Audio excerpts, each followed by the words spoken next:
So, good morning. Just a sound check. Everyone is hearing me? Yes. Yes, sir. Hello?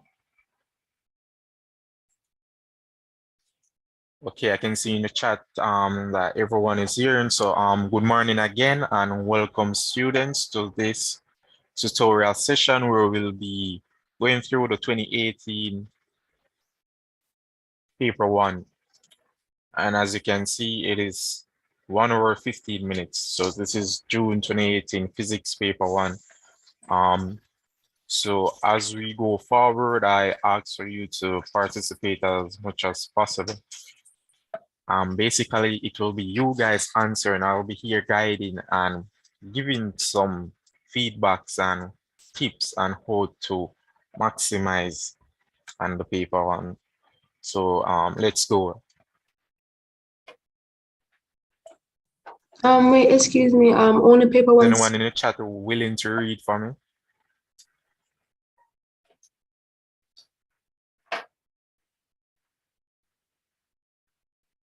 Students?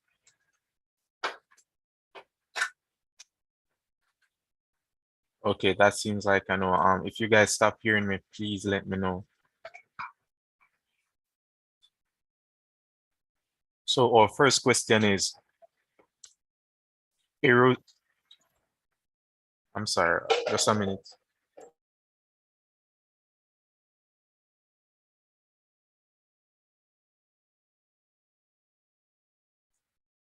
So our first question, let's go. Errors due to parallax can be minimized by, and one of the answer for this one.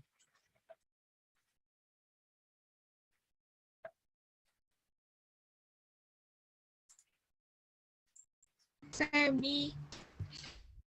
Yeah.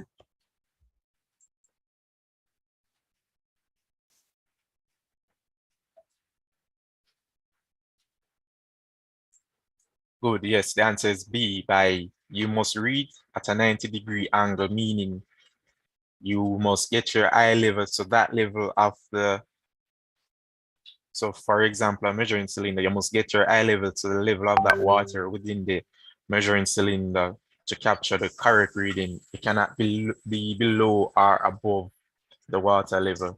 You need to get on par with that level of water.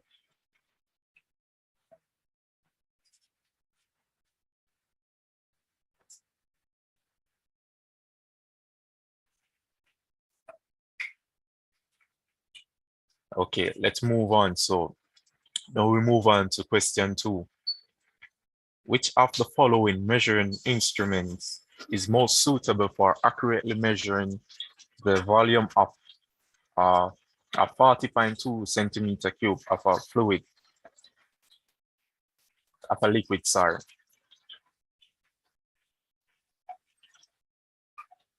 Sir, C. Sir A. Sir A. Still not, yeah, I'm seeing the right answer here from, well, this wasn't for the previous question. Yes, Sandrine Small. So the answer, actually, let me mark them as I go along. So first one was B, and the second one is A. Excuse me, sir. I know that you guys might think it might be a measuring cylinder, but the correct answer is a burette.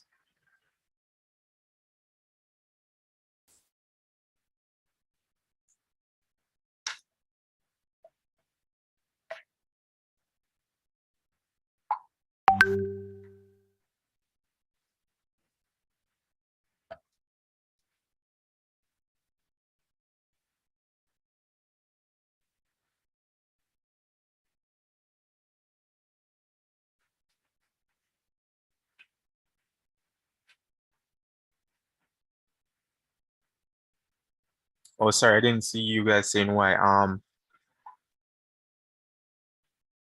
So when you compare a burette and a measuring cylinder, the burette goes for the small reading when it comes down to 40.2 centimeter cube, compared to it goes for much larger readings.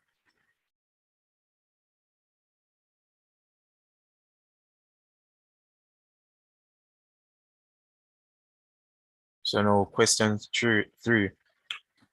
Which of the following changes can be caused by a force acting on a body?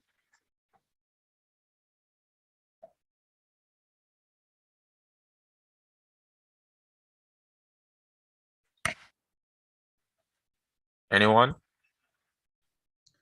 Sir, would it So be would it be the shape, motion, density? A? Sir, A. Come on, guys, go again. Actually, I saw someone. Anyone? Yes. Yes. So the answer is actually D, guys. So if we have a balloon, for example, if you push on it, then we are applying a force and the balloon will sink. It will deform basically. And given a wheelbarrow, if you push that wheelbarrow, the motion will change. It will go from 0 to x velocity. And in the case of you have a slice of bread, for example, if you squeeze it together, say that bread should be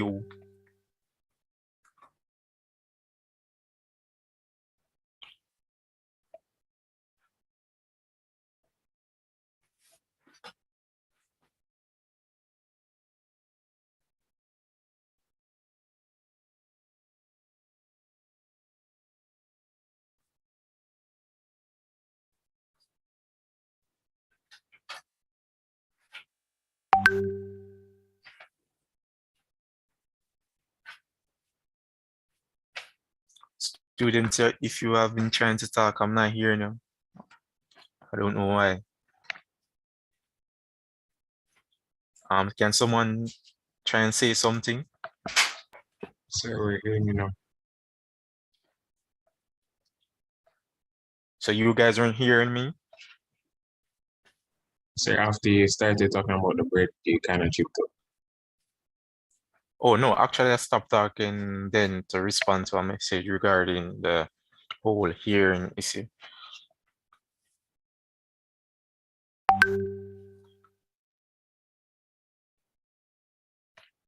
Yes, and I'm now hearing you guys. Sir, could you repeat what you said about the burette, please?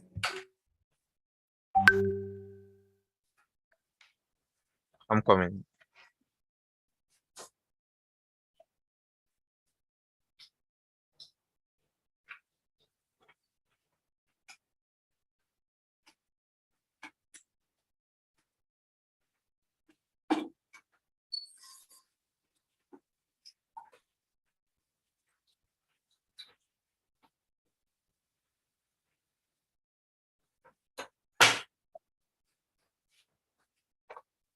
So we're going back to, so which of the following measuring instrument is most suitable for accurately measuring the volume of 40.2 centimeter cube of a liquid?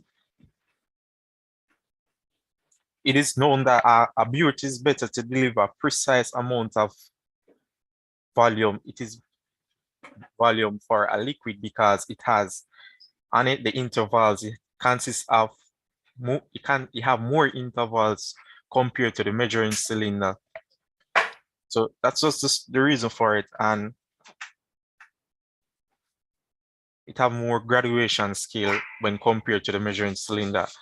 So you have the measuring cylinder going up at one interval, having one unit, while the burette would have so centimeter cube, and then you have intervals between those centimeter cube, millimeter cube, because this is 40 and it will just be 40 centimeter cube, but the 0.2 here will represent millimeter cube. So on the measuring cylinder now, you will only have centimeter cube, so you will only have to capture 40 meter cube, and between those interval where the liquid fall, you would have to judge you would have to judge and say, okay, this is 0.2, this is 0.3. Whereas for the burette, you would have the 40 centimeter cube and then a secondary scale containing the millimeter cube.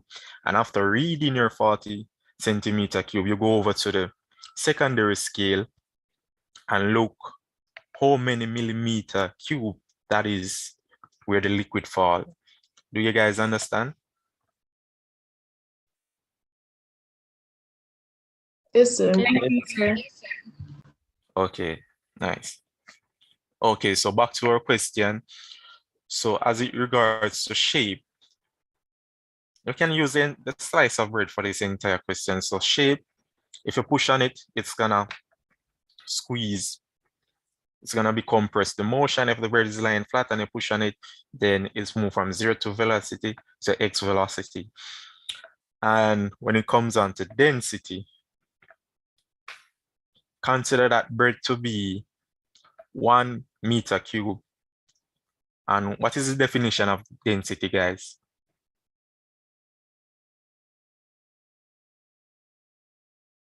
Is it Anyone? the mass divided by the volume? Yes, and that is mass per unit volume.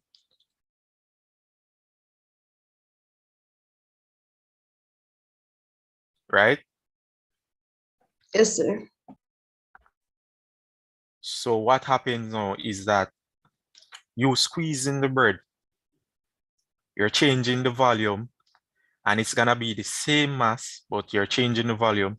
You're basically compressing the bread.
Hello, you guys hearing me? Hello? Yes, sir. Yes, sir. Okay, nice. Sorry about that. All right. So as it regards to the density now, so say have a fixed density of 1 meter cube. And no, we're gonna use our bread example. You add a whole bread into that 1 meter cube, and that bread fill the meter cube. But if you push on that bread, you can decrease it. It can be compressed below, given that 1 meter cube is a cylindrical object. If you compress the bread, it will end up taking less space, and therefore you can add more bread to that container and you compress it. It's gonna take up less space, and you add more bread and continue compressing until you have a filled container of bread. Now, what has happened is that the mass of the bread remain the same, yet the volume gets less, and density is mass upon volume. So what has happened is you have a greater mass being fit in the same volume because the force has caused the bread to compress. We have applied pressure to that bread and caused it to compress. So yes, I hope you guys understand.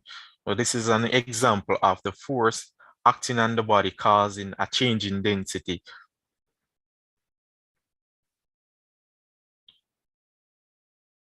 Everyone understand? Yes, sir. Okay, great. So now we move on to question 4, which is kind of a tricky question. Question 4 says that the mass of an astronaut is 70 kg when standing on the moon. When he returns to Earth, its approximate weight will be 700 Newton. And why did you guys select D? Sir, because you would multiply the mass of the man by 10, because on Earth it's either 9.8 or 10. Yes, and at the CSEC level, they use 10 mainly. But actually they were trying to trick you guys with this question, 70 kg, because they wanted you to think that while being on the moon, the guy wouldn't be 70 kg because he have less gravity, but mass remain the same regardless of where you're at. So the answer is actually D. So he's 70 kg on the moon, he's 70 kg on Earth, and to work the weight, you would have to say 70 times 10. Oh, and I need to point out this to you guys. So usually when you're doing multiple choice, especially at CSEC level, 2 of the answers are usually far off. You need to X out those and focus on the 2 that are usually closer to the answer. And yes, 1 is the answer, of course. So you need to work on those 2 which are the best, which fits best to answer the question.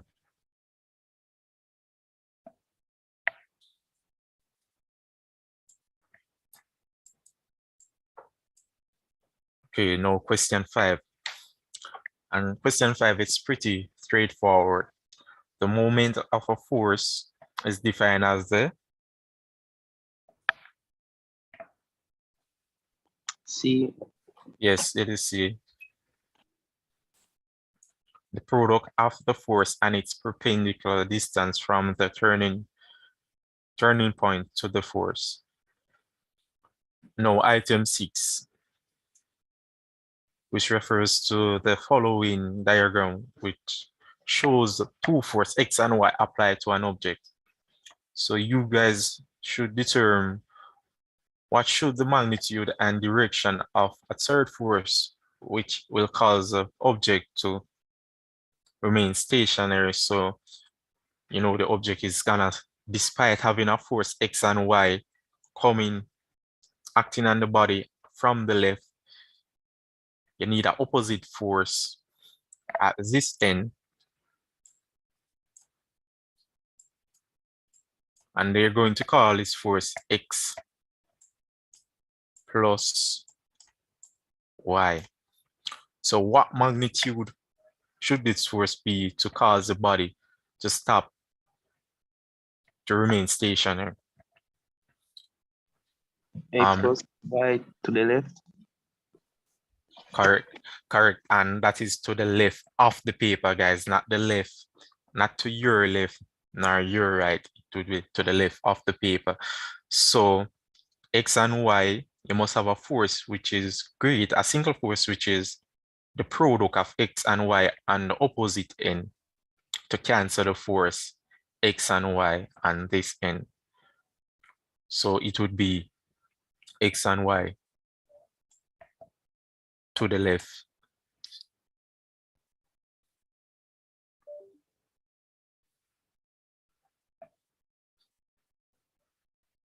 Now we move on to question 7. When a force F is applied to a spring of original length L, the new length becomes L plus X. So that is having a length L, the force that is acting on the spring causes to stretch, and being stretched, you know, there will be an additional length, and the additional length is L. What would be the length of the spring if a force of F is applied instead? So instead of having F, you have half that force of F now being applied. What will the new length be for this one? And take into consideration Hooke's law.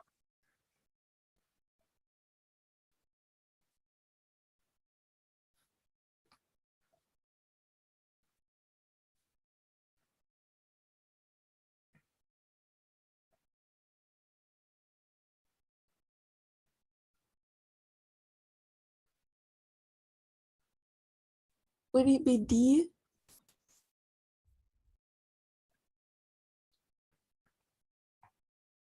Yes, the answer is D, because, and why do we say D?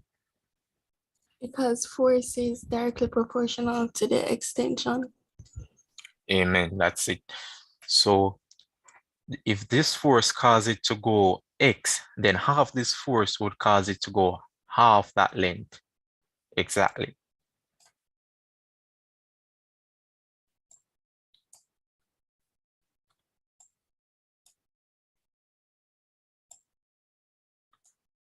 So now, guys, we move on to one of those things that persons usually have challenge with, and this is question 8.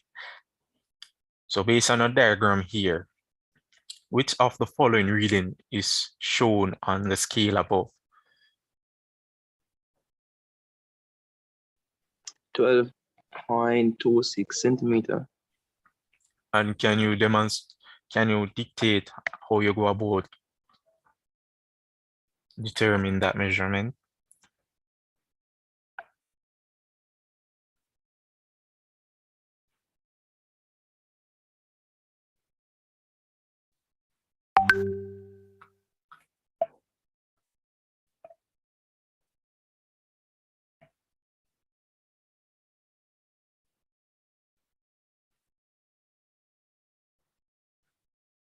Or anyone else want to tell how? I think I can try. Okay, give it a try. Right, so basically you have two scales, right? As you can see, the second scale, which has the number 5, it ends at 2, right? So you start reading from there. So it would be 12.2, right? Then you're going to look for, on both scales, you're going to look for which one of them line up. Let's try to explain it as best as possible, right? And that would be 6, right? Yes. So that's how you would get the 12.26. Yes, Amy, indeed, you're correct. So it is where the secondary scale fall, so it falls behind this 12 centimeter, and being behind 12 centimeter, that means you already have 12, so that will be your whole number there, 12. Then the interval at which it stops fall, and you say 1, 2, just as the young lady was explaining. So 2, and then on the primary and secondary scale, you go to look for where 2 intervals, 1 interval from each scale perfectly lines up together. And here it is. And this would be 5, 6. So it's 12.26. So guys, the answer for number 8 is B. So 9, which of the following measures may be classified as scalar quantities? Before you go about answering, I want you guys to establish what are scalar quantities? A scalar quantity is one which has magnitude only. Okay, and vectors? It Has is a magnitude and direction. Okay, so this question is pretty simple. And which one of these of the three have both magnitude and direction? time and speed. Wait, magnitude and direction. That would be displacement. Displacement. Amen. So displacement. Well, let's So- say we're gonna have some trophies also rain over the weekend. And yes, the answer is A, as Mr. Russell gives here, because displacement has magnitude and direction, and here in D, displacement involve C and B also. So those can never be the answer. So this is basically you working smart and gaining a point for this question. So yes, our answer is definitely A.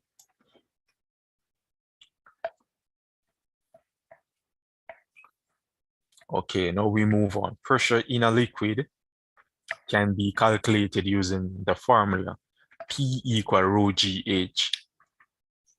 So I now want for you guys to determine which of the following sets of unit will result in the SI unit of pressure. And are you guys familiar with SI unit?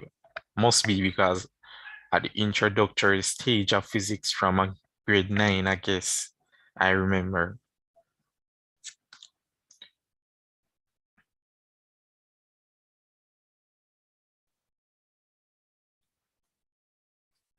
Okay, I see you guys saying D, and indeed that is correct, because A, gram, centimeter, those are not the SI. Millimeter, meter is the SI. B, you're having gram centimeter per centimeter cube. That is not SI. Kilogram per centimeter cube is the SI. And for G, you're having centimeter per second square. Those are not the SI. It is Newton per kilogram.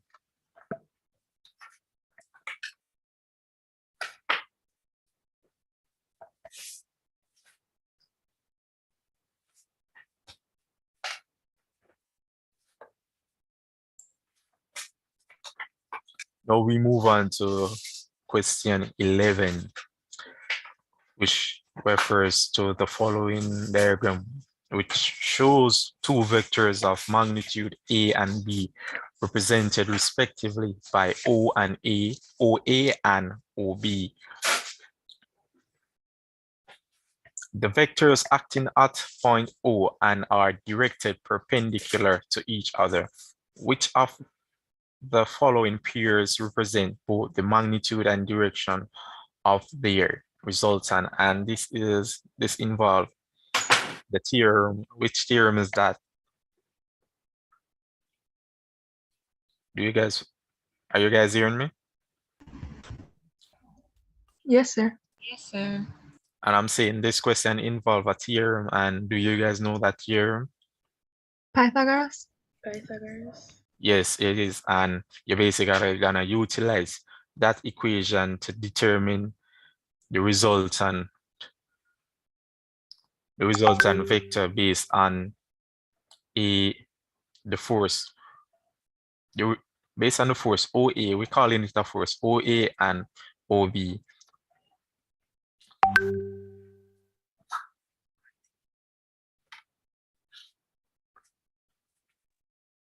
D. What is your answer?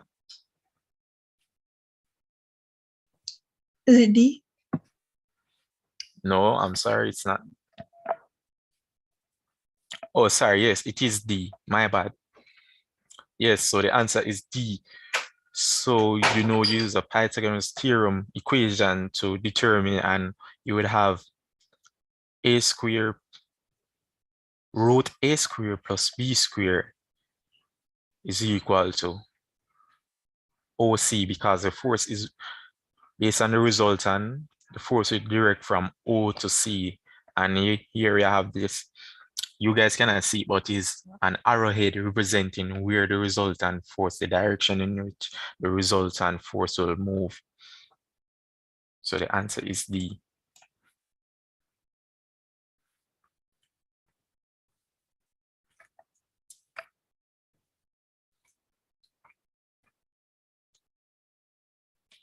Number 12. So the acceleration due to gravity, G, is to be determined by measuring the time taken for a small steel ball to fall through a specific height.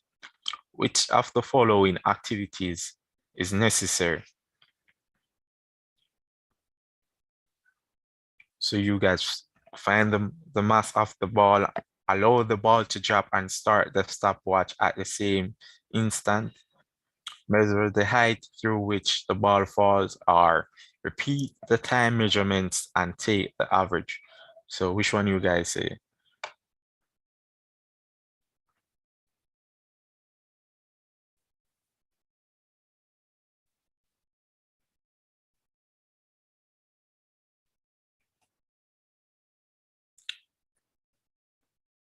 Okay, I see the answer popping up. And yes, of course, the first thing is to find the mass of the ball. Sir, but you said which of the following activities is unnecessary?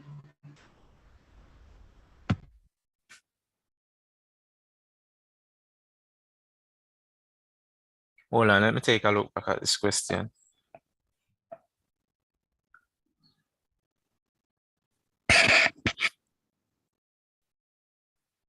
In this case, the answer is A, because it is of least importance, because they're gonna find the acceleration due to gravity. And Sir, yes, sir, could we use the formula A is equal to the change in V over T to help us? yes. And using that formula, you know that you're gonna measure V. You can determine V by measuring the height, having the height and time. Which equation can you use to determine velocity, given that you have distance and time?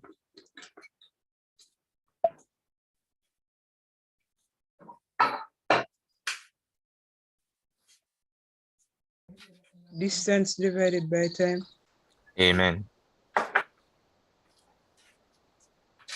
And you having a velocity, that means change in V upon T can give you your acceleration. So based on that formula, you will be able to calculate your acceleration due to gravity. So in this case, finding the mass of the ball will be least necessary or unnecessary, because of course you will have to try and start a stopwatch as close as possible to the start time. And that start time is when the ball has started falling. And you will have to measure the height as well to know the distance through which your ball falls. And take several time measurements to decrease random errors and find the average time.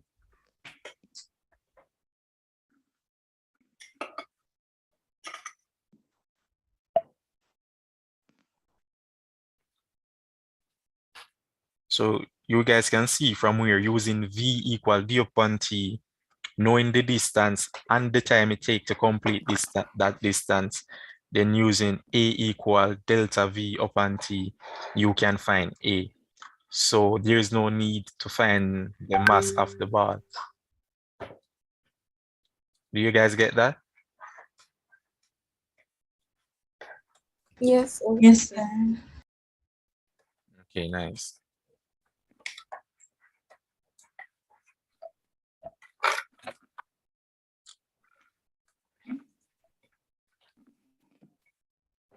So now we move on to question 13, and it refers to the following graph, which shows how the displacement of a runner from a starting line varies with time.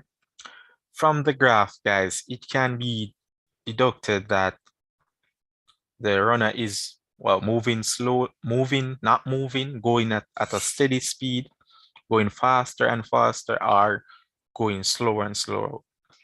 So this call on your guys' analytical skills.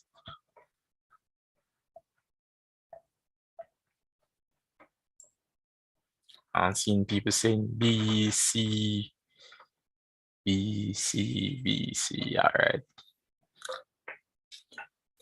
So, all right. Okay, guys, the answer is actually B. I see some of you guys saying C, C, and so forth. But I'm gonna let you guys know why the answer is B now. So, obviously, the runner is moving. So question A is already out because here on our graph at 50 seconds, he traveled 12 meters. Yeah, the runner has a displacement of 12 meters. So obviously he's moving. And he's not going faster and faster, neither slower and slower, because for the first interval, the runner completed a displacement of 12 meters at 50 seconds. So within 50 seconds, the runner displays himself 12 meters. And for another 50 seconds, because 50 to 100, that is 50 seconds. And 12 to 24, that's 12 meters again. So for the next 50 seconds, the runner has displaced himself another 12 meters.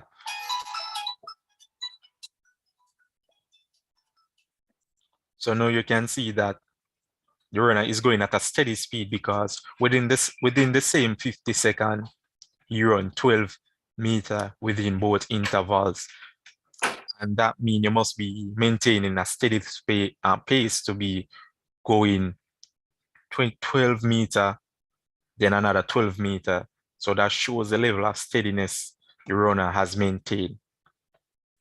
So the answer is indeed going at a steady speed. Do you guys get that? Yes, sir. That okay doesn't sound convincing.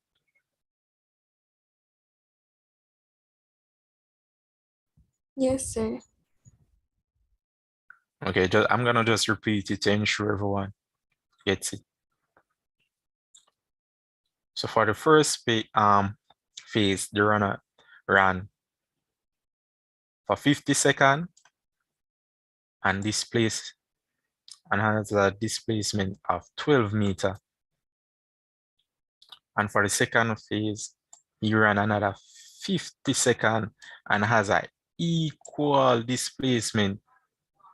That means he is maintaining his speed, which means it's a steady speed for him to run within the same time he ran. He has run 12 meters and another 12 meters for the same time.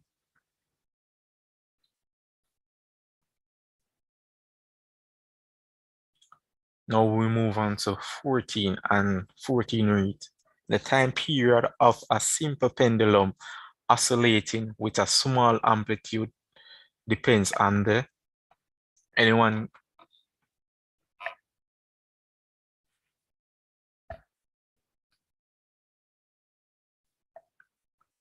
Anyone have the answer for question 14?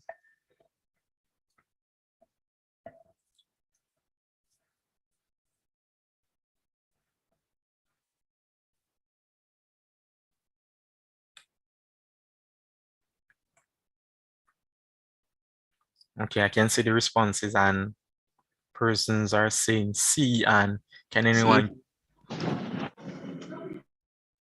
Why you selected C?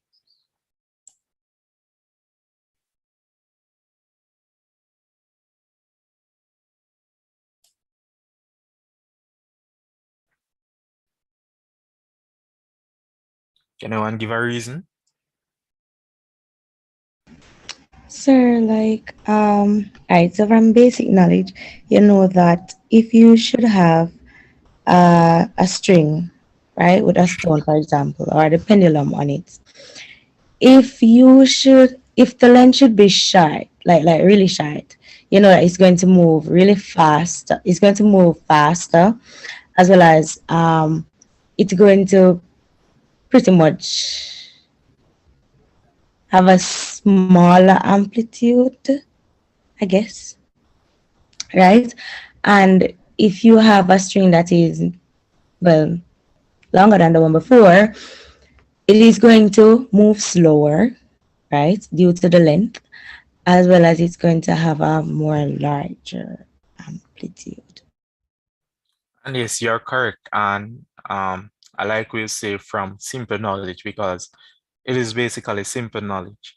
Because if you have a long string, like that give the bob at the end the opportunity, given that it's displaced with enough force, it's gonna go all the way up to create that large amplitude because of the long string. But having a small string, you very much limit that bob.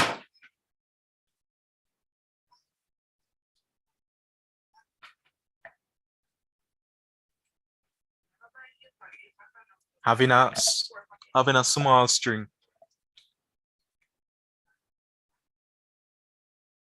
having a small amplitude, having a small amplitude,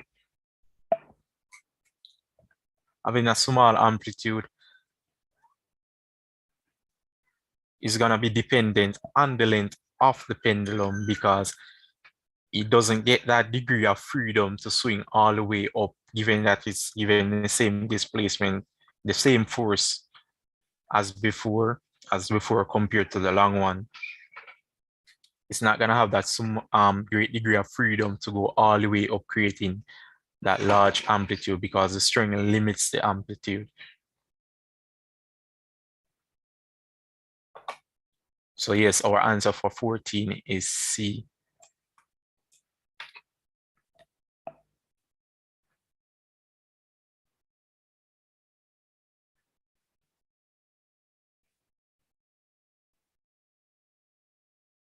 Now we move on to question 15. And question 15, an object is removed from the background and placed on a shelf. Which of the object's properties is expected to increase? And this is a very much straightforward question. I want to see you guys popping up with the answer in the chat.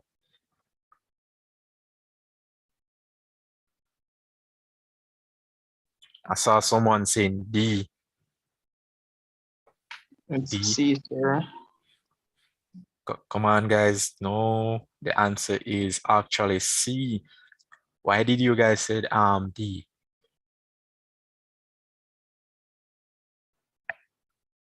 Sir, I was contemplating between the answer C and D, but I chose D because in my head I was saying that if the object should fall, sir, it would have a greater kinetic energy. But that's not the case. The case is the object is stationary. I understand where you're coming from, but the case is the object is stationary on the shelf. It doesn't have a kinetic energy until it is in motion. And in this case, it's not in motion, it's only sitting on the shelf. And what gives rise to potential energy is that height above the surface, the ground, the height above the ground. And in this case, it was given an height above the ground, and therefore this increases its potential energy. When it starts falling, that's when you have kinetic energy. And the equation for kinetic energy is, anyone care to give me the equation for kinetic energy? Times mass times velocity square. Yes, half mv squared. Sitting on the shelf, v goes to 0.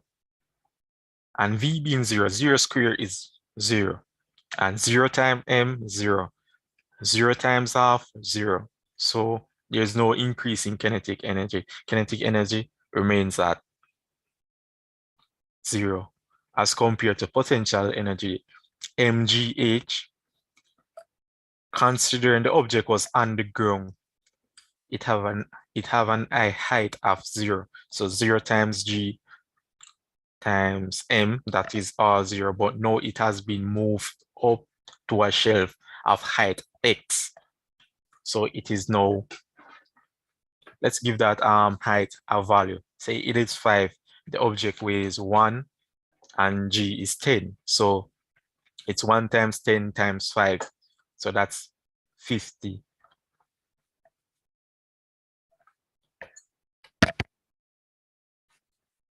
So you guys understand? Now you guys understand?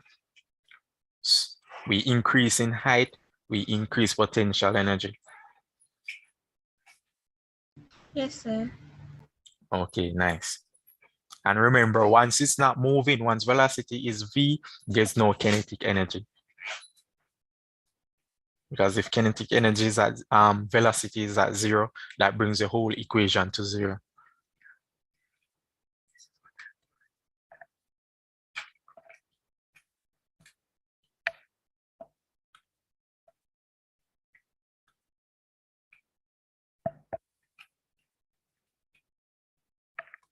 Okay, moving on to our next question.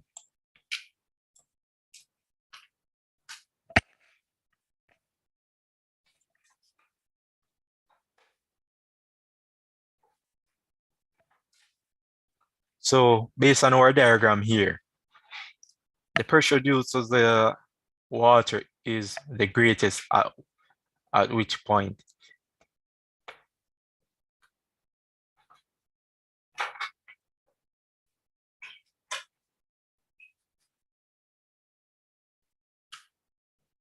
Anyone care to give the answer? Which one of these is the answer? I know you guys know this one. I need to see the answer popping up in the chat. So based on the diagram, now I'm seeing you guys, yes, and the answer is A. And why did you guys select A?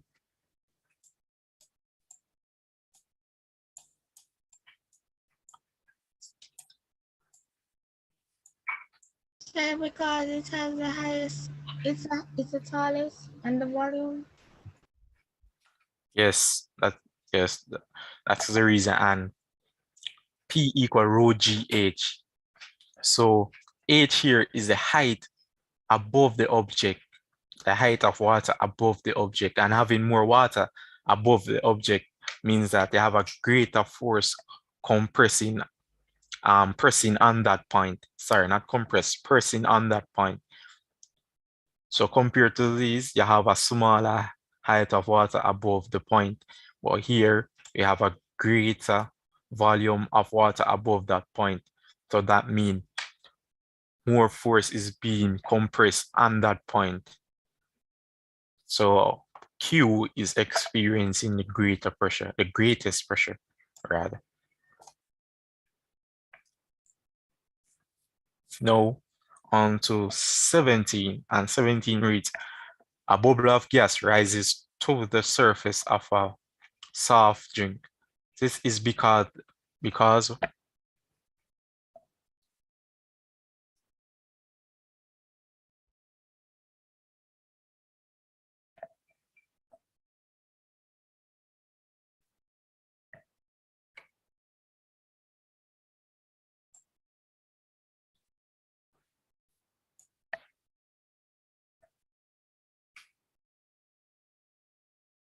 you guys care to share the answer? You guys have an answer?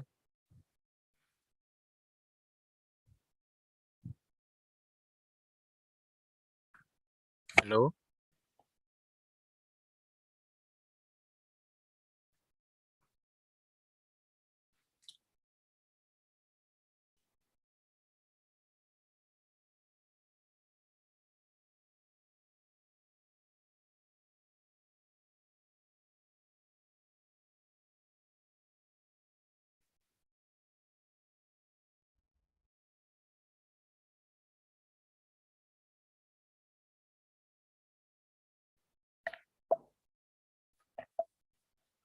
Yes, the answer is B.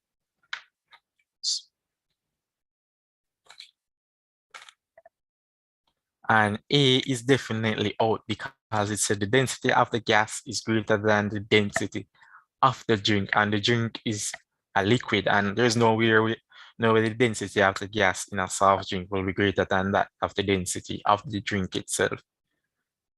Because if you're beneath the surface of water and you exhale into that water, you exhale gas and that gas will rise. So from a real life scenario, you can analyze and said, no, A is outside of it.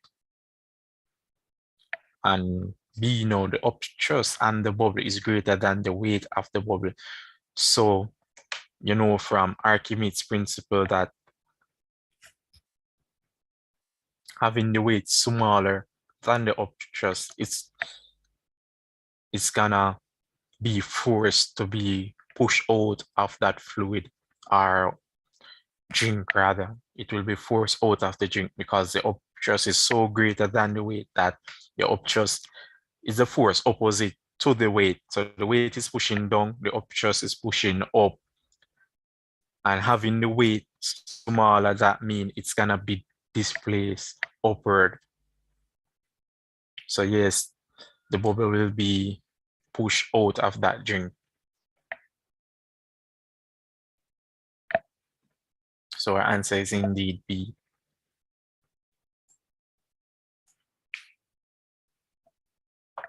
Now we move on to 18.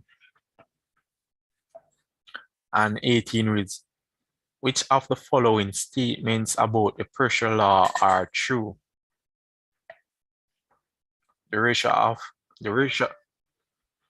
of pressure to Kelvin temperature is constant, volume is constant, pressure is constant.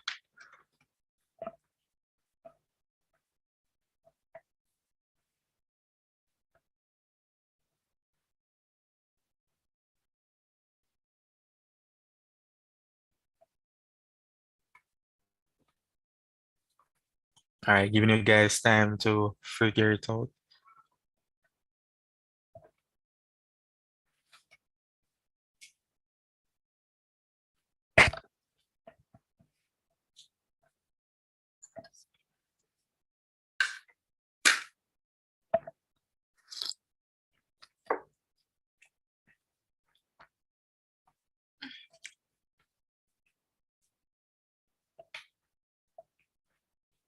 All right, so I guess that's where we stop with the answers. And yes, the answer is A. And anyone can give me what pressure law is. They are mathematical.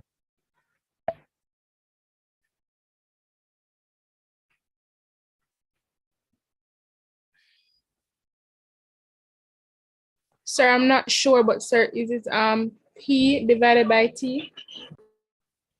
The full pressure law, yes, I'm seeing it in the chart by Miss Brown. P1 upon T1 equal P2 upon T2. And there, and from this, guys, from this knowledge, P1 upon T1 equal P2 upon T2. Having P1 and P2, that means pressure does not remain constant because that is two different pressure, P1 and P2. And here we have 3 saying pressure constant, and that is not true. So we can rule out pressure for A, B, C, and D. All the truth is volume is constant because for the equation to be correct, that means volume must be constant, because if volume changes, then that causes, I'm sorry guys, excuse me for 1 minute. If volume changes, it affects temperature.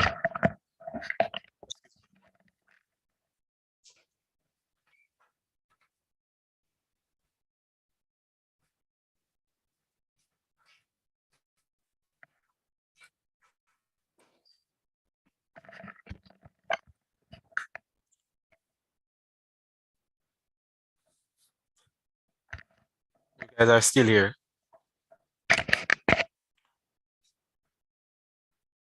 I'm sorry about that. So now we move on to question 19, Which of the following statements concerning the radiation of heat is / are true?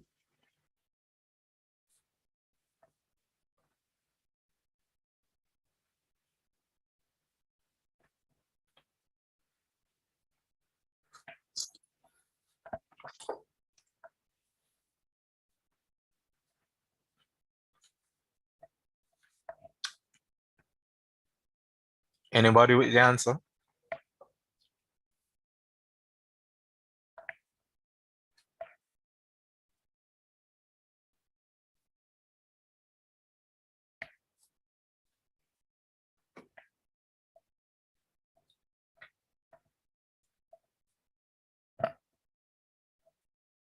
Okay, so I see person saying B, and indeed B is the answer for this one. And this question, it gives you the opportunity to rule out 2 options, and that is rule out B and C, because it said radiation can only take place in material medium, which is not true. If that was the case, sunlight wouldn't be reaching Earth because it has to travel through space, and space is a vacuum. So if the case was for radiation to propagate to Earth, then it would require a material medium, then there will be no sunlight reaching the Earth. Radiation can actually travel through vacuums. So 1 is not true, and 1 is present in B and C. So we rule out both of those. Where I is true, radiation, sorry, my bad. Don't take that. Where 2 is true, a good observer of radiation is also a good emitter of radiation, and this is true. So therefore, A does not contain this truth. So A is ruled out as well. So our answer is D.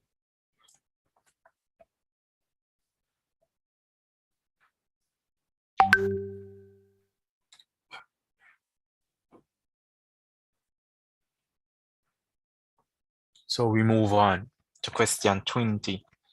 An electric kettle full of water is plugged into the mains. The process by which heat travels through the water is known as very straightforward one. Convection. Yes, and that's the answer, convection.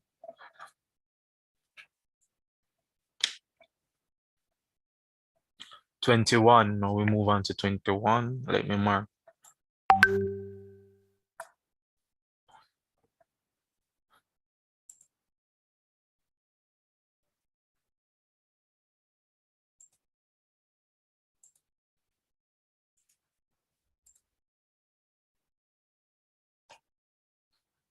I'm coming, guys. Just a minute. Okay, now we move on to 21.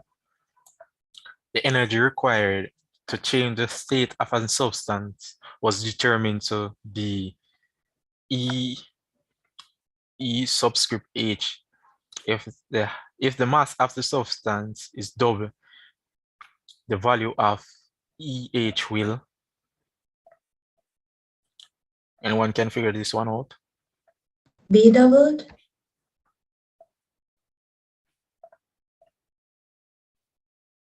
Yes.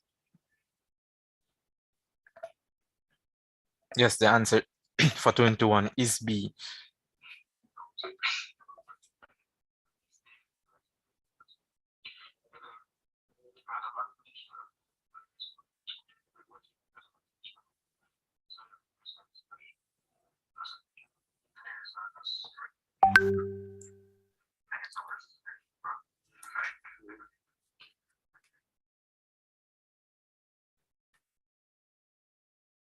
Now we move on to question 22.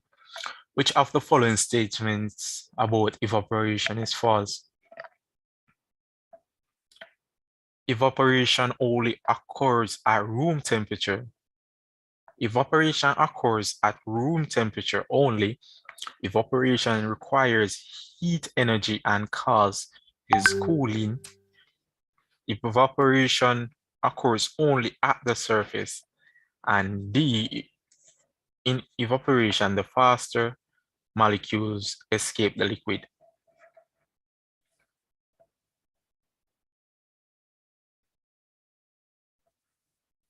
A, sir.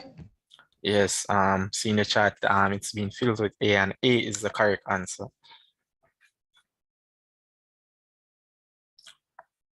Evaporation occurs right across the board, but is greatest at those higher temperature. So like boiling point and so forth. And quickly you guys can realize for 22, A is very much false, because during chemistry, when you guys are doing evaporation to separate salt from water, you heat that and it goes way beyond room temperature. So that evaporation takes place faster for you to see your evaporation occurring, to see your separation taking place. So what you guys need to do when doing these multiple choice is just to think back and really analyze stuff that you have done before in order to get the answers.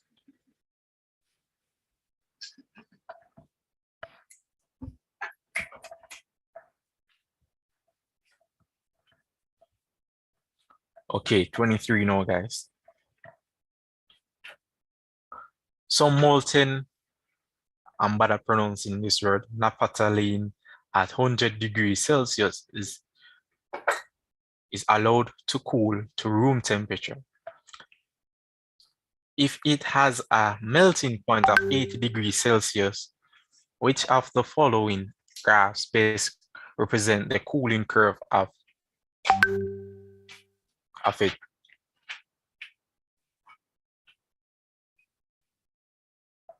Sir, could you bring up your paper, please? Bring it up. Yes, sir. I can only see A and half of B. No, sir. Not zoom in, sir.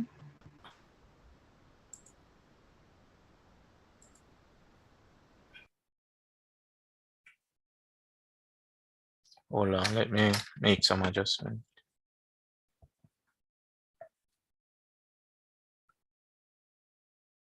This is better. Sorry, this is better for you guys. Yes, sir. Yes, sir.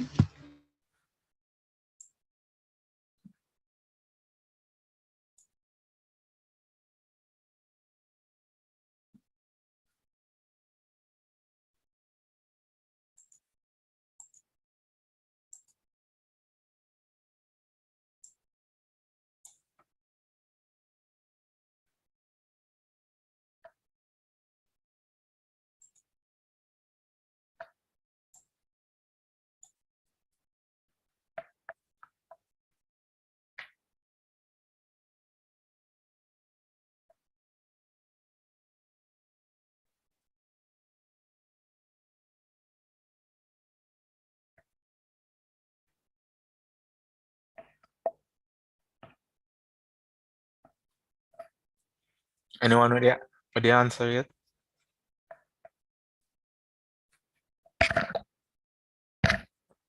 I'm seeing the answer popping up in the chat.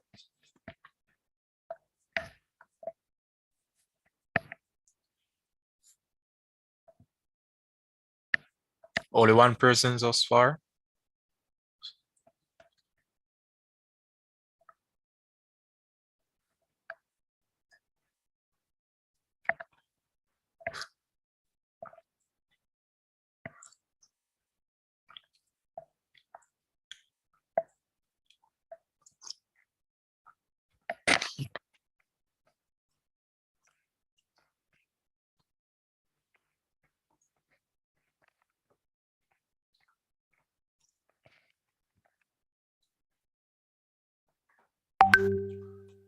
Okay, guys. So the answer for this one is indeed C. And what should be the biggest giveaway for this question is it's not perfectly flat, but they're almost flat here on this graph. And it's something that is melting. It's cool, and melting. And melting, that means it's coming from a solid to a liquid. And because of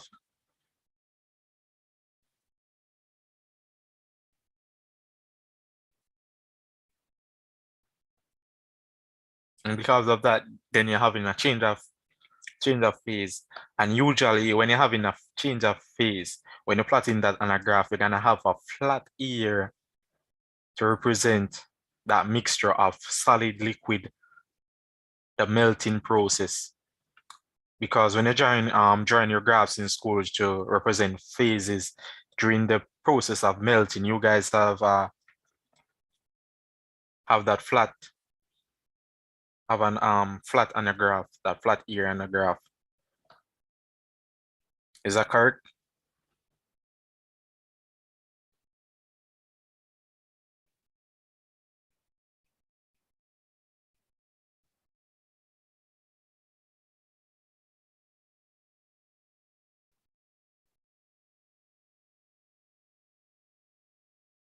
Hello, guys.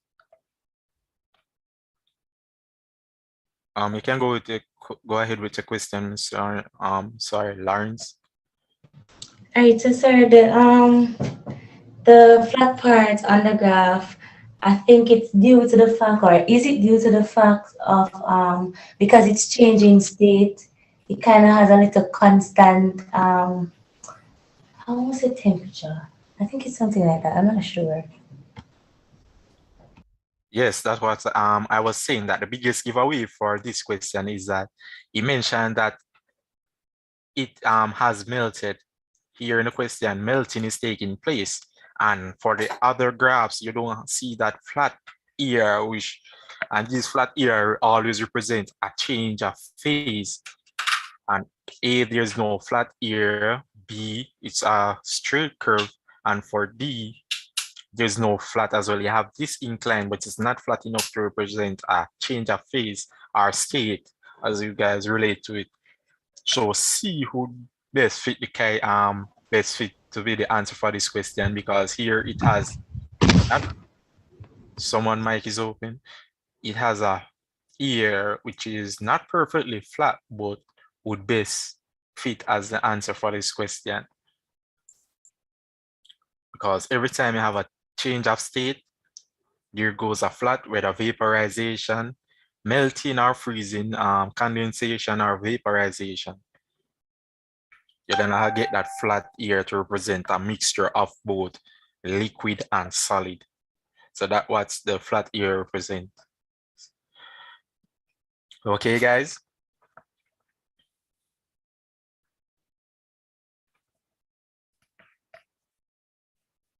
Yes, sir. Yes, sir.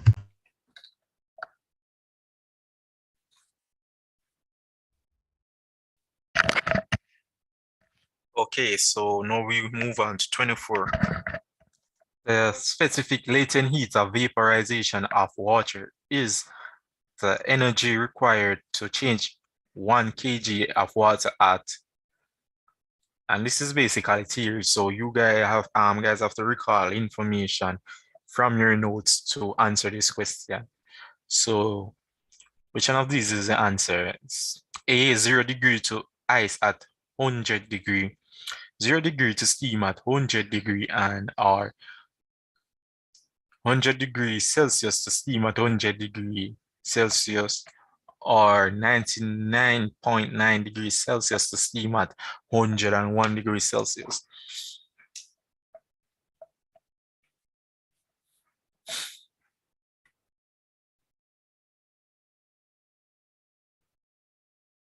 I hope you guys are not Googling. Please don't do that. You have to use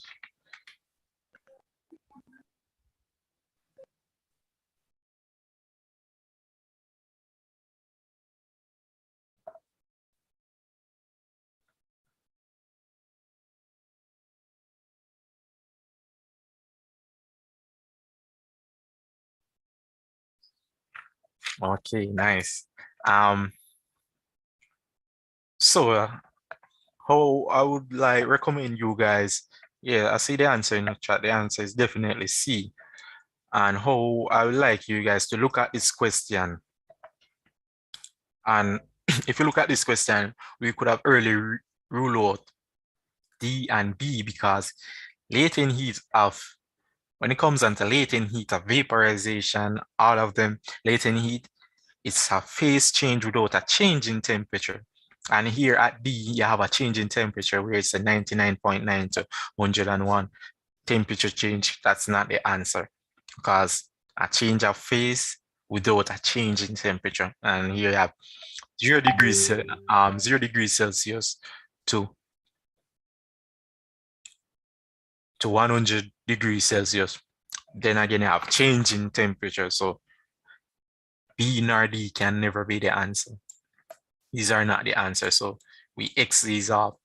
As I mentioned earlier, there are always two options that are way off, and you need to cancel those and stop wasting time on them and then move on.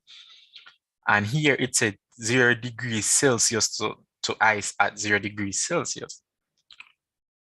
And it said vaporization, and vaporization occur where a phase change from liquid to gas.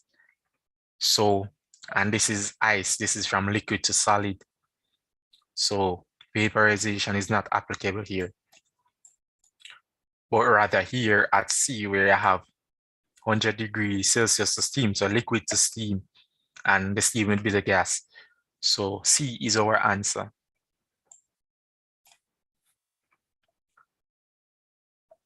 Do you guys understand?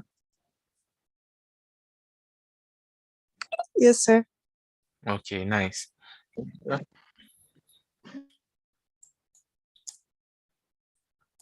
And I believe you guys, I strongly recommend you guys analyze these questions like that, because you see where your temperature is not constant for B and D. So that means those can never be your answer. You guys must X out those and stop paying attention to them and look closely, and then add more information as you go. And then you can say about from 0 degrees Celsius to ice. No, we're talking about vaporization. That does not include vaporization.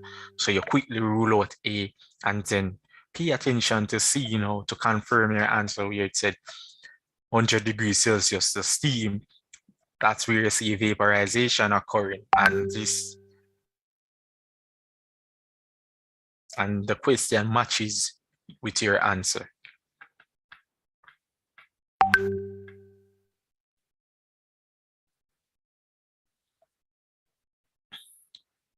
So CU is our answer for 24. So now we move on to 25. A metal of mass M requires energy E to raise its temperature from T1 to T2. The specific heat capacity of the metal will be given by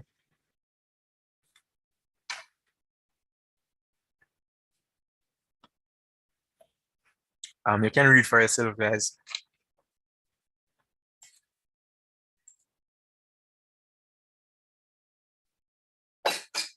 So we are at 25.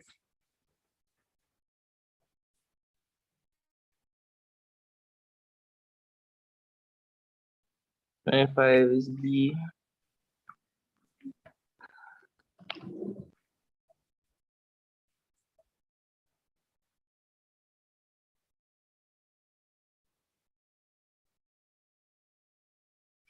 Yes, 25 is D. I was just waiting on more answers, more persons to make an attempt. Yes, it's basically transposing the equation where it would usually be Q equal MC delta T, or E equal MC delta T, and to find C, specific heat capacity. So yes, our answer is D. Now we move on to 26. When heating a substance, a point is reached where no further change in temperature is observed. The most likely reason for this is that the B. someone said B. Yes, sir. And yes, B is our answer. Seems like everyone is on par with this one. Everyone is saying B.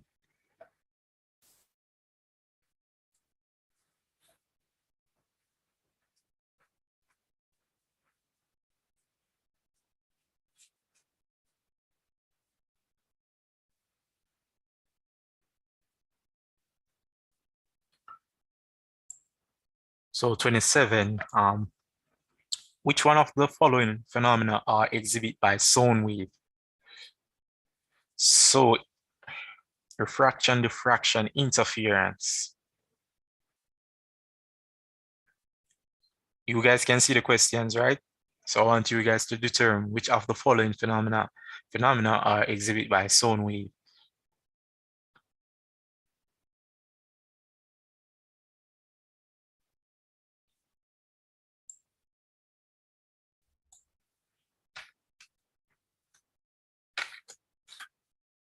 Giving more people a chance to try, continue trying, guys.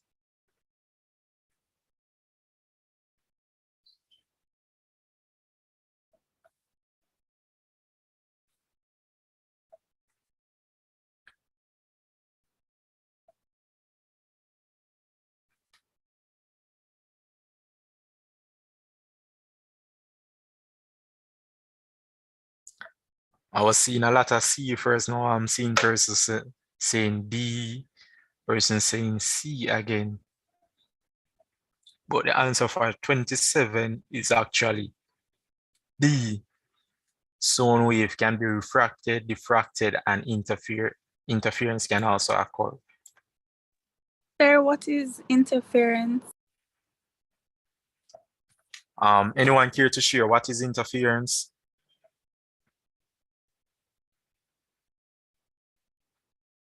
Sir, I'm not sure, sir, but it's like when we have two different sound waves clashing, and it comes at a point where when they clash, the amplitude of the combined wave is 0, so you don't hear anything. Well, kind of, but yes, it involves the crashing of two or more sound waves, but it doesn't have to be that you don't hear anything.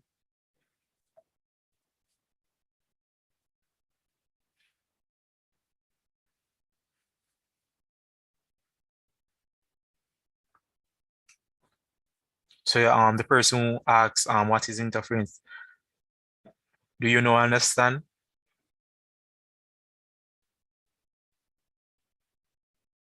Yes, sir.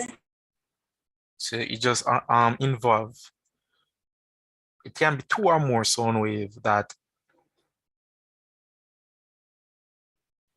yes. Thanks, Mr. Brown. So where they are like, they are in phase with each other, in that case, then it can produce a louder sound.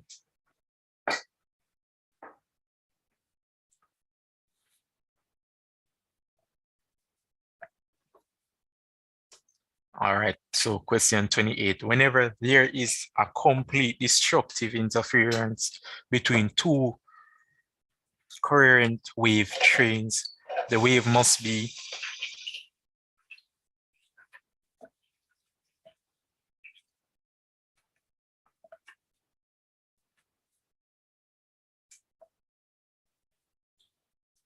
Are you guys familiar with this one?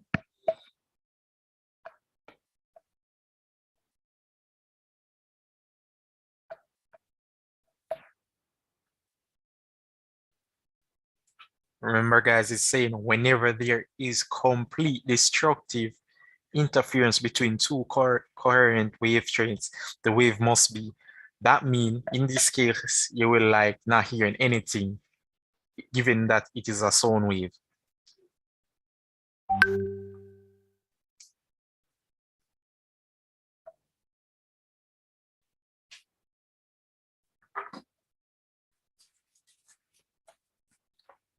Okay, no, I'm seeing the answer. Persons have answered this one correctly. So the answer is actually B, guys. In the case, I saw some persons saying A first. In this case, A, if they are in phase, then you will have constructive interference. But for this one where they you have a complete destructive interference, then they must be out of phase by half of a wavelength.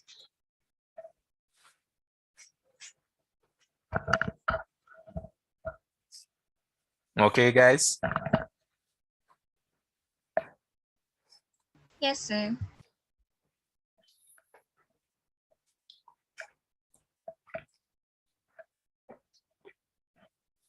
Okay.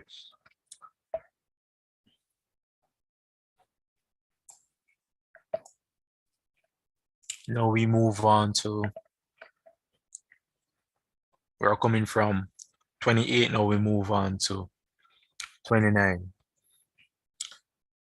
And here for 29, we have some diagrams. So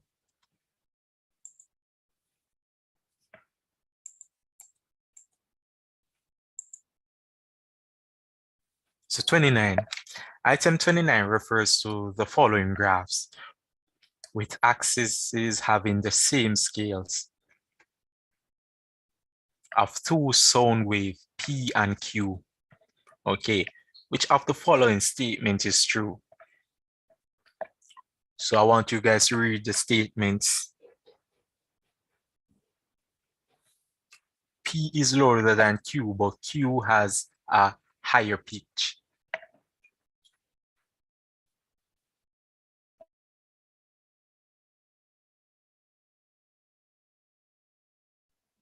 No, sir.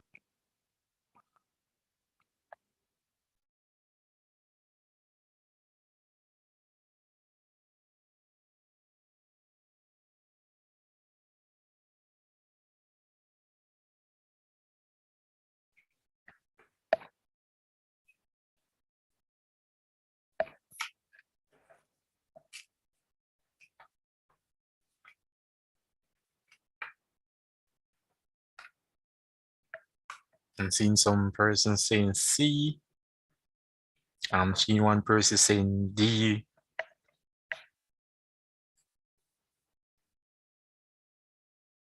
And C. Okay, guys, I'm gonna give the answer and give the reason for the answer. So yes, for 29, C is the answer. And why C? The amplitude is greater in Q. Q has a greater amplitude than P. And the greater the amplitude of the sound wave is, the greater the loudness. So the amplitude represents loudness. So having a greater amplitude compared to P, that means the loudness of Q is greater than that of P. Whereas a number of oscillation per second, no, even though time they hasn't established a unit for time here, but we considering it to be second. They have a greater number of oscillation per second when compared to Q here, and a greater number of oscillation per second mean a greater frequency, and frequency is related to the pitch of the sound wave. That therefore, so from this observation, it tells us that wave P has a greater pitch than wave Q, because greater the frequency, the greater the pitch, the higher the pitch. So this tells us that for question 29, C is our answer. So remember, guys, that the greater the amplitude, the greater the loudness.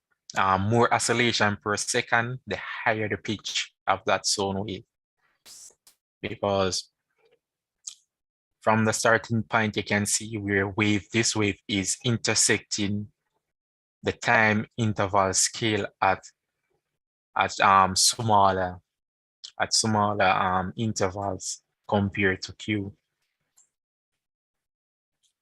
It's like almost half, it's just above half of Q.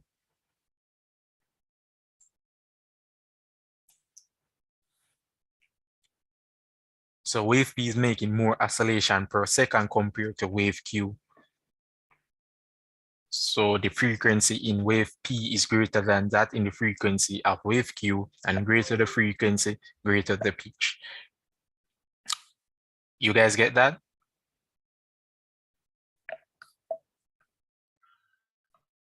All right, Yes. any question?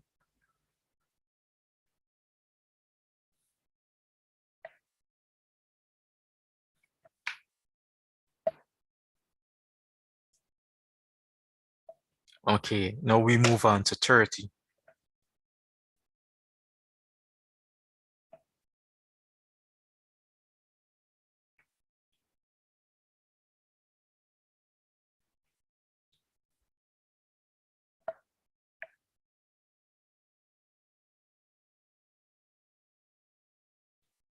Okay, so question 30 reads, which of the following equations expresses the correct relationship between the wavelength, speed, and frequency of a wave?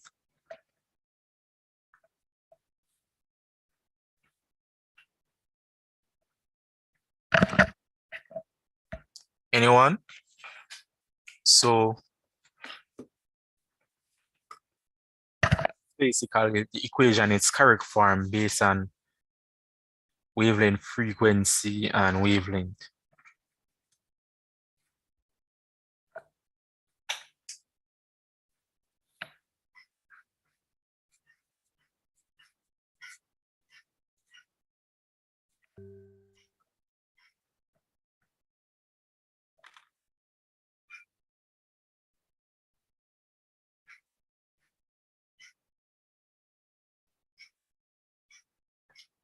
Okay, yes, guys. So this is the equation. A is the answer.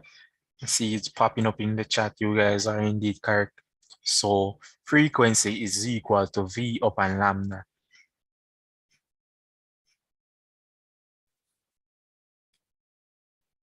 So guys, we are at the half mark, and at this point, we have 30 more questions to go. So we're gonna take a break from here. So you guys can go to the bathroom, eat, have something to eat. If you feel like eating, you can go ahead and do that. So it's now 11:41. We return at 11:52. So you guys can go ahead and take that break.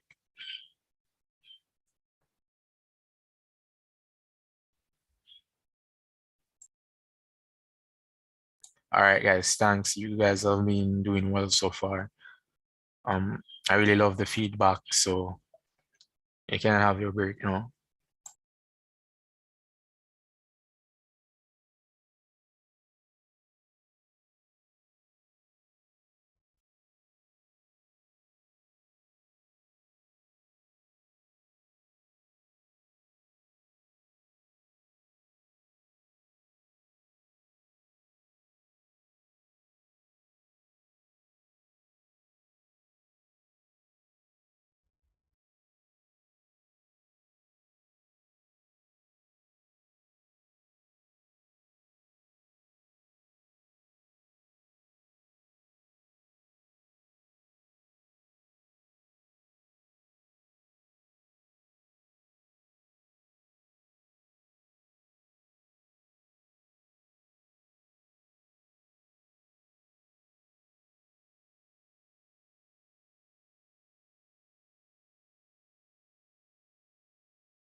Excuse me, sir, what was number 28, not 29?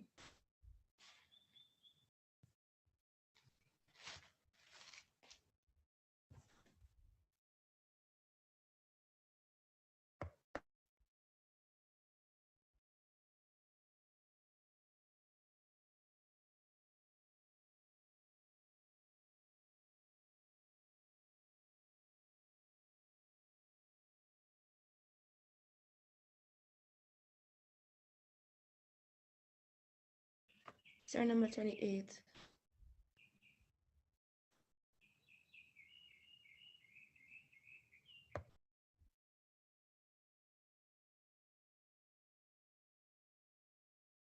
Again, guys, we're on a 10-minute break, so you guys have the freedom to go eat, use the bathroom, and so forth. And we'll resume at 10:52, 11:52. Sorry. So, you guys, please use this opportunity to refresh on all of that.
So welcome back, everyone. I hope you are all here.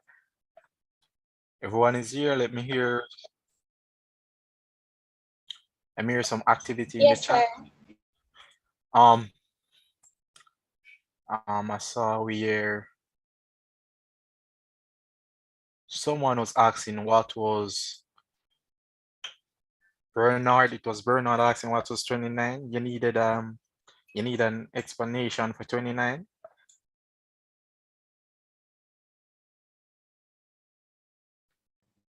Never mind, sir. I already got it.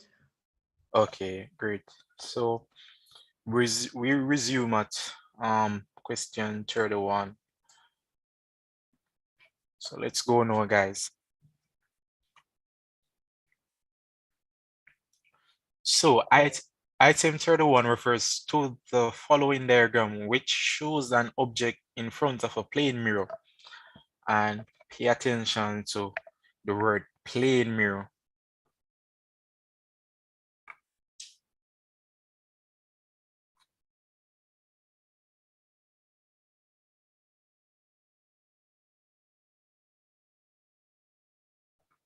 Okay, so the question is asking, which of the following options best represent the image produced by the plane mirror?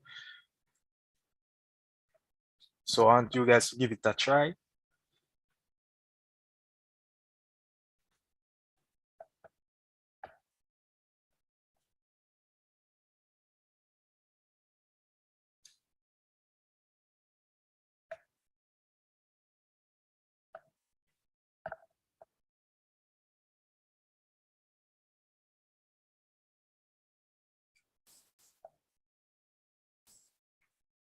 I see a person saying B.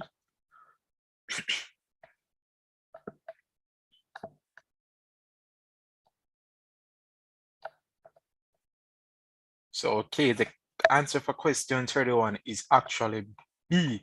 And this question is basically just like the one I described before, where you have stuff that are way off and you can literally mark off those. So a reflection is a plane mirror is upright. So with the object here with the arrowhead pointing up, there's nowhere where a plane mirror will show it being inverted downwards. So A, let me give it a X of marking. So A is totally out as well as C. Now we're left with B and D. And you know, this phenomena with plane mirror where your right become your left and your left become your right. That's basically how a mirror reflects us when we stand in front of a plane mirror. So B, D for D, the object will not be shown with right being right and so forth. So D is out as well. So our answer is B for 31, where the mirror would have shown us our right being left and our left being right. So it's actually depicting the arrow in that sense. You guys get that? Yes, sir. Okay, great. Now we move on to 32. So this one, no, 32 refers to the following diagram. And here we have a lens and we have some lines passing through the lens and so forth. And the question asks, which line lies along the principal axis of the converging lens? And this one is a simple one, guys. I'm expecting to see some answers popping up in the chat.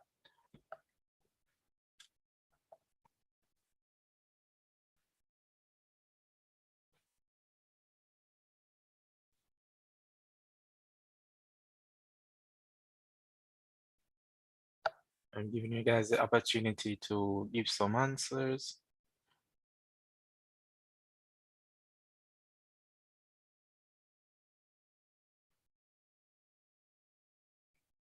Some more participation in the chat, please.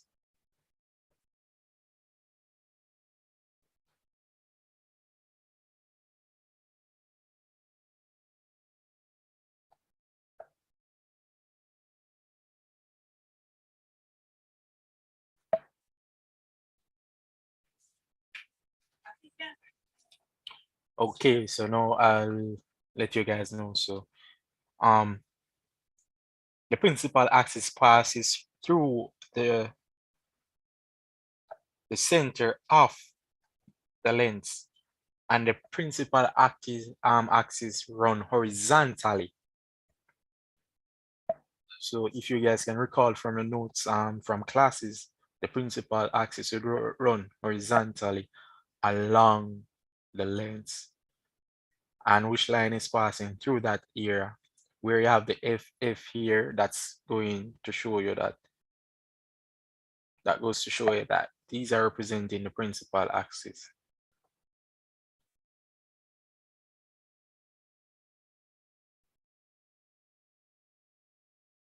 And here we have J and K running through that point.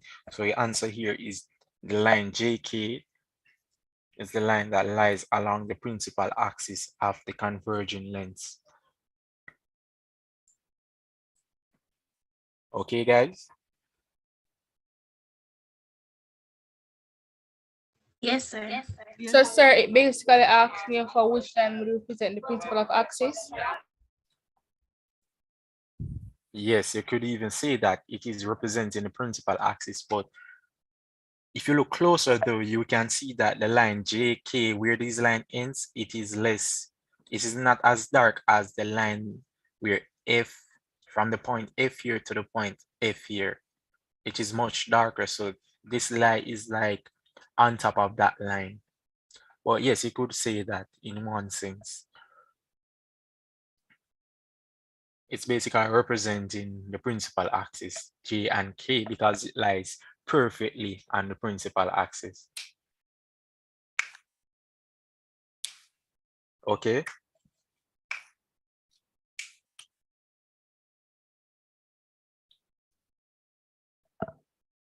(33) and for 33 we take into consideration which of the following diagram illustrate the law of reflection. And you guys can observe these diagrams and determine which one of these represents the law of reflection. And there's a big giveaway for this question, guys. Like, things here present are not adding up, and we can quickly rule out those options. Anyone care to share what is not adding up about this question? Some of the options. What can you identify anything that is off that will be a no?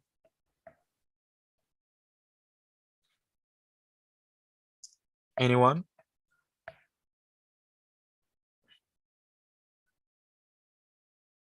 There's like two major offset for this one. For B, it says reflection, and with reflection, when something is reflecting, it's the same. It reflects at the same angle and the same length, and B is not it. Yes, that is true. And let me point this out to you.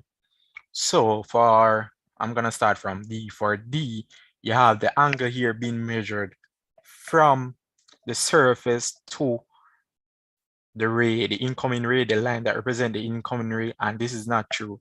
The angle must be measured from the normal to the ray and to the incidented ray. So this showing that an angle is being measured from the surface of the mirror to the incidented ray.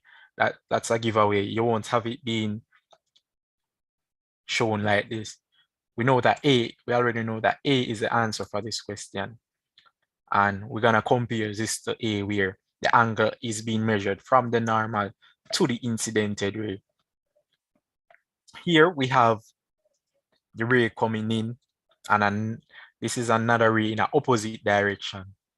So no, this is a no-no. You have two rays opposing each other. It is a single ray that should be incidented and reflected, not one coming from this direction, one coming from that direction, and with an angle being measured from this horizontal. No, guys, that's a totally no-no. And we can see the same thing occurring for this object, for this mirror as well. You have a ray coming from the material, from the reflective surface, and another coming from it. And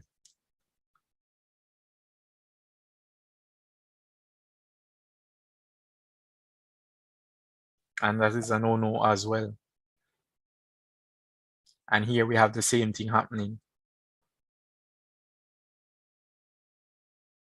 We have the same thing happening, and here's a normal along here. That's not an N, but I'm trying to draw an N for you. You have a normal here. Yes, this angle is perfectly measured from the normal to the incidental ray. But on this side, you have the angle being taken from the surface of the reflective surface to the reflected ray, and it should actually be from here to here. So that's another giveaway that this is not perfectly illustrating an reflection. Unlike option A, where you have an incidented ray, the angle being measured between the incidented ray and the normal, and the angle for reflection is being measured between the incidented ray and the normal, and the incoming ray is going towards the material, the reflective surface, and moving away after reflection. It shouldn't be pointing towards, and this is going through the reflective material rather than onto the surface and being reflected. So you guys see all of that error associated with these three to show that they are not the answer.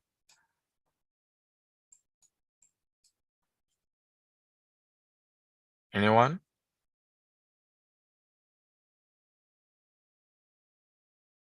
You guys still hearing me? Yes, sir. Okay, great. So now we move on to 34, and 34 reads, which of the following types of electromagnetic radiation causes tanning?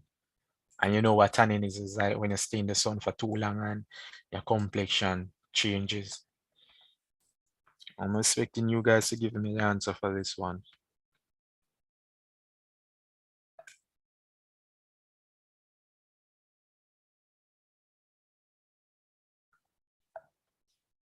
"34, anyone with the answer? And yes, I'm seeing the answer in the chat. So UV is responsible for giving you tanning, or ultraviolet. And this is actually cancerous as well.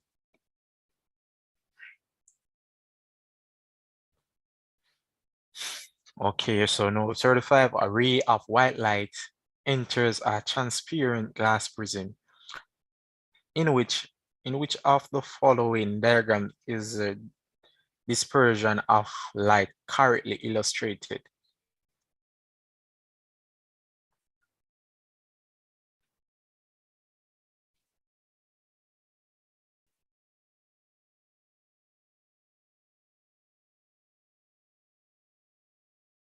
Let me set my screen that everyone can take a look at the question perfectly. Okay, no. So you guys, from this diagram, which one of these illustrate the separation of the dispersion of light correctly?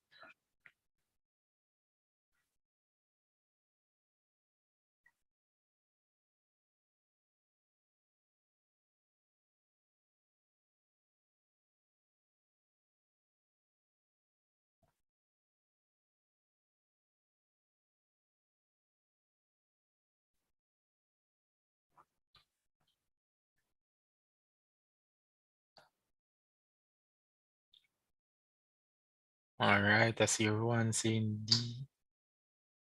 E.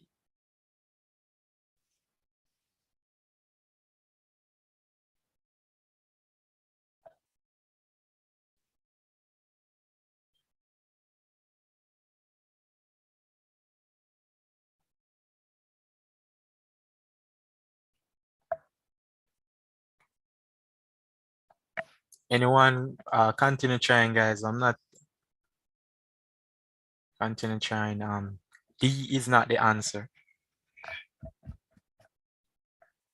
So you can take a look again. Because at D we have V coming first, and you know it's not that it is not like that.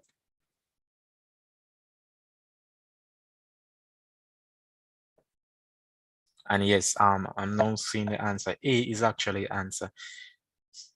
Well, it is Roy G. Beef. And here we have V G R. It shouldn't be like that. The order should be coming from red, orange. It's like from the warm colors to the cooler colors. And here, it's not when the light is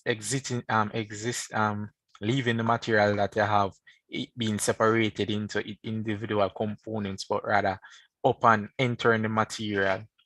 So yes, A is another answer. You can go and Google it to see how from the point it entered the material, it started to separate into individual components, not upon exiting the material as depicted by, shown by B here. And here for C and D, the order in which the colors are separated, with red coming first and orange, yellow, and so forth. The order is incorrect. It's actually it's actually a reverse of what happens.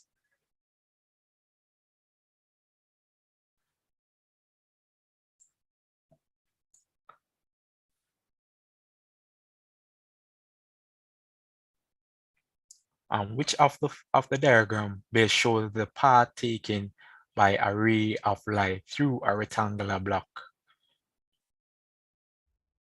This is question 36.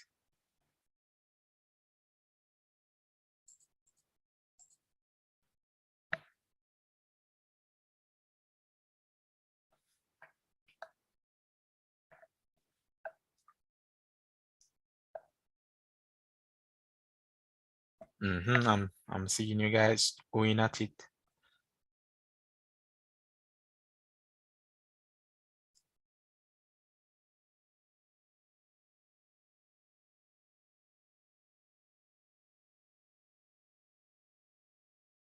Yes, and indeed, C is the answer, guys, or 36.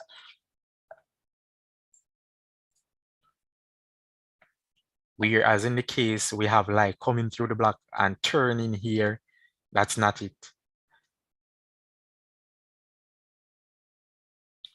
Light wouldn't be bending away, changing direction like this. No, that doesn't happen with refraction. And here we have the light going straight through. It's going into a rectangular block. This is a more optically dense material, and a material which is more optically dense causes the light to bend towards the normal. Here we are not seeing any chain bending occur. The angle here is equal to the angle here.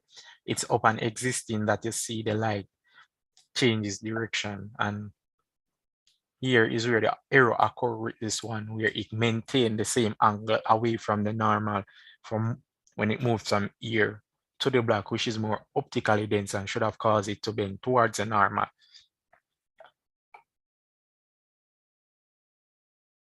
And in D, we have, yes, the light passes, enter the block, bend towards the normal. Then when exiting, it bend away from the normal. But the bend depicted here is like, it's just too much. So this one will be, it's not that, it doesn't cause it to bend that great. When you go into a less optically dense material, it will bend away from the normal. But here, this bending is too much. So C, as the question asks, best shows the light taken. C is the recommended answer. Bends toward the normal, and upon exiting the material, it bends away from the normal because it's going to a less optically dense material, so it will bend away from the normal. Now we move on to 37. A ray of light leaves the ear and enters a glass of refractive index 1.5. If the angle of incidence is 37 degrees, what is the sign of the angle of refraction?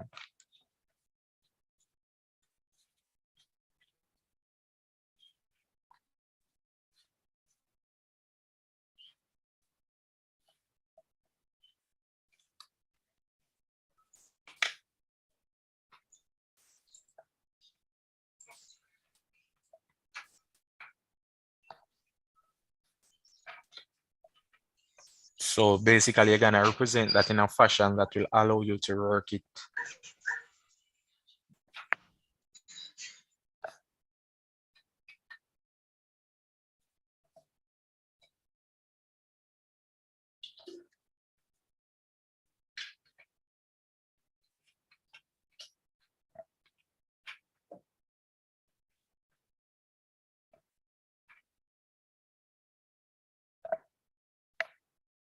And there's something that you guys should take into consideration as regards to, yeah, I'm now seeing the answer popping up.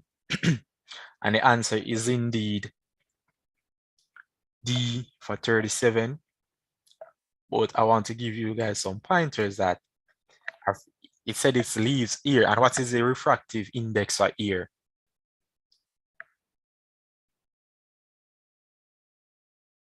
Come on, guys. The refractive index of here, that's N1. Or we're using our refractive law, N1 sine theta 1 equal N2 sine theta 2.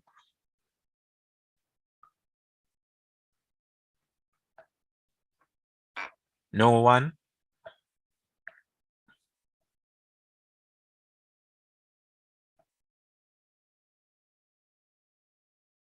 The refractive index of here is known to be 1, and you know refractive index is unitless.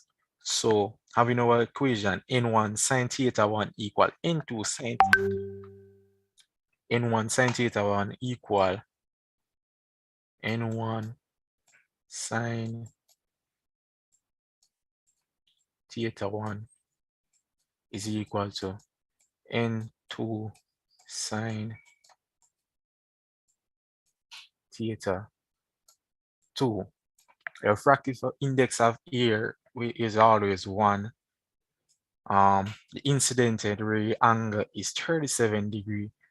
So we're going to have sine 37 degree being equal to the refractive index of the black, which is 1.5 sine theta 2. So rearranging this equation to find the sine angle of refraction, we're gonna just divide by 1.5. Now we'll have 1 being itself 1 times sine theta 37 degree is just sine theta 37. So 1 times that is just sine theta 37 degree, and dividing by 1.5, both sides by 1.5. 1.5 cancel 1.5 on this side, and you're gonna bring it over here to have 1.5 under sine 37 degree, which is equal to sine theta, to find the angle of refraction. You understanding, guys? Yes, sir. Yes, And you guys now know that I wasn't getting any feedback, so I'm assuming you guys didn't know, but the angle, the refractive index of here is 1. And that's like a general. Because everything else is relative to ear.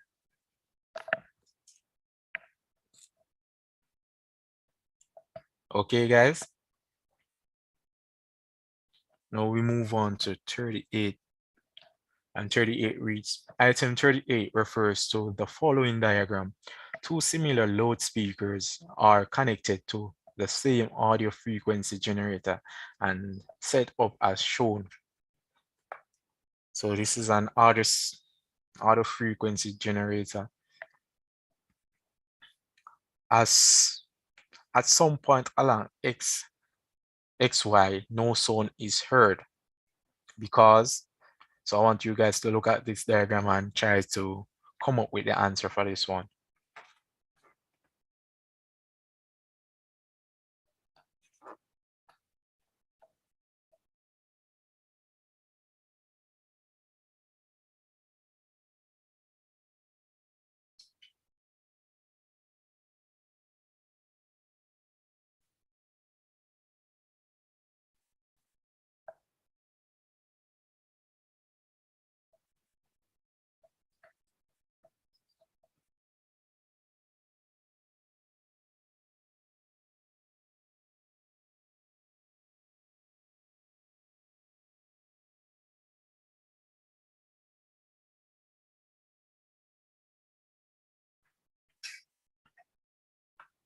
Yes, and I'm seeing the answer.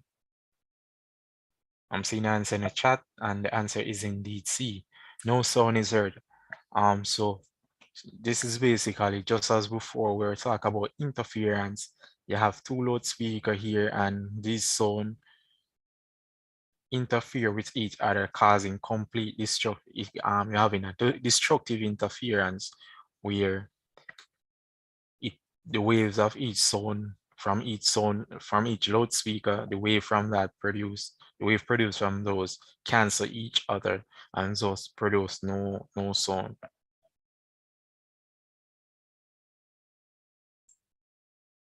So the answer for 38 is C.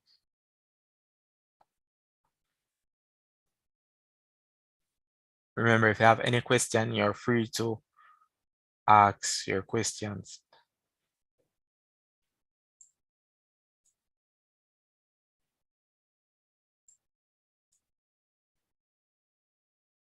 Okay, so 39, the human ear is incapable of hearing a silent dog whistle because, Yeah.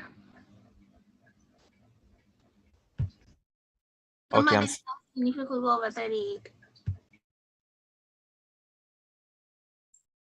okay, no problem.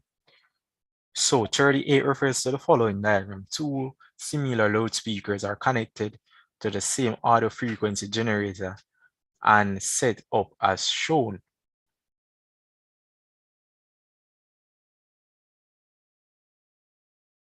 So it said at some point along X and XY, no sound is heard because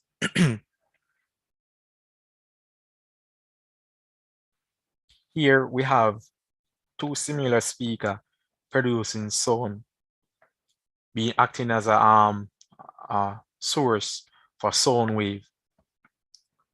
Here is where it said a few meters. So this is a few meters away from the half point. Therefore, when sound wave is produced from, I'm gonna call it speaker A and speaker B, it's gonna take a longer time.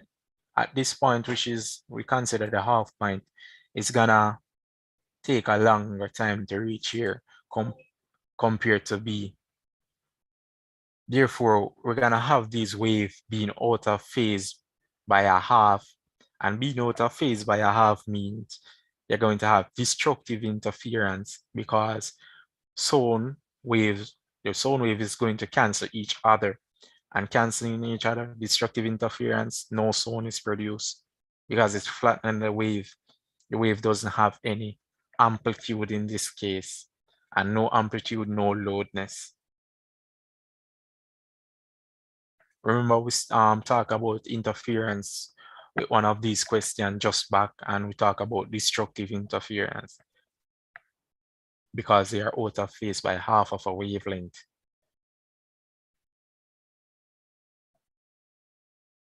Carter?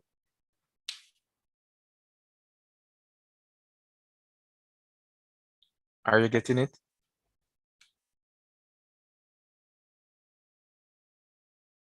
Okay, nice.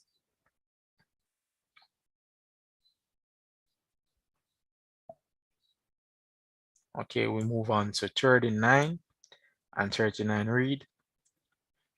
The human ear is incapable of hearing a silent dog whistle because it does not make a noise. The speed of sound is too fast to detect by the human ear. The frequency of the wavelengths are above the range detected by the human ear, or the waves are in infrasounds with in frequency below the detectable by the human ear. Yes, I'm seeing you guys in the chat. You guys are indeed correct. Yes, the frequency of the sound wave are above the range detected by the human ear. You know, dog ear are more powerful and can detect higher frequency than the human ear. And this is actually dogs communicating with each other and keeping us out of their conversation. No, 40.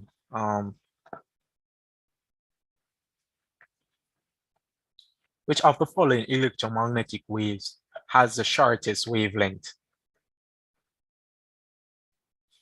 And 40 is pretty straightforward. I'm expecting to see you guys populating the chat with the answer. So one person's thus far answering. Now I'm seeing the answers coming in, and it's actually gamma ray. It has the shortest wavelength and the highest frequency. So shorter the wavelength, the greater the frequency. The greater the frequency, the shorter the wavelength. Nice. And now we move on to 41, and it reads, which of the following diagrams shows the magnetic field formed between a bar magnet and a piece of iron?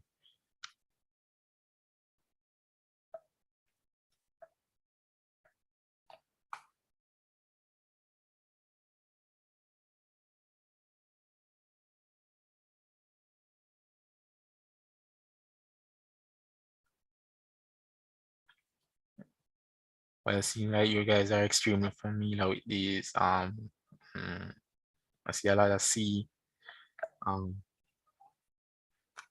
C is actually the answer.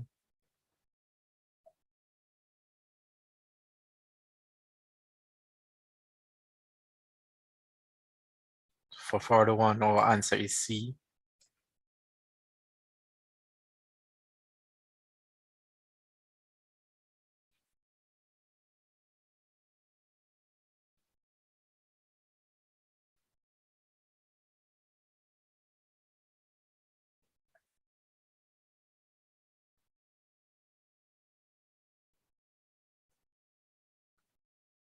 For the 2, which of the following current time graph best represent a DC current? And here we go, guys. Yes, I can explain why it is C.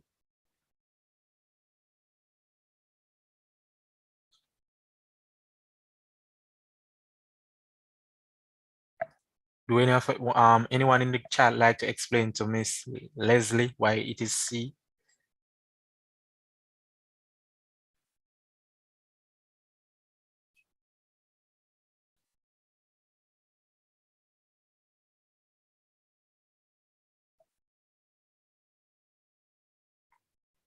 Okay, I'll go ahead and explain. So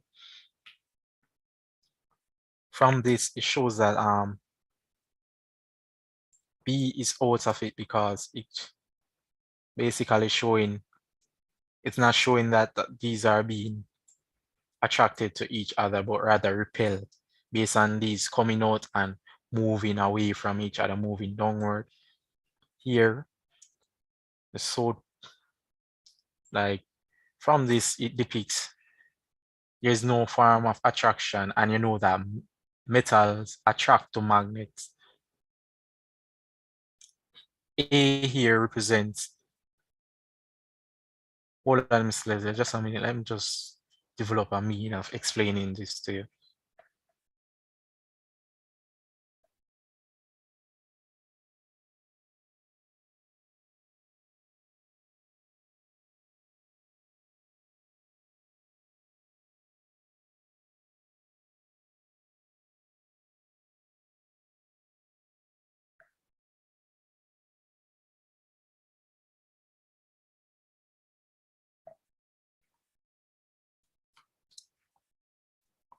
All right, Mr. Lizzie, I'm gonna recommend after this I can give you an explanation, but I'm gonna move on for now.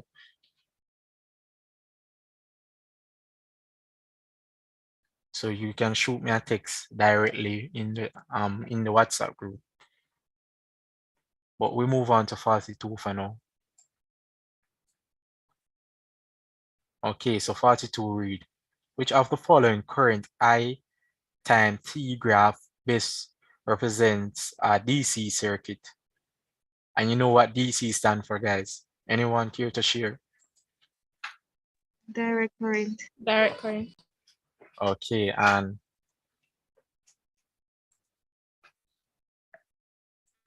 being direct current, you know the characteristics of direct current, where it's a single phase current. So based on the diagrams, which one of the following best represent DC?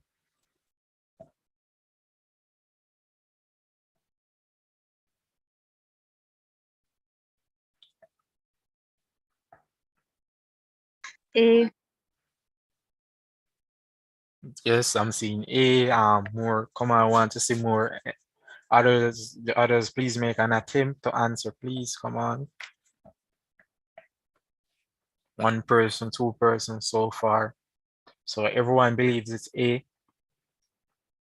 No one against. Who is for?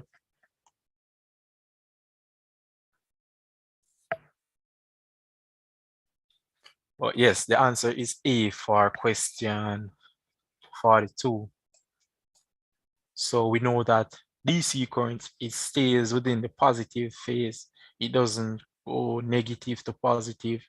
And these are showing current, it's fluctuating between negative and positive, negative and positive. And when we come on to representing DC current, we don't have these representation like these. We tend to have smooth curve, up, down, and unlike alternating current, which move from the negative to positive phase and back to negative and progresses, DC current stays within the positive phase. 43. Which of the following circuit arrangements is best suited for measuring a lamp voltage?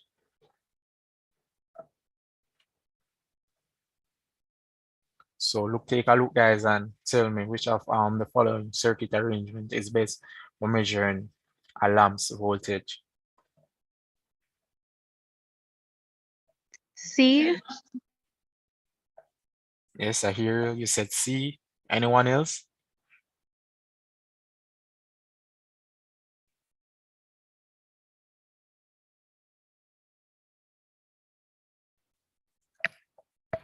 There's some C in C, a lot of C, and yes, your answer is C.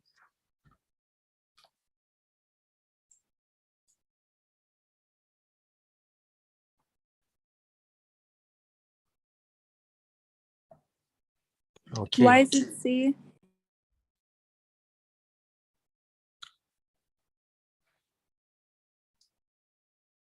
Okay, can you give me, anyone care to share the definition of voltage? As I want you to be participating, so please someone define voltage.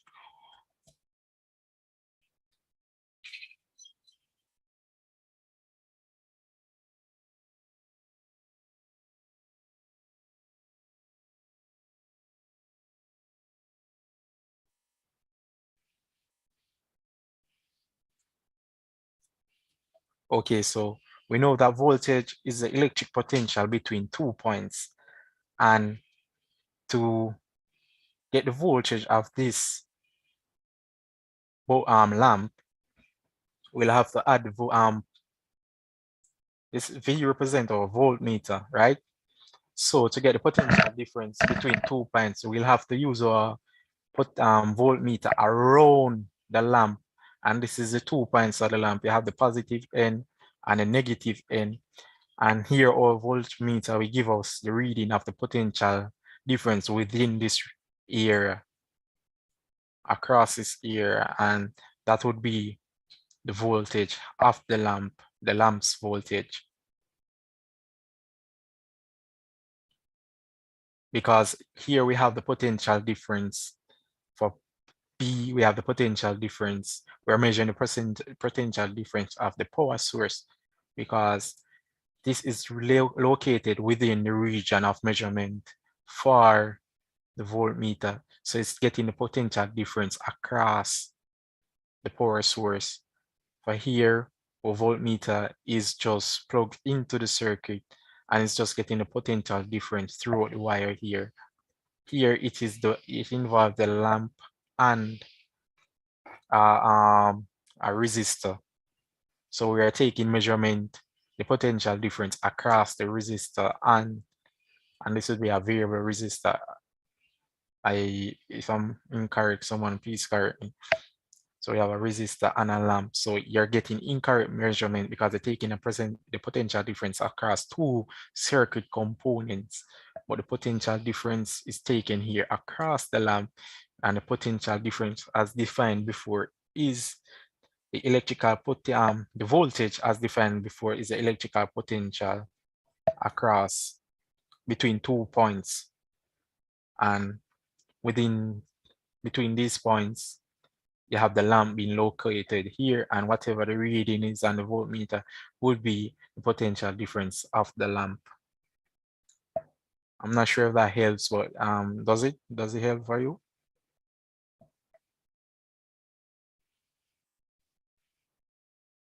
Okay, moving on to 44.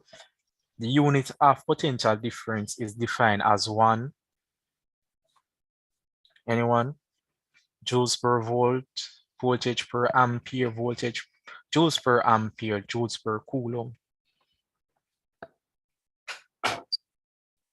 Populate the chat, guys. I want to see the answer popping up.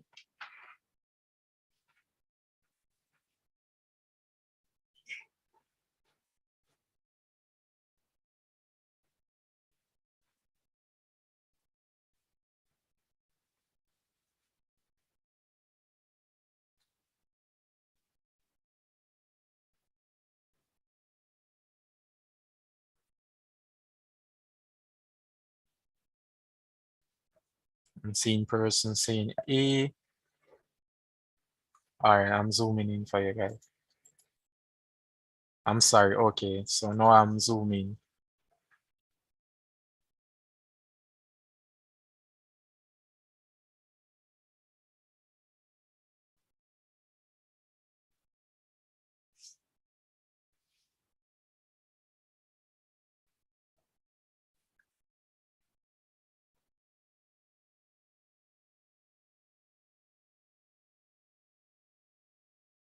I want to see you guys continue trying. I'm seeing a lot of different, I'm seeing different answers being given. I see A, I see D, and I'm seeing A again.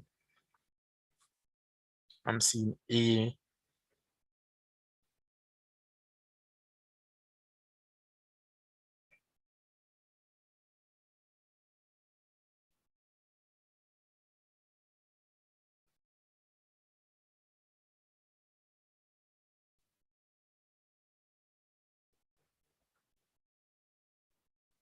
I'm seeing a lot of A, a lot of A. But guys, in reality, the answer is actually D, joules per coulomb. And why is it? It is based on one of like a next formulation for the definition of potential difference, which is the joule of energy which is required to move 1 coulomb of a charge through a component in a circuit. So from our previous question, where we have the voltmeter measuring the potential difference, it is measuring the energy required to move the charges through the lamp. So you need a potential difference, which should be equal to the voltage of that lamp to move charges across it, so you can have current flowing through the lamp. So potential difference is joules per coulomb, the amount of energy required to move 1 coulomb of charge through a circuit component. You guys get that? Yes, sir. Yes, sir. Okay. Now we move on. Someone saying something?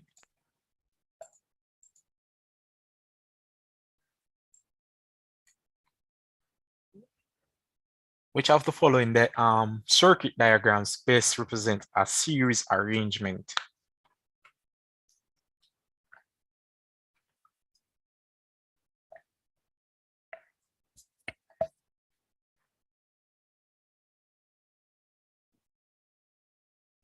Okay, I see you guys, series arrangement. I'm seeing the person saying B, D, C as well. C, a lot of C's coming.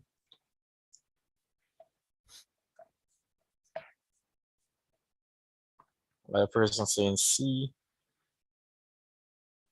Guys, don't be fooled by this question. It's actually trying to trick you by giving the circuit some odd shape.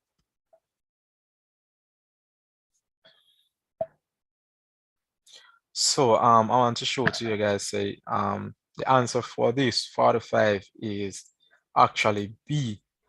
And first, let's establish what is series, what is parallel. So parallel connection is positive to positive, negative to negative, whereas series connection is negative to positive, negative to positive, positive to negative, and so forth. Here we have first A. Of this resistor, you're gonna have one side being positive, one side being negative.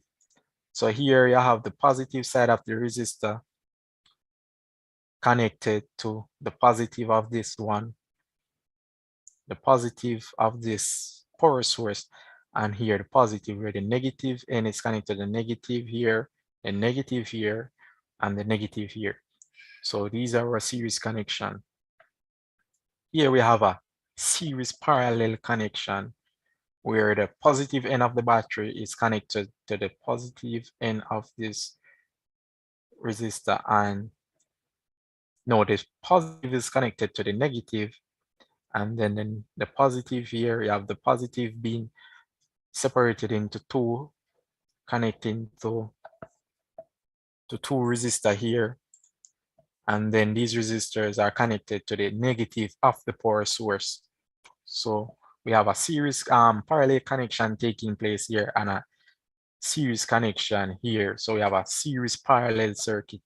Here again, we have, just like before, we have a parallel, but B truly represent our series arrangement because you have the positive end of the battery being connected to the negative, and then the negative being connected to the positive here. Everything is connected at one line, along one line.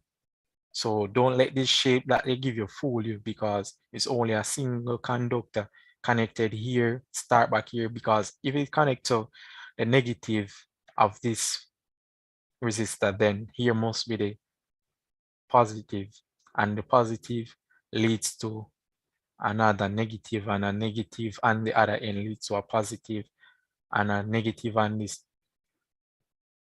Sorry, I made a mistake here, and then all the way making a connection to the negative here. So you guys see with this one, So don't be fooled by the shape of the circuit. These are parallel connection, parallel, and here you have a series parallel. Everyone get that? Everyone Yes, understand? sir. Yes, sir. Okay, nice. So now we have an diagram to look at. Item 46 refers to the following diagram.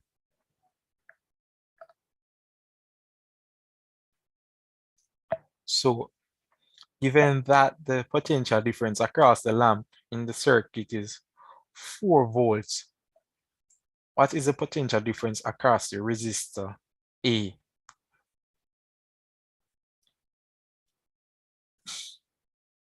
So I'm gonna give you guys a few seconds to think about this one.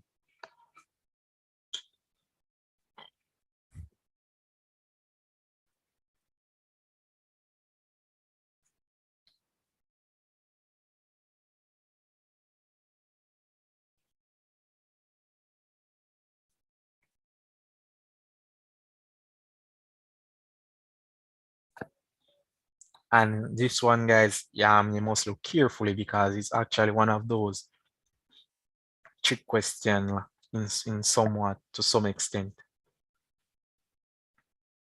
I see people saying A.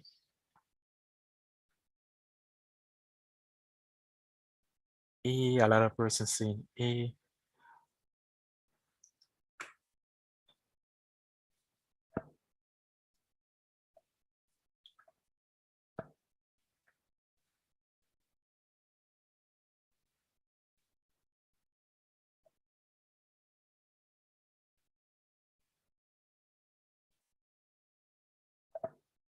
Come on, guys, come on. I'm not seeing the answers yet.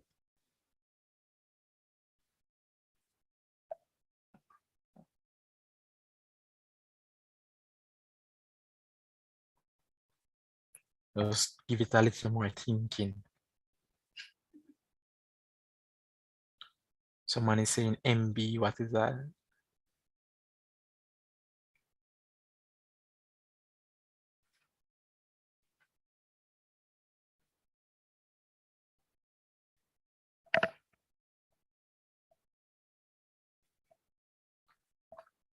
Okay, guys, I'm gonna reveal the answer to you guys. I saw someone saying C, and the answer is indeed C. So the power source is 12 volts, and then it comes to this 4 volts lamp. You're gonna have a voltage drop of 4 volts. So it's actually 12 minus by 4, which is now 8 volts. This goes on to a parallel connection, and voltage in parallel circuit, the voltage remain the same across each component of the circuit. So it's gonna be 8 volts across point A, 8 volts across point B, 8 volts across point C. So voltage remain constant in parallel while current varies, while in series it is the opposite, where you can see you have a voltage drop across this component of 4 volts. So that's why you have 4 minus 12 minus by 4 to give us 8 volts across A here, across resistor A, and it would be 4 volts, 8 volts across B and 8 volts across C as well. Are you guys getting there? Yes, sir. Okay, so due to this lamp here, we have our 4 volts drop, and to give us 8 volts, which is depicted here, 12 minus 4, and then voltage across components in parallel circuit remains the same. So 8 volts here, 8 volts, 8 volts. All right, now to some logic 8. Which symbol represents the NAND gate? A very easy one for you guys.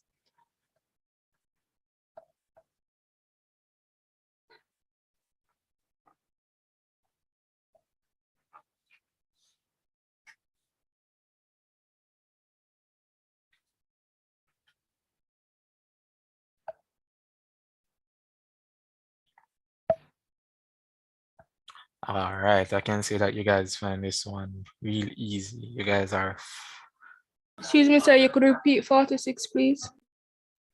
okay, no problem. So for 46, here we have our series connection, and in series connection, you have voltage drop occurring across each component of the circuit. So here where we have 12 volts being sent from the power source being sent to a lamp here, which is have a voltage range is rated 4 volts. You're gonna have a voltage drop of 4. So we're gonna actually subtract 4 from 12 to see the resultant voltage after going through this component of the circuit. So now the question asks, what is the potential difference across the resistor? So the potential difference across the resistor will be 8 volts because you have a voltage drop here of 4 from the total voltage which was sent to that lamp, which is 12. So you're gonna have a voltage drop of 4, making it 8 volts. And here this is just some extra notes that the voltage across A is going to be 12 minus 4 because voltage across components in parallel circuit remains the same. So it's, despite having a single line with 8 volts coming in here, it's gonna be 8 volts across this component, 8 volts across this, and 8 volts across this as well, assuming all of these are resistors as well. So it's gonna be 8 volts flowing here, here, and here. Does that help? Yes, sir. Thank you. So essentially, sir, C is the answer. Yes, C is the answer for 46.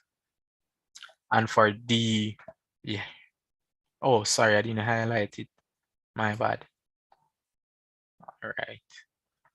And for 47, row 1 was pretty sure of this one, which is D, NAND gate. Okay, now we move on to item 48 refers to the following diagram.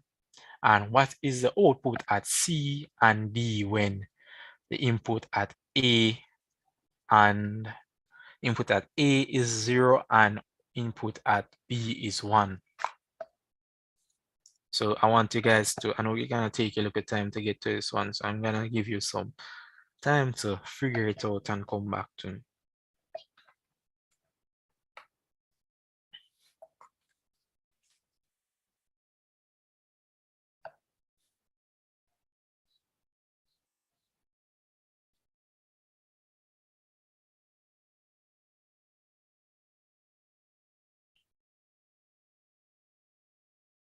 See people, seeing people starting to respond in the chat.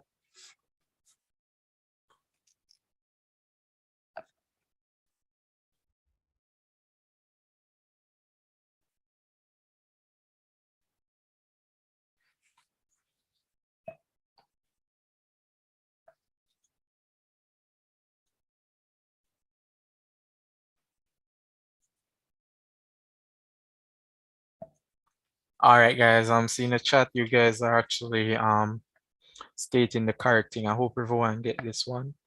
So for this, B is the actual answer, because here we have an AND gate, and you need to have 2 input. One are sometimes called high. So here we have A being 0 and B being 1. If A is 0 and B 1, that means you're gonna get 0 because both must be 1 in order to get an output of 1. If 1 is 0 and 1 is 1, then you're gonna have the output being 0. Both need to be high. And here we have a OR gate where A being 0, B being 1. Once you have an input, one of the input being 1, then you will get an output of 1. You guys understand? Yes, sir. Yes, so once for the OR gate, once you have a high, despite the next being a low, you're gonna get your output of 1. And for the AND gate, both input must be 1 in order to get an output of 1. So for 48, our answer is B.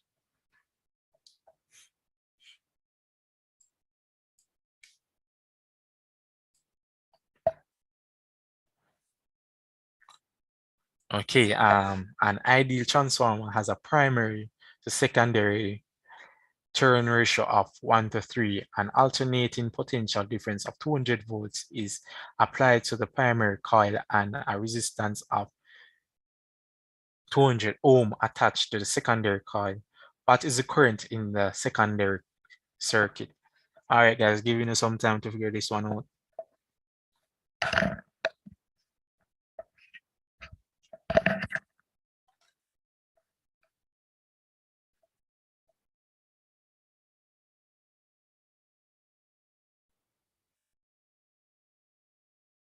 I'm seeing some activity in the chat.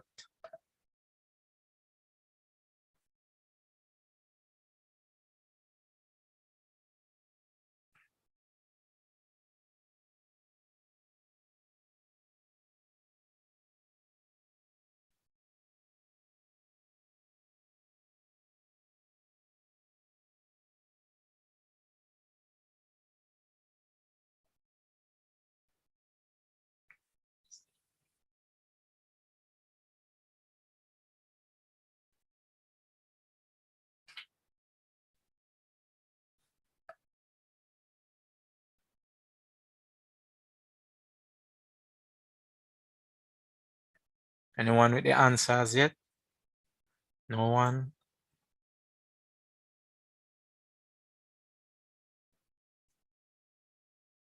I'm not seeing an answer in the chat.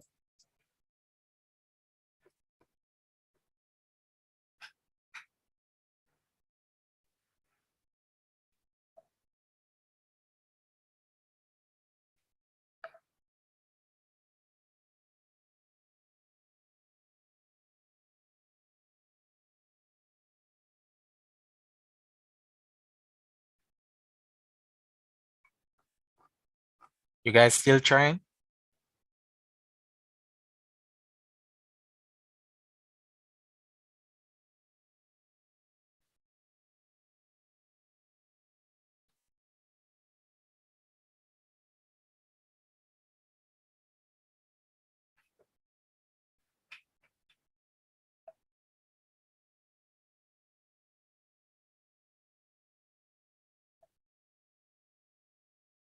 No.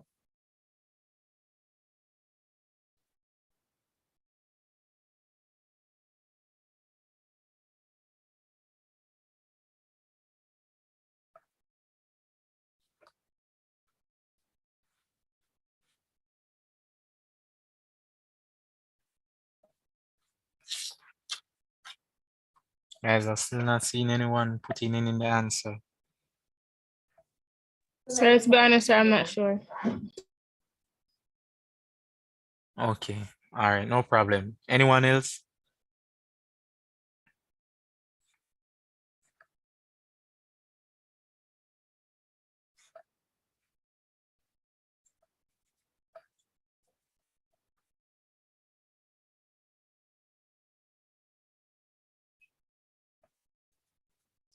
Okay, guys, I'm just working out this one as well.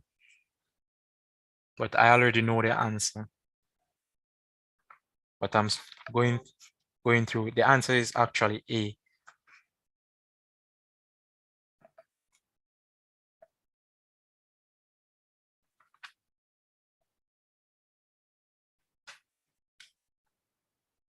The answer is A. I'll share my working note within the WhatsApp group. Okay, guys. Okay, sir. Okay.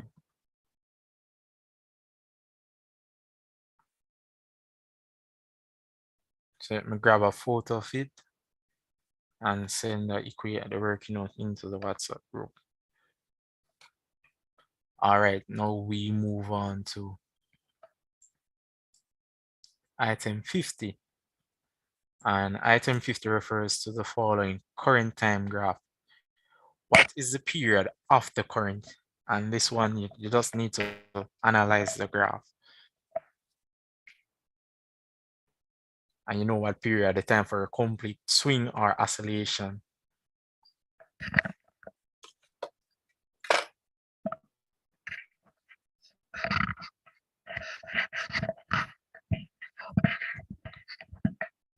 Come on, guys, analyze the graph and tell me what is the period of the current.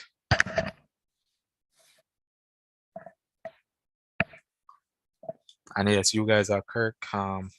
4 seconds it is.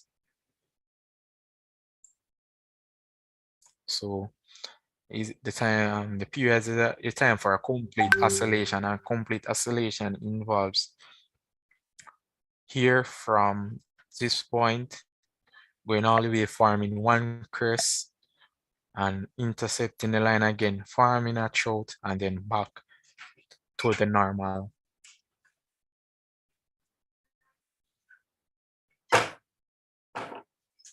So the answer is D, 4 seconds. In which of the following circuit would the lamp light up? So in which one of the following circuit will the lamp turn on?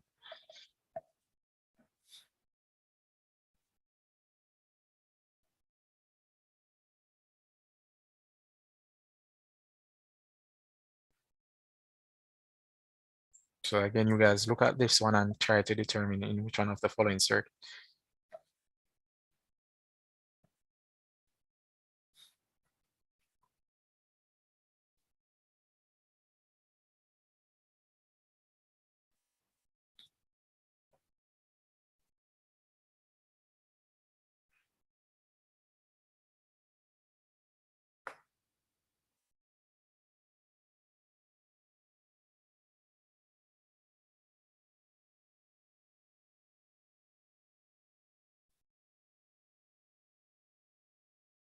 I'm not seeing the answer.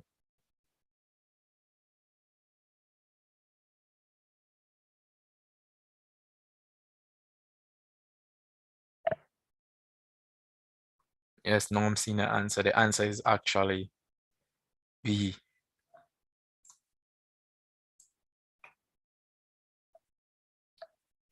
And I'm gonna show this at someone. Why did you say B, Janique?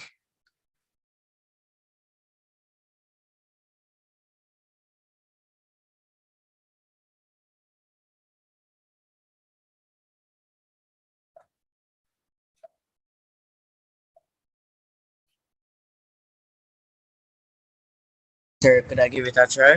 Yeah, you can go ahead.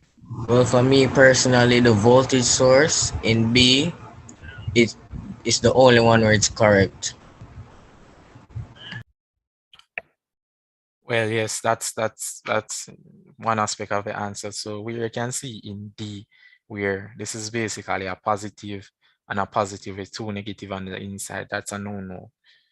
And here the voltage source is somewhat correct here. It's just that here we have 2 resistors facing each other. So you're gonna have like connection here. So you're either gonna have positive to positive or negative to negative connection. And this cannot form a series circuit, which is being displayed. This cannot form, you cannot have a negative and a negative or a positive and a positive connection. And here you have the negative end connecting to the negative, the connection here. Hold on, sir. The connection here is incorrect as well. So yes, your answer is B. So you have the negative end being connected to the negative end. That's not good. Or you have the positive to the negative to the positive of the lamp, and then a negative connection make here. So you guys good? Cool. Yes, sir. Okay, wonderful. So yes, our answer is indeed B. So item 52, and it refers to the following diagram. Which of the following options shows a correct match of the component name and number? So it's for you guys to identify some circuit components now.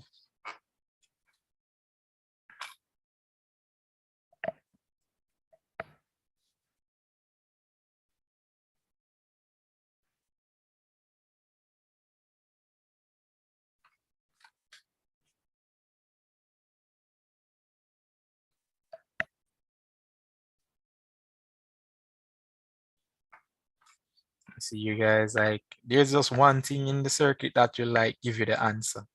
Definitely.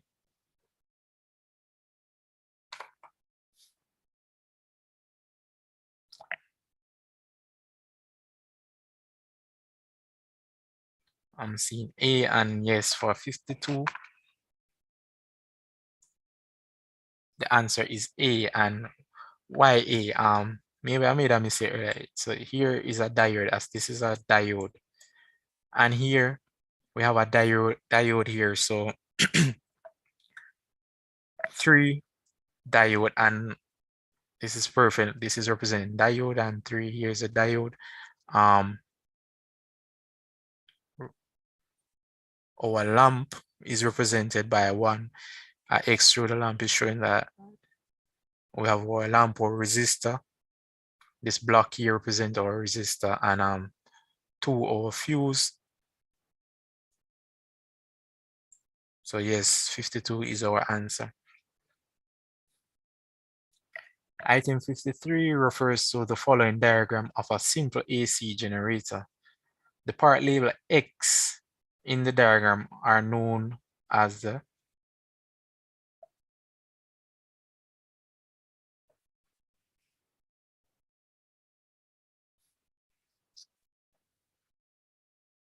so people saying A, C,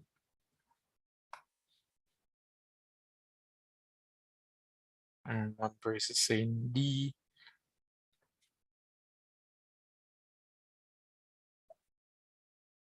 Come on, guys, continue trying.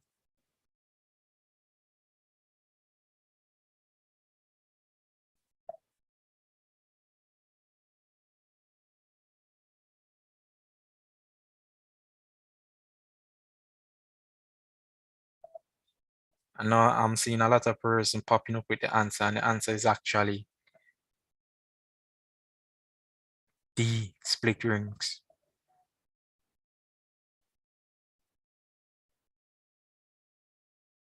So yes, guys, this end of the generator is actually labeled X is the split ring.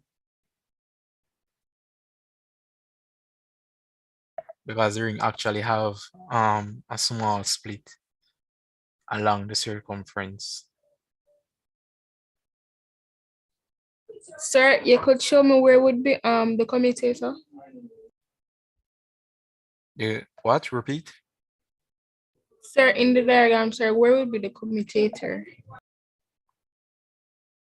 So the commutator would be somewhere here. Okay, sir. I recommend you go on Google and drop an image, because this diagram doesn't perfectly depict it. So yes, we have the split ring. All right, now we on to, seems like we're changing over into some other topic. So this have to do with radioactivity. Now the first question here said, half-life is defined as, and this is straight from the books. Anyone? Let me see your puppy.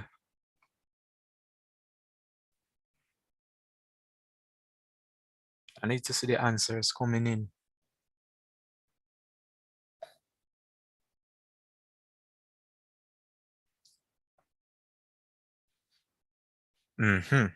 So that's it. Half-life is the time taken for half the radioactive atom in a sample to decay. So it's just the time taken for it to reach half of the sample being presented.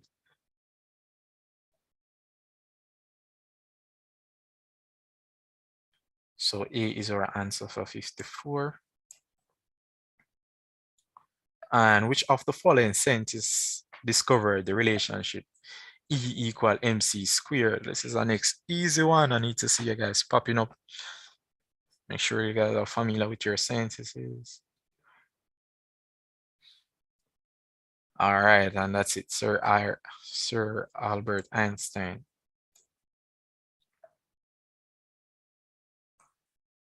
And now we move on to 56. Which of the following cannot be deflected by a magnetic field? These are just theory answers, so you guys just need to remember what you have been taught. Come on, guys, give it a try.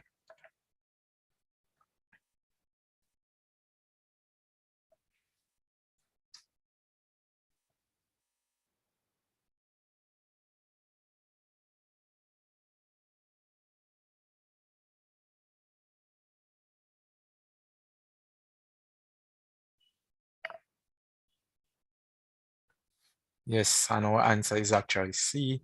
A gamma ray cannot be deflected by a magnetic field. And now we move on to the nuclide. Huh? Sorry, what's that?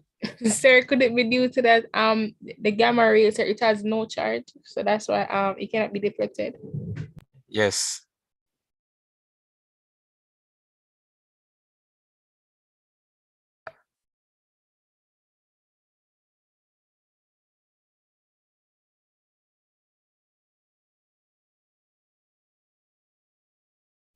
Next question, guys. And TH represent which element?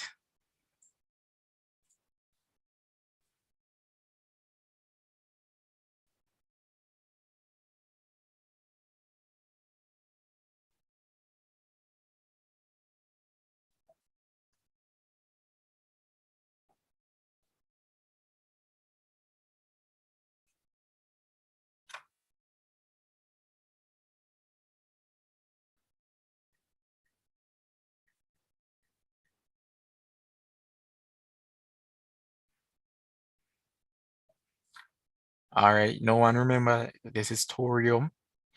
No, you guys are actually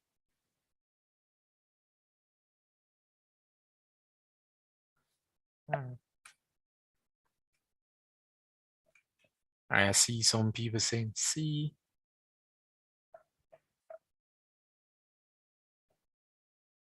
Yes,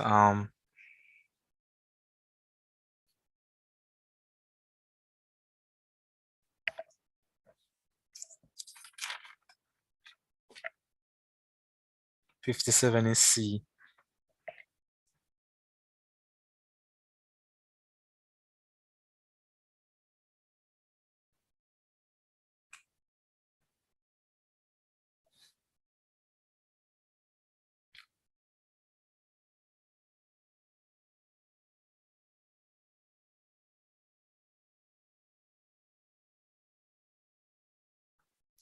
So now we move on to 58, and it's read, which of the following statement about radioactive decay are correct? So is it a random process? Is it dependent on condition external to the nucleus? Is it due to changes in the nuclei of an atom?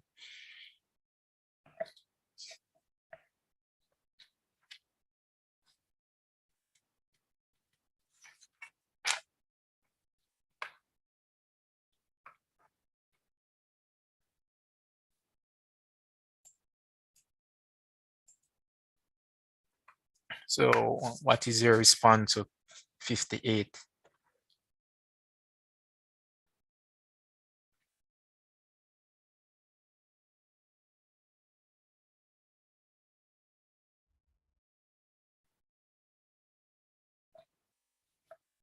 One person responded so far. Anyone else want to give it a try?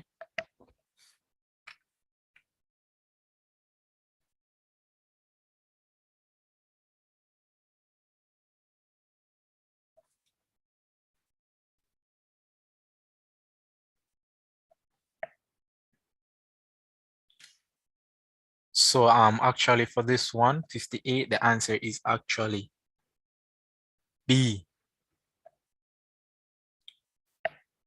So yes, radioactive decay is actually random because radioactivity is a spontaneous disintegration of unstable nuclei.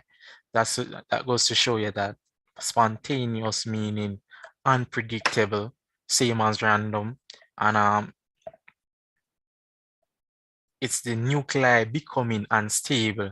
So it is due to changes within the nuclei because it's the nuclei becoming unstable that cause it to become, the material to become radioactive. So radioactivity is dependent upon the nuclei. A stable nuclei, no radioactive material, no radioactive decay. But once it becomes unstable, then there you have your radioactive decay. So 1 and 3 only. So the external condition doesn't affect it. So nothing outside the nucleus affect radioactive decay. All right, so our second to last question.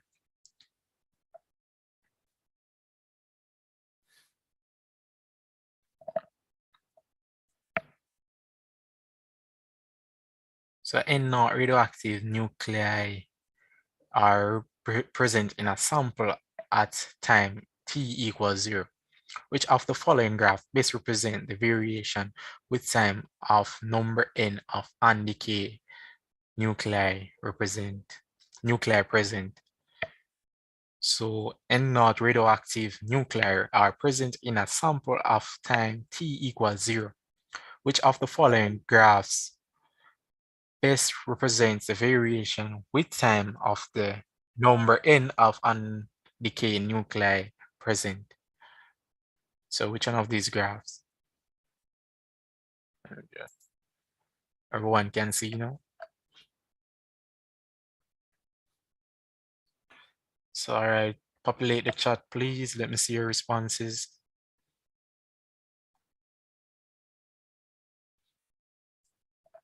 And yes, this one should be an easy one for you guys because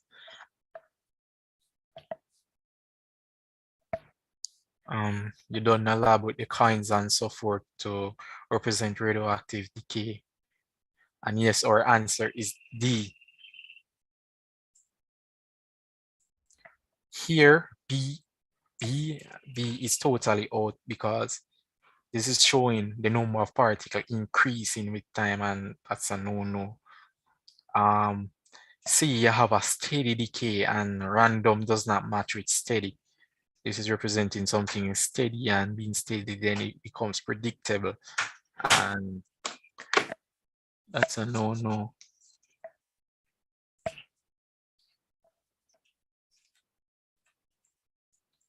And here A and D would be our closest looking, and no,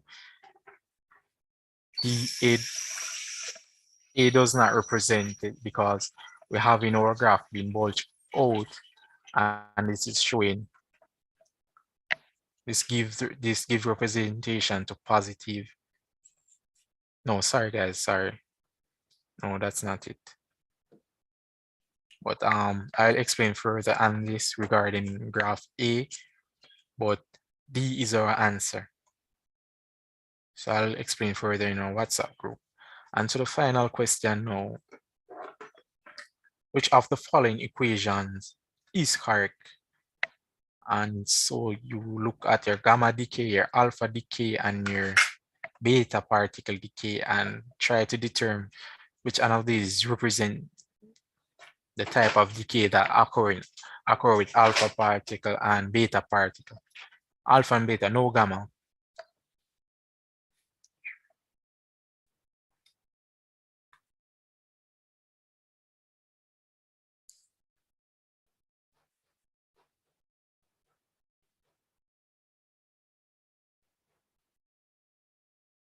Sorry, I can zoom in a bit, please.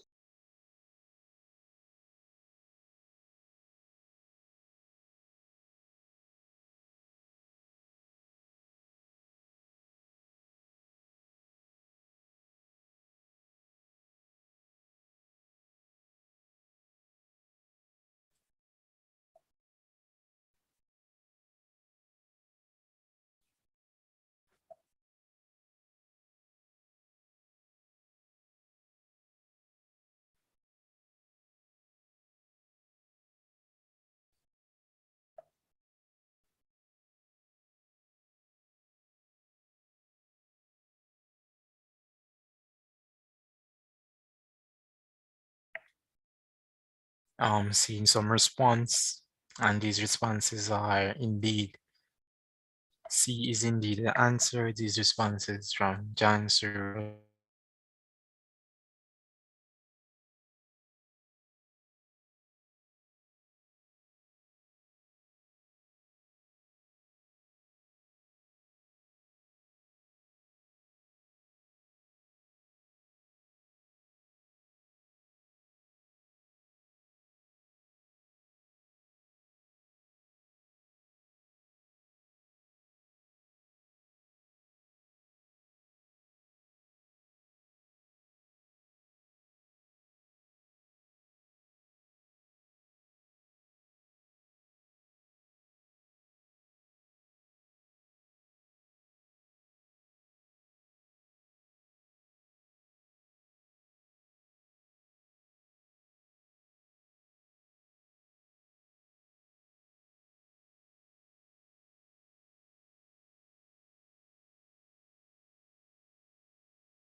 I dropped out earlier, I'm back now. So let me share my screen. You guys are now seeing my screen again? Yes, sir. Okay, and you guys hear me explaining why C is the answer. Because in alpha decay, the atomic mass number is reduced by 4, and the atomic number is reduced by 2. And here C, and here in C, you have a new element being formed, and that element is hold on, radon. That new element is radon. So it's from radium to radon. And what happened is this loop, the atomic number of radium is reduced by 4, and the atomic mass number is reduced by 4, and the atomic number is reduced by 2. And now we have 222 and 86 here.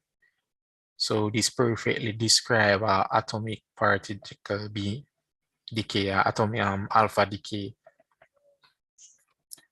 And anyone can tell me for beta decay what needs to happen?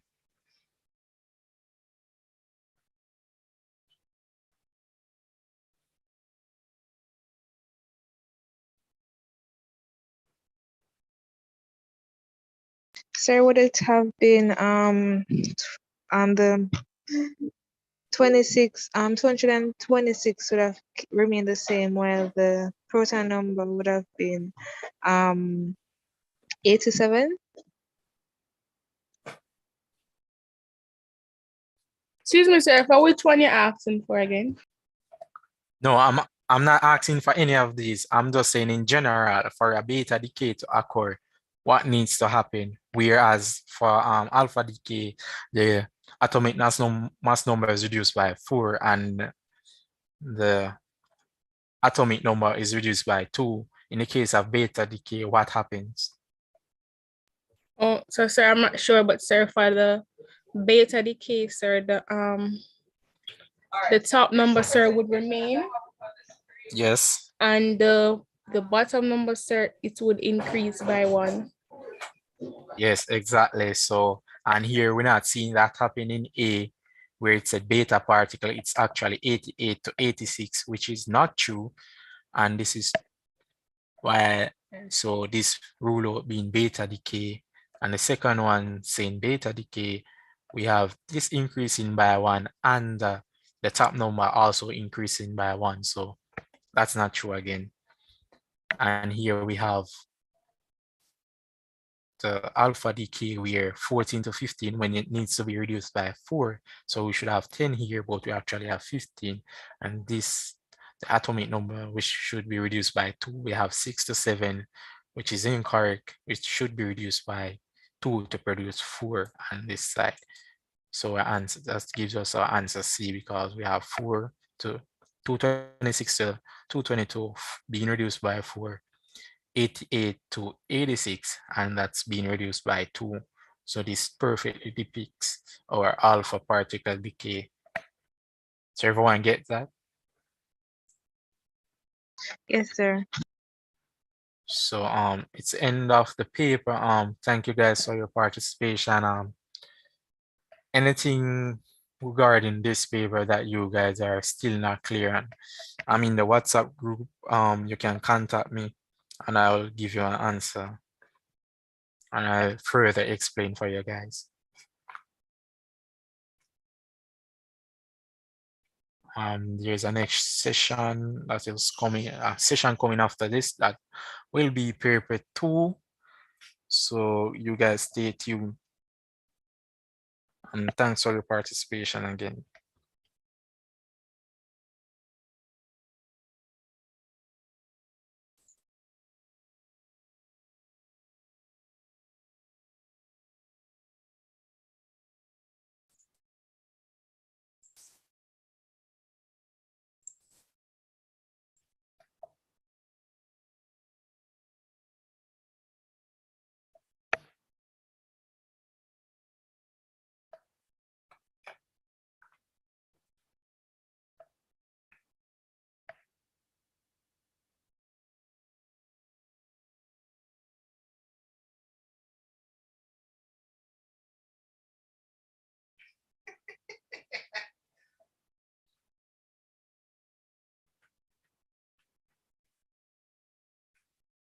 Excuse me, sir. Yes, I'm here. Sir, is a break on right, sir? Just to confirm. Oh, I'm making contact, so I'll let you know soon. Okay, sir. But you guys will be going into paper 2.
Hello, good afternoon, everyone.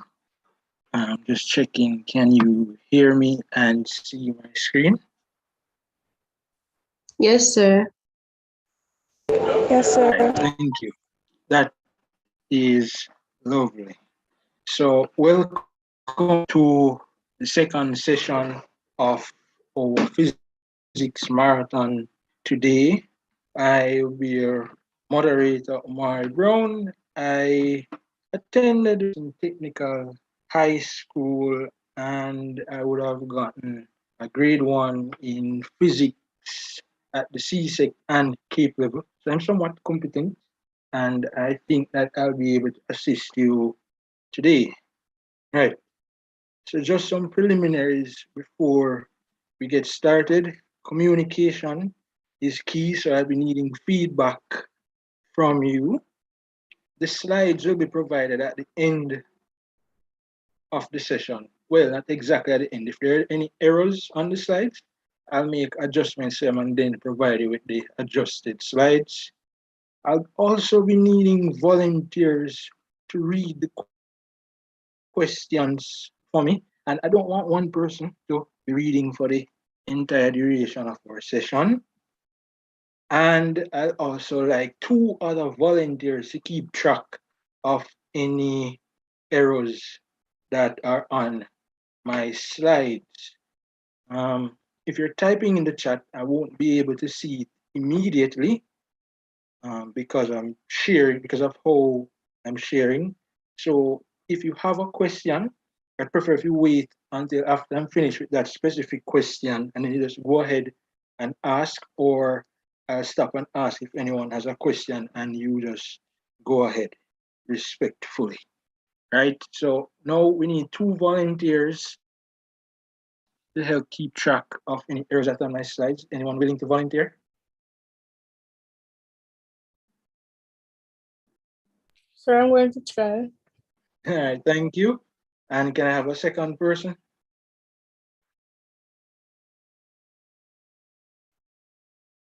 Come on, it's not that hard. All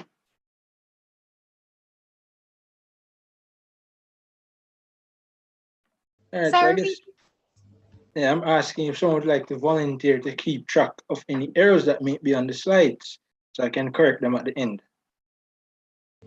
I got Okay. 1 volunteer already, so you'll be my second volunteer. Thank you. And for those that will be watching the recordings, if you have any additional questions and they weren't answered during the session, just please email them to me. My email will be provided at the end of the session. And just to give you an idea of what it is that we'll be doing today, I hope to start the 2021 paper right now and then try to see if we can complete it within an hour and 30 minutes. Right? And then we move on from there. If at all you find this session useful today, please share it on social media for the New Jamaica Foundation so that you and so that your friends and other persons can tune into the other sessions. And now we'll get started with the first paper, and I'd like a volunteer to read. You don't have to read the table, but you can start reading the question. Can I have a first volunteer, please?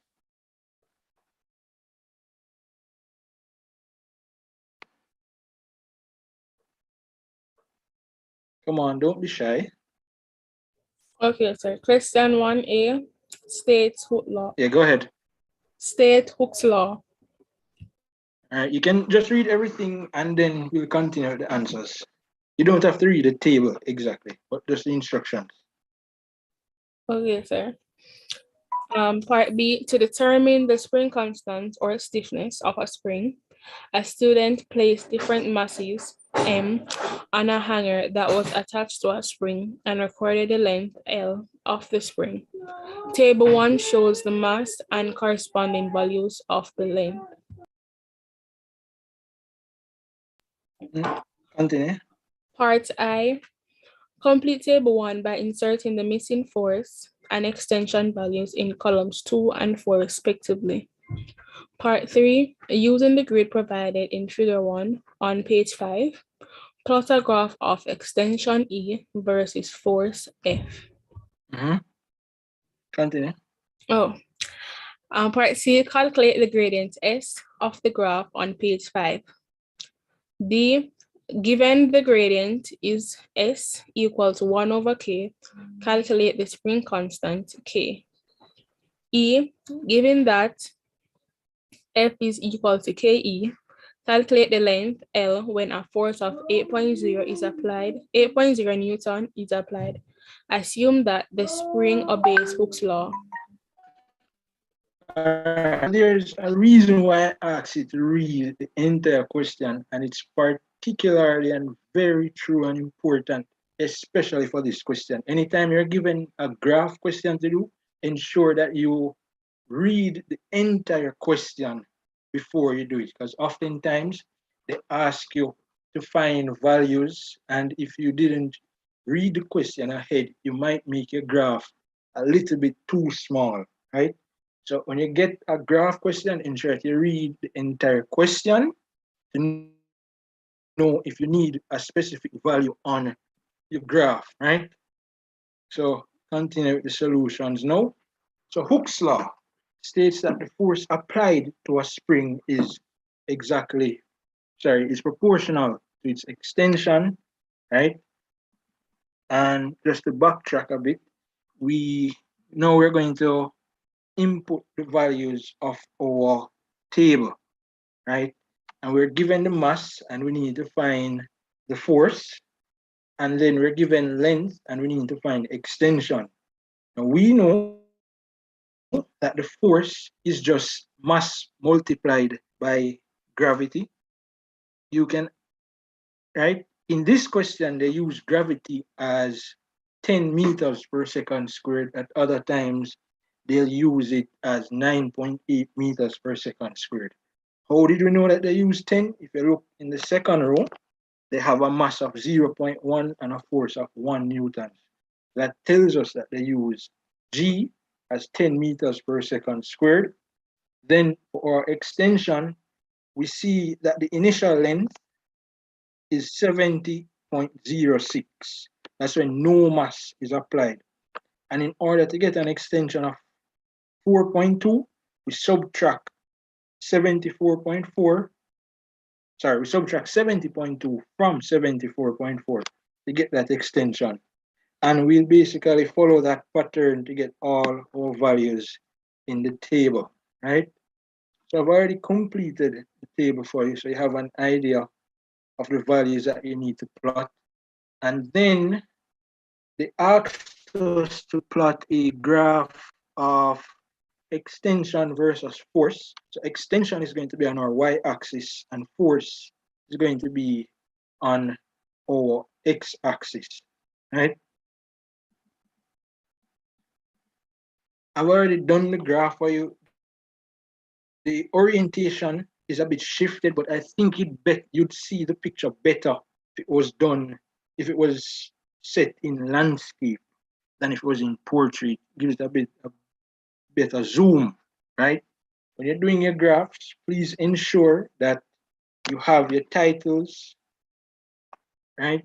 Ensure that you have your titles, ensure that you have your scales, and you plot your points properly.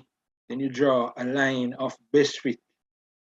So first question that I'm going to ask you guys, should this graph go through the origin, force versus extension? Anyone can answer. What I have, is it correct? Yes, because yes, sir. Proportional. Yes, right. So we know that force and extension, they're directly proportional to each other. The relationship is force is equal to kx. So we do not expect to get a y-intercept, or rather, if we have a y-intercept, it's going to be 0. So you cannot draw this graph with a y-intercept. So your best fit line has to pass through 0 for this specific relationship. There are other cases where you will need a y-intercept, but in this one, it has to go through origin. Everyone got that? Any questions so far, or we can continue? So you may continue. All right, thank you. All right. So gradient, we know that gradient Excuse me, sir. is, yes, go ahead. Sir, just a query here, sir. The definition that you gave for Hooke's law, sir, is that like guaranteed for us to get the 3 marks? What do you think is missing? I think you're asking that because you think something, what's that called again? That part where it's not proportional. Oops. Sir, the elastic limit? Yes, elastic limit. That's what you're wondering if we need to include? Yes, sir, because I see some definitions have that, sir, and that's what I was asking. You could include it, and I think you'd get, I don't think you'd lose anything much from having this definition, but for safety purposes, you could include it, yes. But I don't think the law specifically mentions the elastic limit.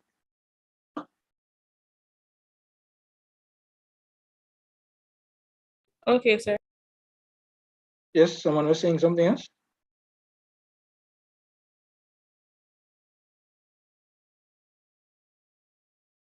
All right, so I guess we continue.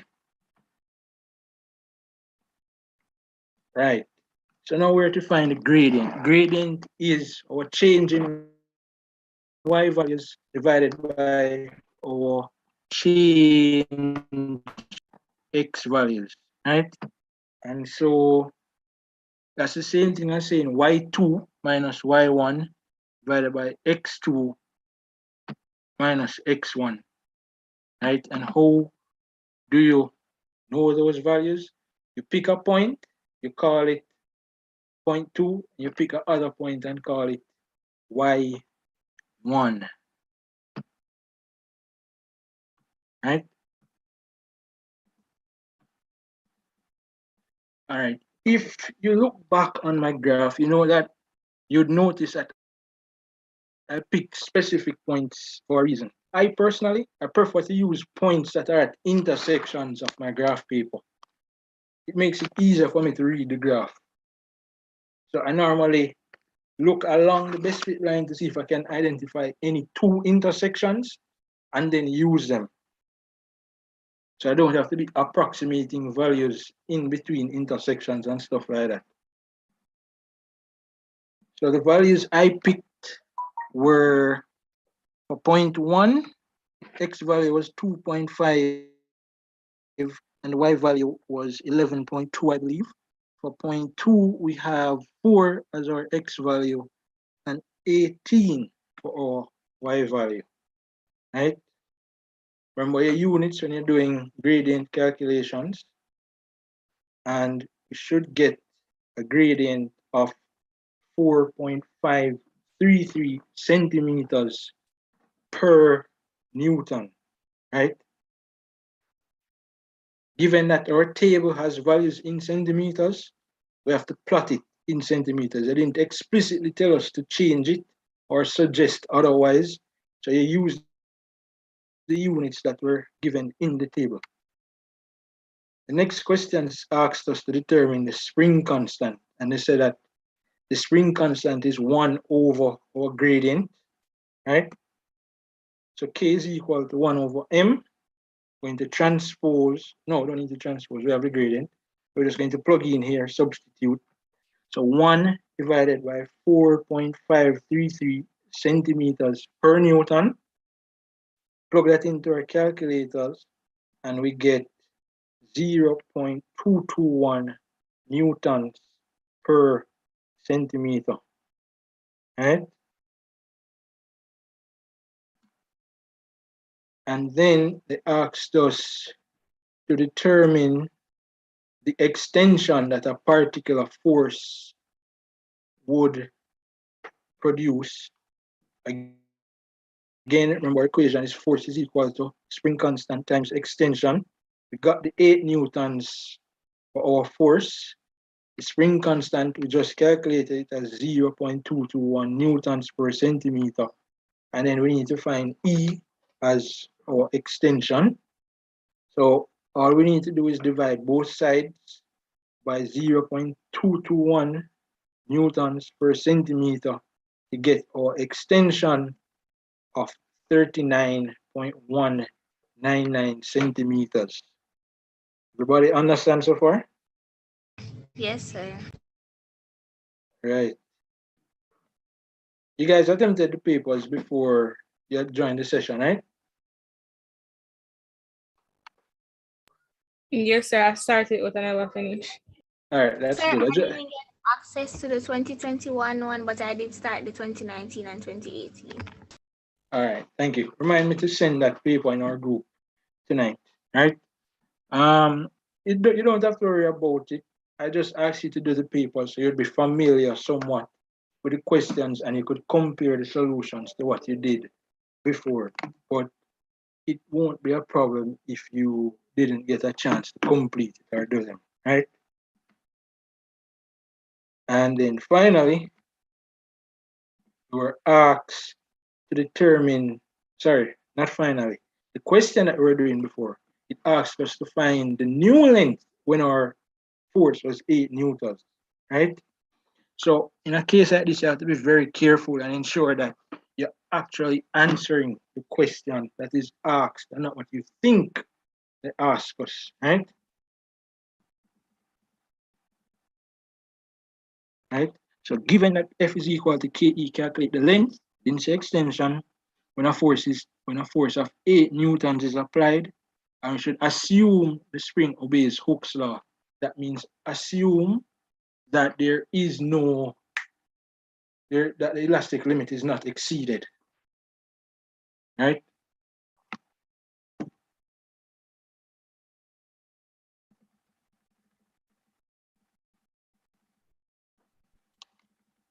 So that's pretty easy. We just got our extension and we knew that our initial length was 70.2 centimeters. Add that together, you get 100.399 centimeters. Or if you wanted to convert it to meters, you could. But in a case like you probably should leave it at centimeters, given that the entire question was worked as centimeters. Right? Any other questions before we proceed to the next one?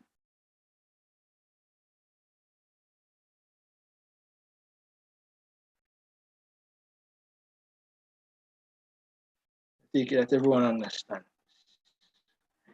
All right, can I have a volunteer to read? You're going to stop after each question for this one. Define each of the following terms: moment of a force. All right, so I want somebody in the meeting right now to give me the answer for that. What is the moment of a force?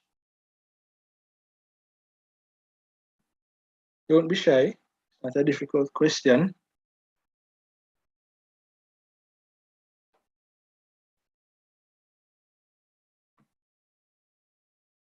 So the moment of a force is the product of the magnitude of the force and the perpendicular distance from the line of action. Yes, that's correct. That is correct. And can continue reading. Oh, center of gravity. And then someone provide that answer for me. Come on, this is simple stuff. You should just be firing right off your mind. It's not anything difficult. Simple definitions like these, you need to ensure that you have them in your minds, at your mind right at ease. Abigail Leslie, you have your hand raised. Would you like to give the answer for that one? Yes, sir. Sir, is it a point at which the weight of an object appears to act? Yes. Yes, that is correct. Don't think I have any issues with your definition. Anyone want to give their definition? If they have something different or a different wording per se. Sir, I have center of gravity is a point through which all the weight of a body appears to act. All right. nothing, I don't see anything wrong with that definition either. I think you can work with that. But some of the questions, especially when they ask you for laws, you need to be able to state it exactly how it is, right?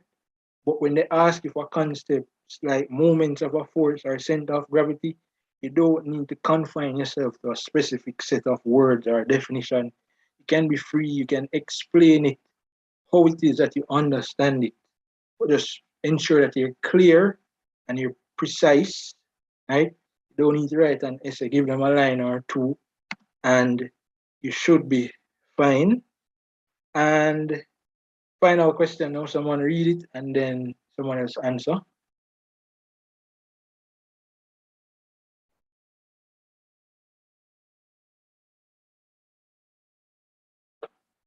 Sir, the sum of sir, we're answering part B.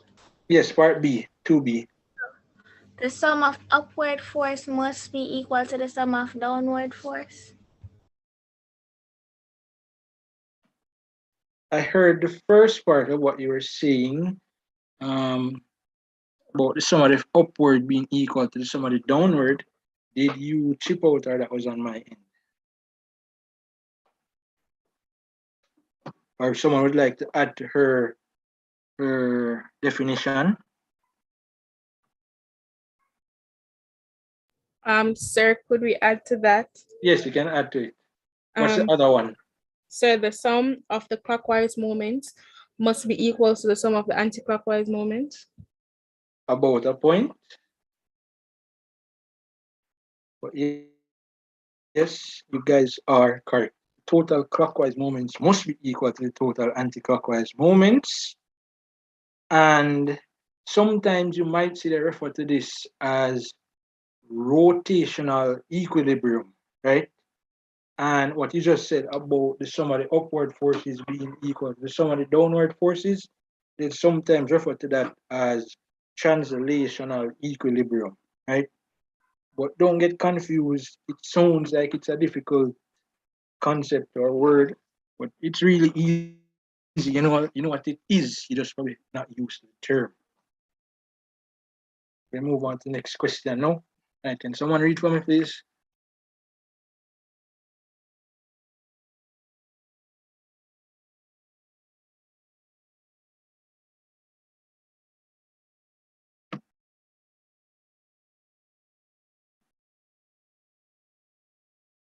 Larissa, are you in the meeting still? Larissa?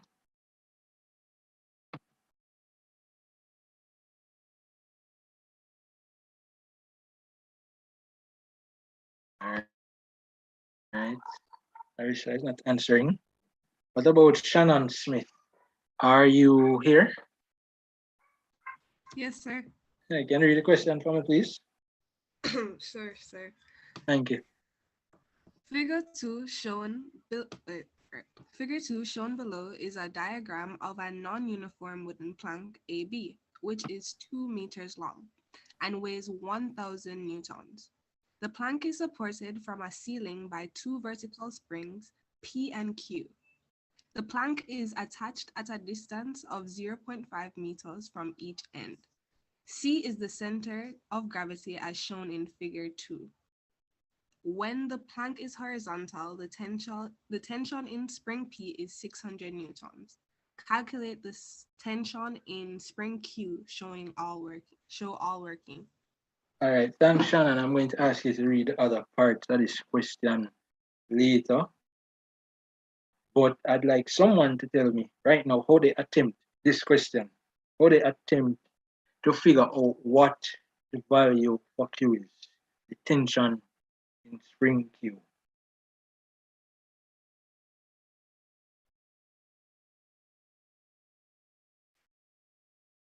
You see what CXC does, they have a habit of, they introduce you to a little bit of the content. So they ask you for a definition here, they ask you to explain something, and then they give you a question to test if you actually understood what they just asked you about, right?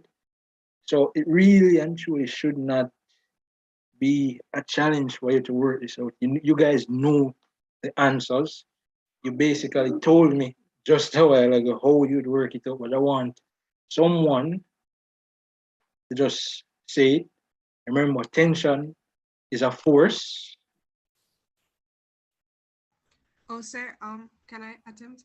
Yeah, man, sure, go ahead. Okay, okay, so to calculate the tension, we could use the definition that all upward forces are equal to all downward forces about a point. So All right, then, yes. we So, know question, what is your downward force? it's W, And what is your upward force? P and Q. You sure about that? Yes. Yeah, man, you're correct. It is P and Q. Right, so you just said the sum of the upward is equal to the sum of the downward, right? Yes, sir. You are correct. So we know that the downward force is the weight, and that's going to be 1,000 newtons. The tension in P, which is an upward force in this case, is going to be 600 newtons. And then Q is the additional upward force that brings the system into equilibrium. So what is the value for Q? Sir, 400 Newton. Yes, correct.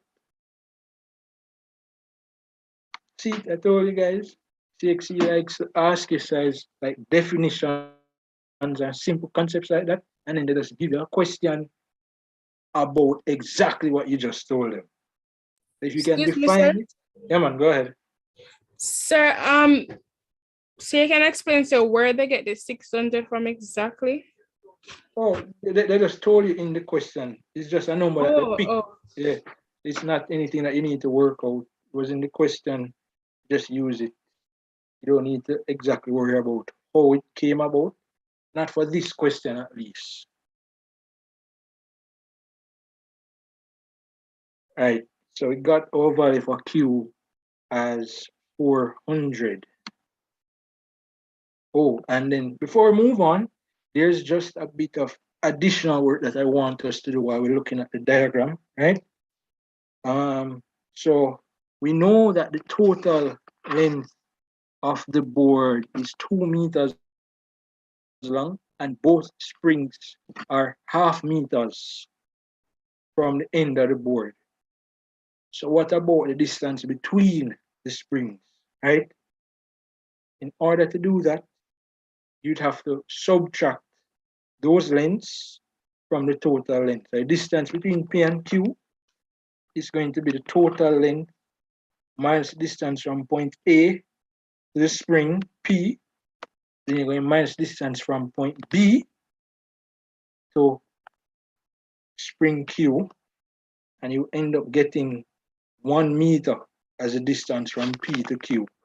This is going to be necessary in the following parts of the question. Not anything too difficult, just some simple maths and subtracting. You can do it. Go ahead, Shannon.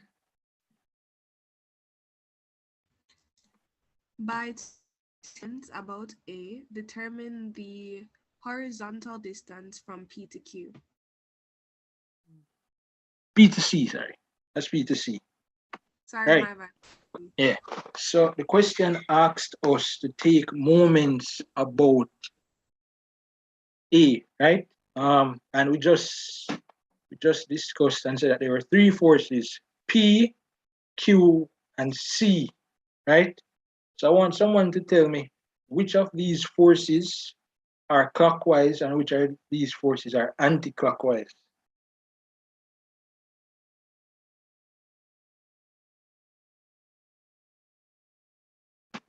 Sir, our clockwise, sir, would be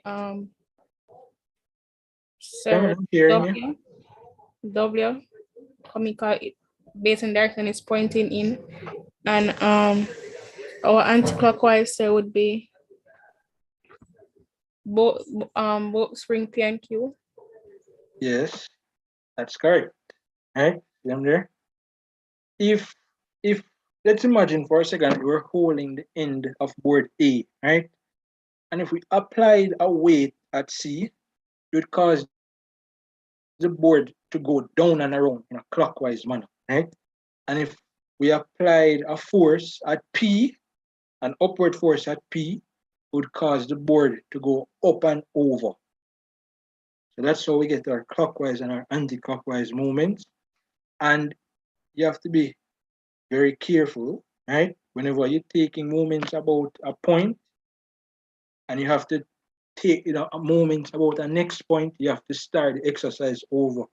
Because if we were taking moments about C, our clockwise moments would be different than if they were taken from A. Be very careful, right? Especially when they ask you to change points. So we have the total anti-clockwise moments will be equal to our clockwise moments, right? And we know that moments is going to be our force multiplied by the perpendicular distance. So we have P, spring P, which is 600 newtons of force, which is half a meter away from A. Then we have our upward force of Q, 400 newtons, that is going to be 1.5 meters from A, right? So remember, now we know distance from A to P and our distance from P to Q. So all you have to do is add those two pieces together to get distance from A to Q. That is why we had to calculate the distance of PQ before. So we have 1.5 there. And then we know that our clockwise moment is going to be our weight of 1,000 newtons that is at point C, and point C is X meters away from point A, right? So we just simplify the anti-clockwise side to get 900 Newton meters is equal to 1,000 newtons times X. Then we divide by the 1,000 to get 0.9 meters as X. Now, if you guys remember at the start of the question, they said that we were dealing with a non-uniform board. That non-uniform tells us that the weight or the center of gravity of that board is not in the center of the board, in the sense that it's not in the middle or center of the length. So if the board is 2 meters long, the center of gravity is not at 1 meter from either end. That's what that non-uniform tells us, right? So do not make the assumption that C is 1 meters away.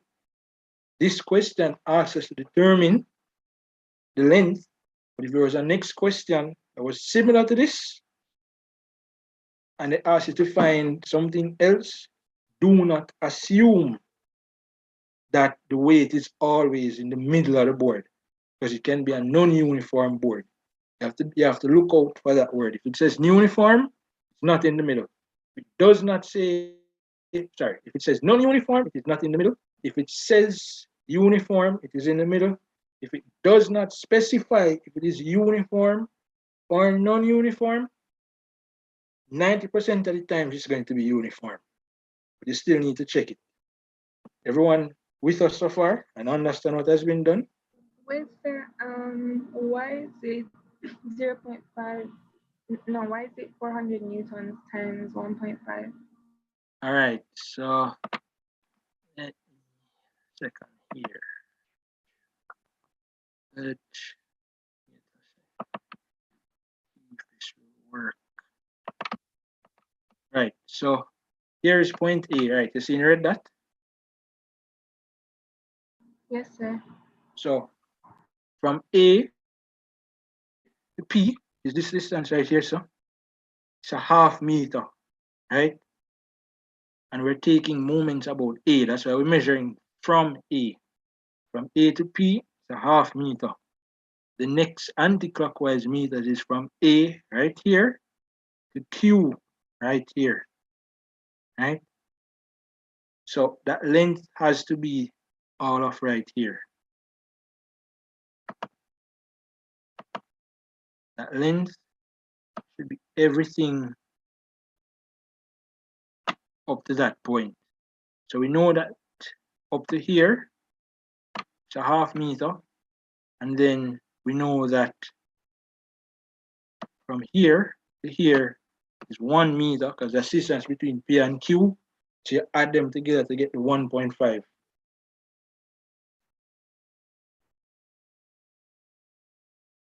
Okay. Got it?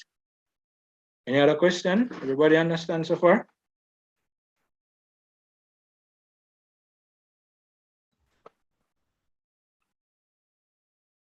All right. You guys, as I said before, you guys don't need to worry about writing everything that you see on the slides right now. It will be provided to you after the session. So, as best as possible, focus on trying to understand what is there. You don't have to worry about writing. And if I should skip a slide before you finish writing, don't worry about it. As I said, you'll get the slide eventually. Just leave a little space to complete at a later date.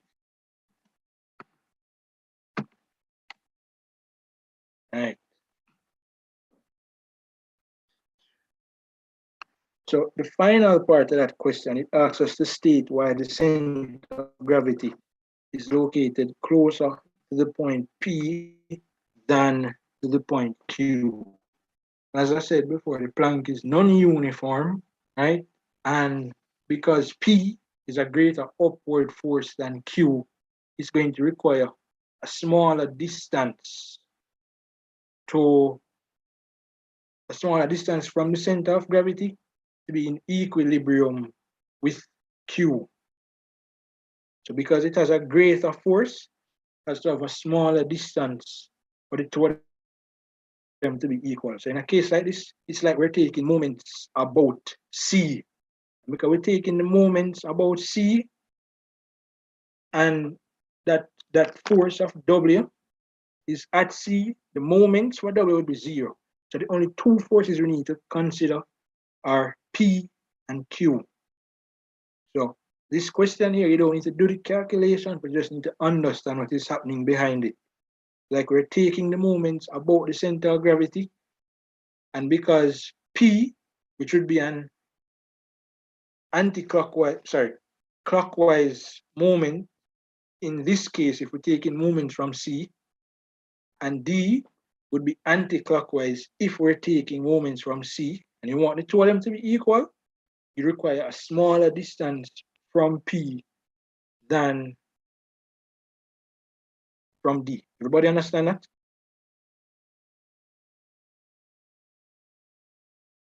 Do you have any Excuse me, questions? sir. Repeat. Sir, sir, I have a question, sir. Could the what you call it, sir? Could the weight affect it, like the mass of them affect it? Why it is closer to one side? I'm not exactly sure if I understand your question. You're talking about if the board itself could affect why it's closer to that side. Is that your question? Yes, sir. Most times that's the case for like the board wasn't made properly. So for example, it might have a hollow part, or it might not have been level. For example, one side is a bit taller than the other, or the board could have warps in it or anything like that. So the fact that it's non-uniform or uniform, it really and truly depends upon the board itself, the specific board and the condition that it's in. So yes, you're correct. It could depend upon the board itself. That could have been an answer as well. But I don't think you need to provide a reason for why it's non-uniform. But I suppose that it could have been a valid answer for this question.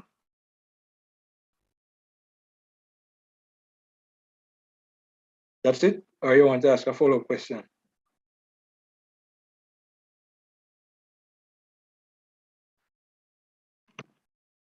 That's it?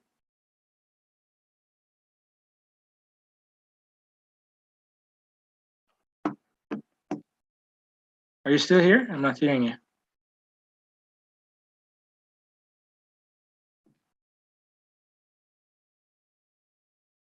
Everyone is hearing me? Yes, sir. Oh, all right. As I said, I'm not viewing the chat or anything else. I can't see if I've chipped out or anything.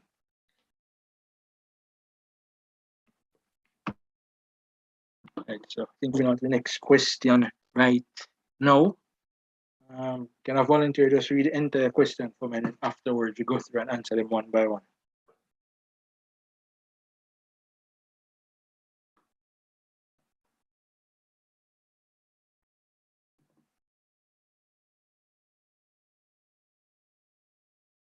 Anyone can read? All right, I Answer guess. is Go ahead. Thank you. 3A. Waves can be described as transverse or longitudinal. I. Explain what is meant by a transverse wave. I. Give one example of a transverse wave. I.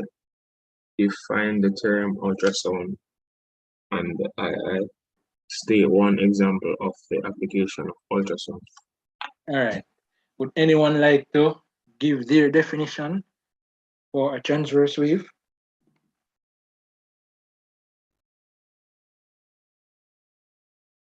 Sorry, can you repeat, please?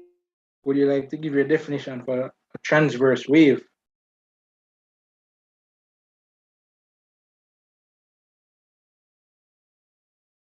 Sir, transverse waves Yes. are waves that are parallel to the direction of propagation.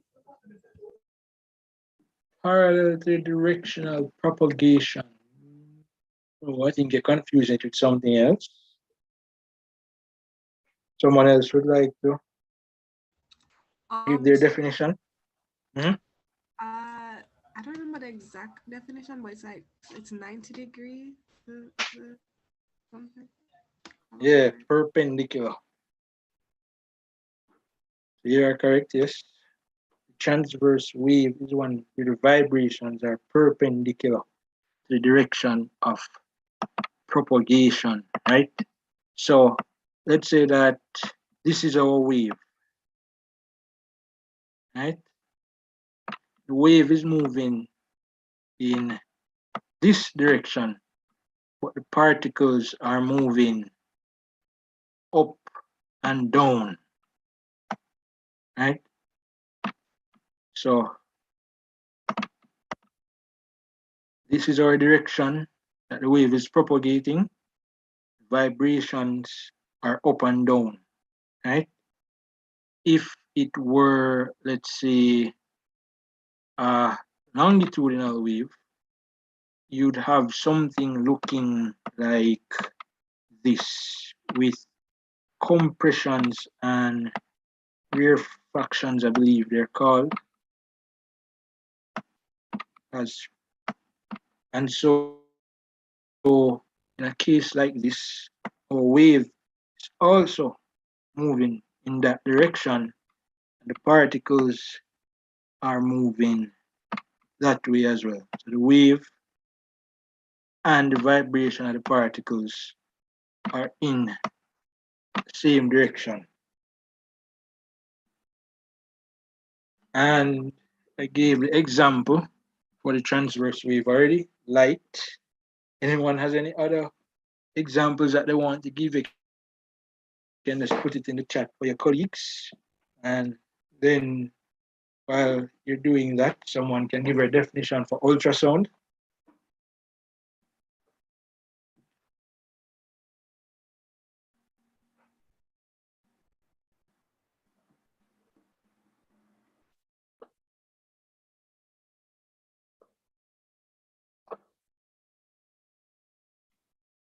Right. So an ultrasound is essentially a sound that has a frequency greater than 20 kilohertz, and humans typically can hear ultrasounds, right? Anything above 20 kilohertz is usually regarded as ultrasound waves. And then our uses of ultrasound are numerous. We use them in navigation, for example, sonar and animals like dolphins use them for echolocation and stuff like that. They use it for echolocation communication, sorry. And then we can also use ultrasounds for diagnostic imaging. So for example, when you want to look at a baby inside of its mother, or if you want to look at the structure of something that is underground, you could use ultrasound to do it.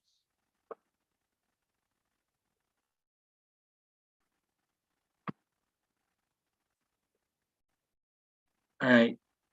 Next question I'll read. So figure 3 shows the path of a light ray from air through a cube of ice, along with 2 rays showing partial reflection, right? So this is our partially reflected ray, and this is our refracted ray, right? And this will be our medium.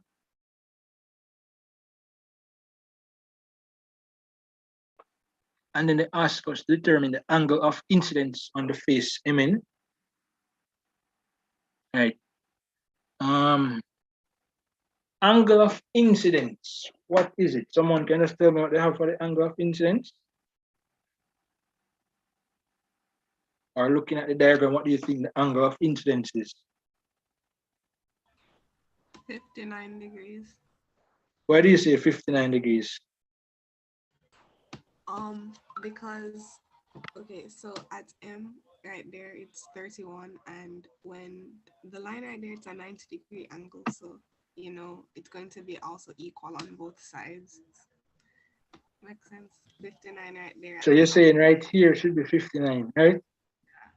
So why would you say 59 when there's a 31 right here? Why not just use the 31 as the angle of incidence? I don't know, because it's just not. Yeah, you are true. It's not the angle of incidence. I just put it there for you to figure out the angle of incidence.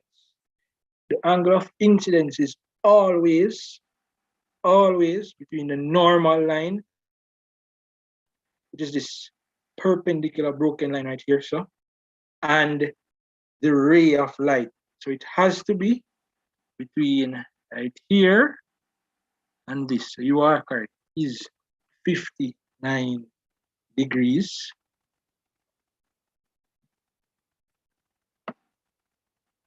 Right? Next question asks for the angle of reflection on face MN. What's the angle of reflection? Sir, 59. Why is it 59? Sir, according to the one of the law of reflection, the angle of incidence is equal to the angle of reflection. All right. Anybody disagrees with her? Anybody have anything else that they want to add?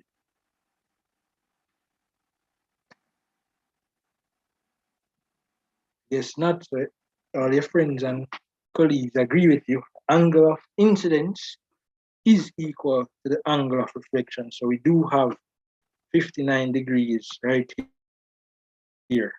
So this should be our angle. This is our angle of reflection right here. And our angle of incidence would be this one right here. So what is this angle called? Sir, the angle of refraction. All right. What about this angle? Does it have a name? Sir, I don't think so. No, it doesn't have a name. But you're correct. This is the angle of refraction. Going to get to the calculation for that shortly. And then finally, on the diagram, label the critical angle theta. Can someone tell me what is the critical angle? I don't want anyone that has spoken already for this question. Somebody else. Somebody tell me what is the critical angle, as in the definition for it. And then that person can either tell me where it is, or they can ask somebody else to pick up the question for them. Anybody? What's the critical angle? What's the definition for critical angle?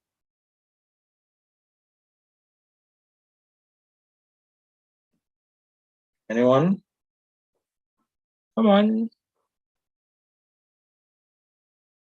Either you're wrong or right, you know. And if you're wrong, you learn from the mistake. And if you're right, then you confirm what you already know.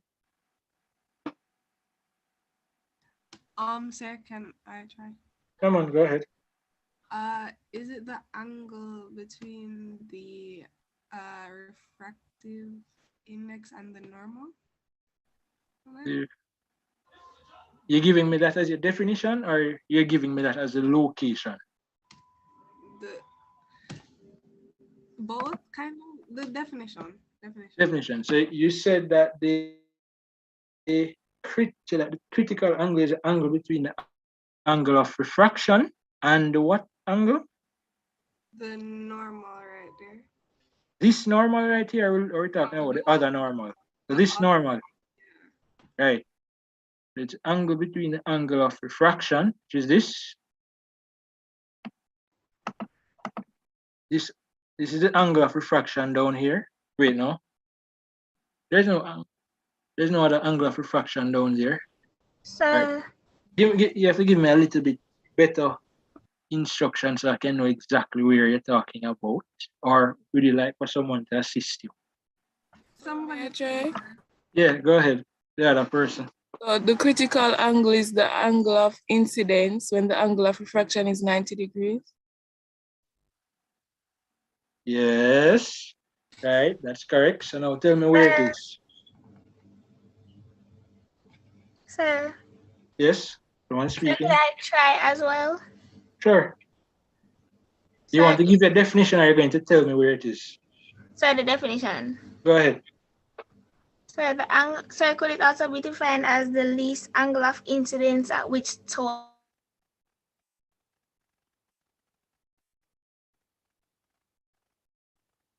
You cut off just a while ago, but I heard the first part of what you said. You asked if it could be defined as the least angle for which total internal reflection occurs.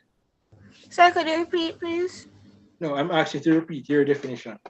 Oh, What? okay. So I was saying the least angle of incidence at which total internal reflection takes place. All right, so you can't give me that definition without telling me what total internal reflection is. Oh, you know what total internal reflection is? Sir, I know what it is, but I can't tell you in words. All right. So you're not wrong. You are correct. You're correct. It can be defined as either one of those two things. It can be defined as the angle for which the angle of refraction is 90 degrees. And it can also be defined as the angle for which total internal reflection occurs. Essentially, total internal reflection just means that when the ray, I'm going to show it if I can. This ray right here, when it meets along this border, it can't go outside, right? It has to reflect inside.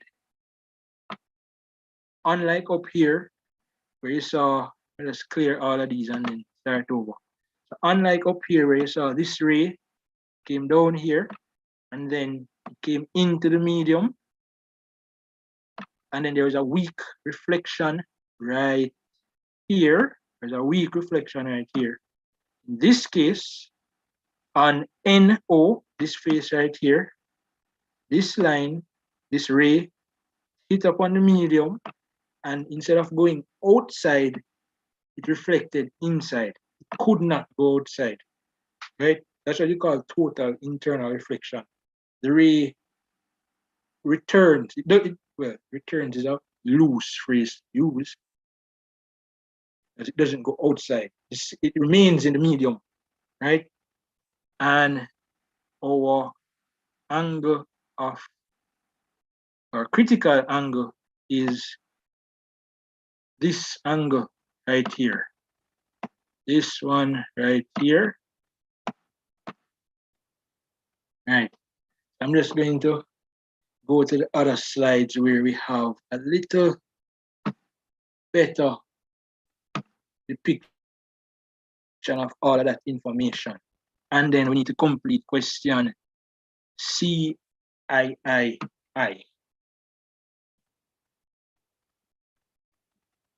That's our angle of reflection right there. Right. So the refractive index, right? All refractive indices, they are quoted in terms, they are specified relative to air.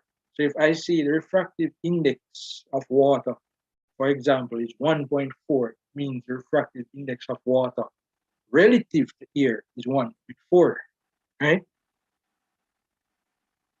But you don't always have to be coming out of the air and going into water.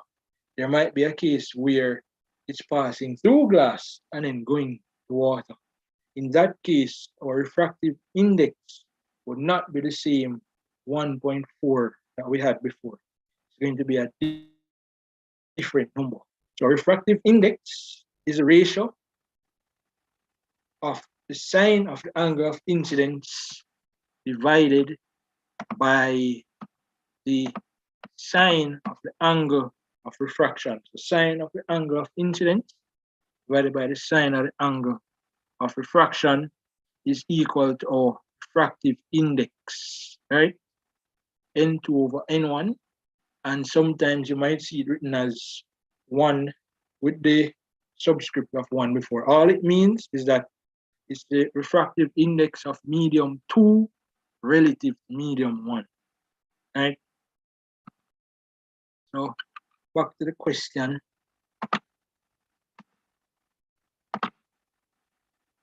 You know that our angle of incidence was 59 degrees and our refractive index for this medium as given by the question itself was 1.31. So we need to find our angle of refraction, which we already identified was the angle right here, right? So first thing we need to do, we need to get sine r on the opposite side of our equation. So we transpose it to get sine 59 degrees divided by 1.31 is equal to sine r. So from the line right here, all we did, we divided by 1.31, we multiplied by sine r. So we transpose to get this. And then we found the value of sine 59, just plug it into our calculators. I use the value 4 decimal places, right? And then afterwards, I took the sine inverse of this value. So 0.8571 divided by 1.31 is 0.6544. You took the sine, and I took the sine inverse of it to get r, which is our angle of refraction. Give us 40.87 right there. So you can run it off, right? Yes, you can. As in, you want to know if you can just call it 41? Yes, sir. You can, yes. But it's best if you state how many decimal places or how many significant figures that you're using. I personally don't think you should round it off to 41 flat. If you rounded it off to 40.9, I wouldn't have a problem with it. But 41 may be stretching it just a little bit. Excuse me, sir, I have a question. Not that the answer is wrong, per se. Go again? So I have a question. Sir, it's in Mhm. regards to the critical angle, sir. Yeah. Do you also say it's the angle of incidence that meets the normal at 90 degrees? No, no, you couldn't say that. Based on your definition right there, you would have been saying that angle of incidence that meets the normal at 90 degrees, I said? No, that's not it. Based on your definition, you would have said that the angle of incidence would have been coming along right here when it hit the normal. That's what your Okay. definition would imply. You have to be careful of that. Okay, thank you, sir. In that case where it's running along, along the board of the medium, there wouldn't be any refraction or reflection. Any refraction or reflection taking place there. So you wouldn't necessarily need a normal per se. Any other question? Or we can move along to the next one.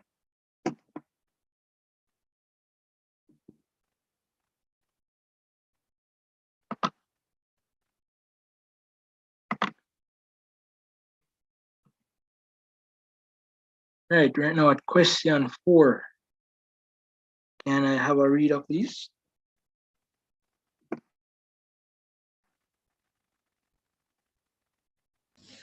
On figure 4 below, sketch the graph of pressure versus temperature in degrees Celsius for an ideal gas. Continue. Figure 4, pressure versus temperature. So, sir, should I read all of the question? Yeah, read all of it. I explain how the graph could be used to derive the Kelvin scale. Using T to represent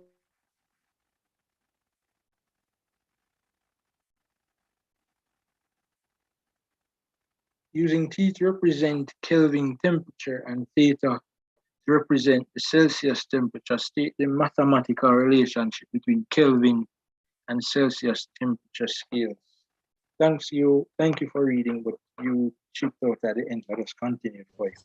Sir, my internet connection fell. I'm sorry. Yeah, it's not a problem. I understand.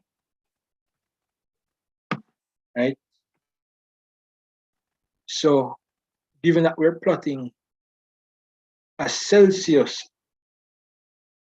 scale for temperature, this is what our graph would look like according to the pressure law, right?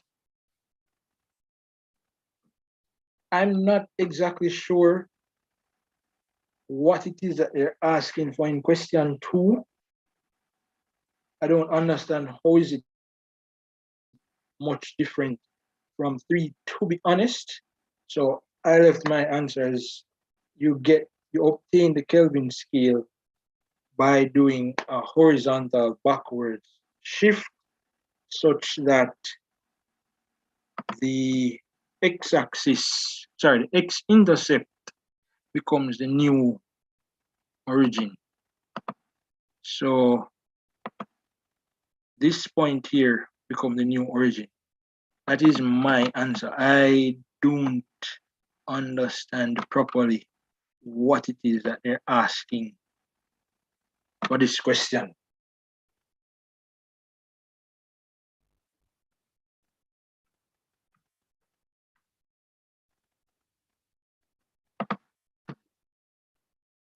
And then we know that our Kelvin scale, to obtain it from Celsius, or we just add 273 to it. So if you have 0 degrees Celsius, it's 273 degrees Kelvin. If you have 27 degrees Celsius, it's 300 degrees, 300 Kelvin. No degrees aren't Kelvin. If you have 100 degrees Celsius, it's 373 Kelvin.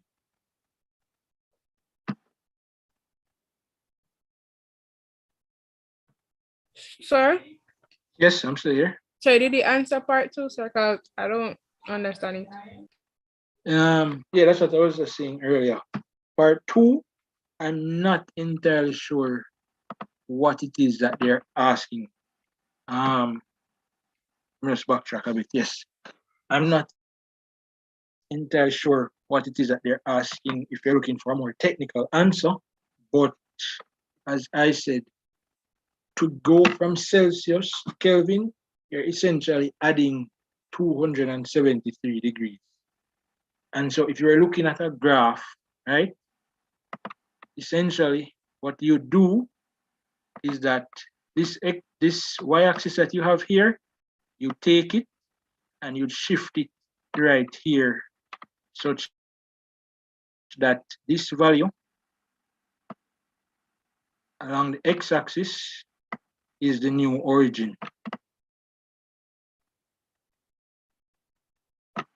That's essentially what you do.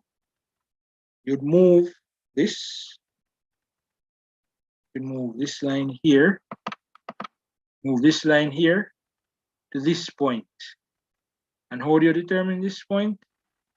Where this line cuts the x-axis. That is my answer. But as I said, I'm not entirely sure what it is that they're asking and how is that any much different from part 3.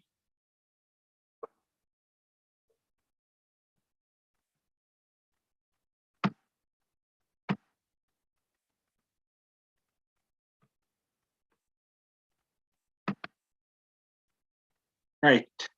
So a container stores 5 meter cube of a gas at a pressure of 13 atmospheres and a temperature of negative 23 degrees Celsius.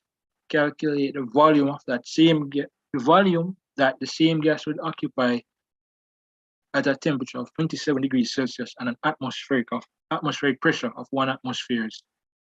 Right? So we know that we'll be combining the 3 gas laws, right, to get this equation right here that says pressure 1 multiplied by volume 1 divided by temperature 1 is equal to pressure 2 multiplied by volume 2 divided by temperature 2. But before we use this equation and get an answer, is there anything that we need to do, or we can just take the values from the question and just plug them in as they are? Sir, I think, sir, so when we're dealing with gas law, sir, the temperature should be in Kelvin. So we have to convert the whatever temperature is in degrees Celsius to Kelvin. All right, that's correct. What about the pressure? Do we need to change it from 1 atmosphere, or we can work with it as it is?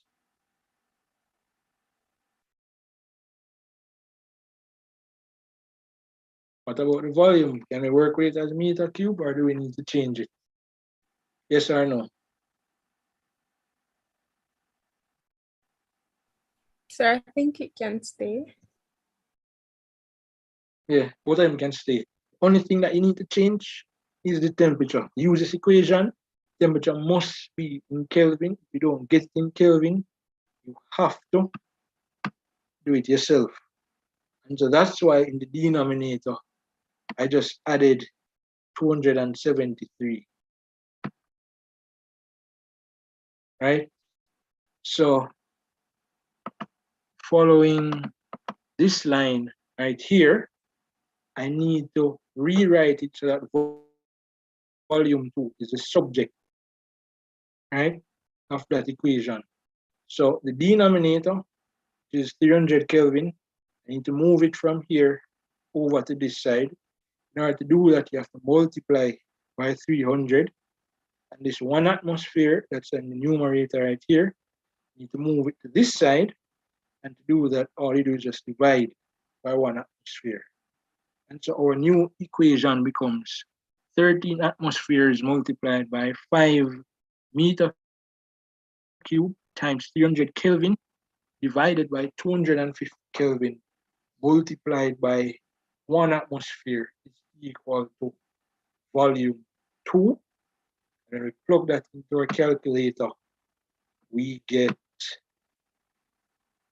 78 meter cubed for our volume. Everyone understand so far? Is there anyone that doesn't understand and would like to ask a question?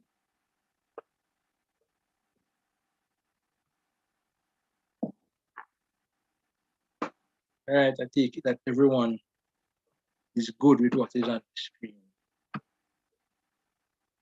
Now, this question here, block X and Y in figure 5 are identical except for their temperatures. Explain the difference in the motion of particles in block X compared with the motion of the particles in block Y. No, because the particles in X are at a higher temperature, it means that they will be traveling faster, they have more kinetic energy, so their velocity is going to be greater than the particles in Y, right? In which direction would thermal energy be transferred?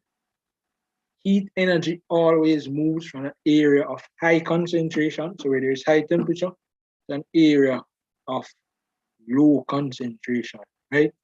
So heat energy moves away from its source. So if you have a hot pot, that heat energy is going to move away from the pot and into the atmosphere around it, where there's a lower temperature, right?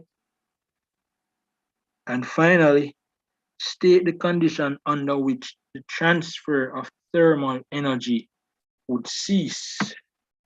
For that, I have that it would cease if the temperature of the blocks have reached equilibrium.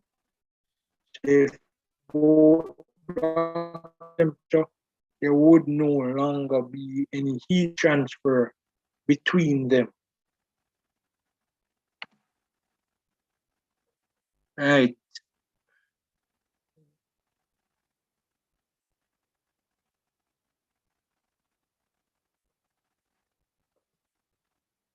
And we'll be continuing with question 5.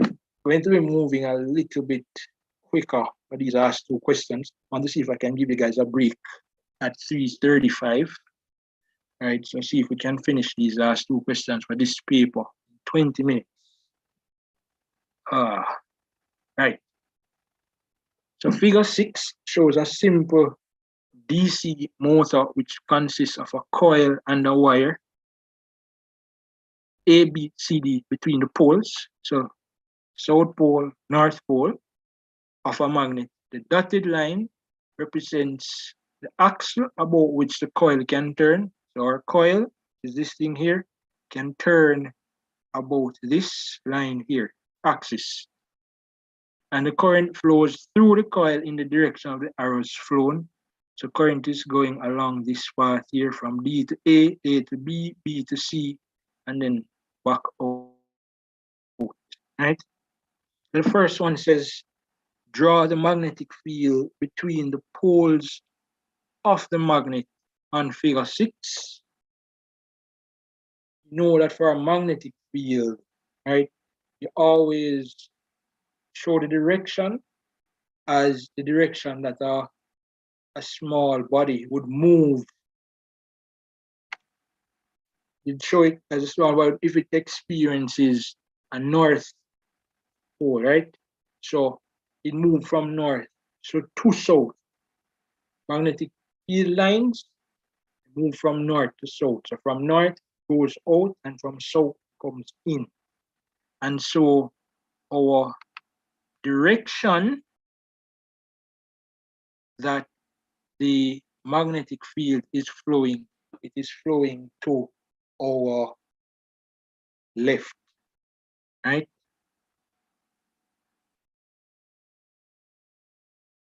Now, just a quick question. Anyone here has a problem understanding how the DC motor works and Fleming's left-hand rule? Yes, sir. So much of a problem understanding how the hand movements work. All right, I'll take you through that step very shortly, but it's going to require a bit of imagination and you have to follow my instructions very carefully.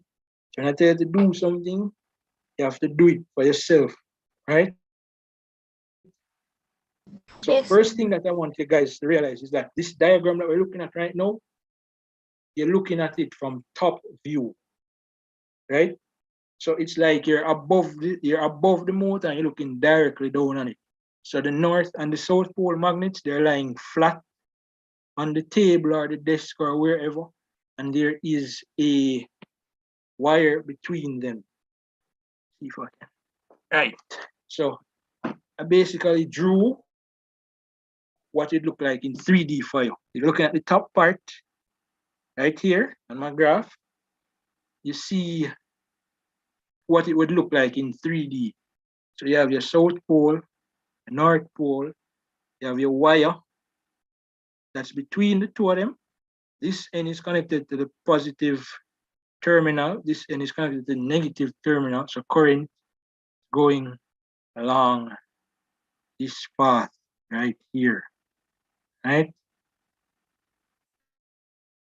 That is if you're looking at it from a 3-dimensional view. Everybody understand the top diagram so far? Can I repeat where you said that the current was flowing, please? The current is flowing. So this is a positive terminal based on the diagram they gave us, right? We know that it's going from D to A to B to C. So it's coming along this path here.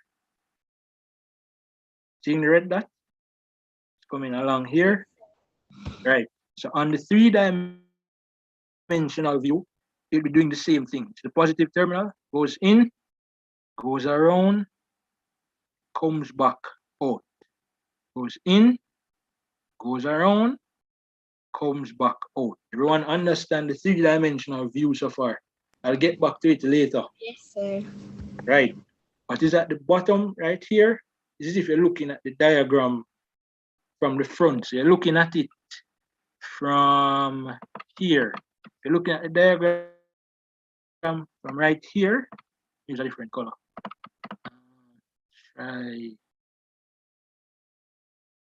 Try red, right? You're looking at my 3-dimensional diagram from this direction, right here, you'd see this, right?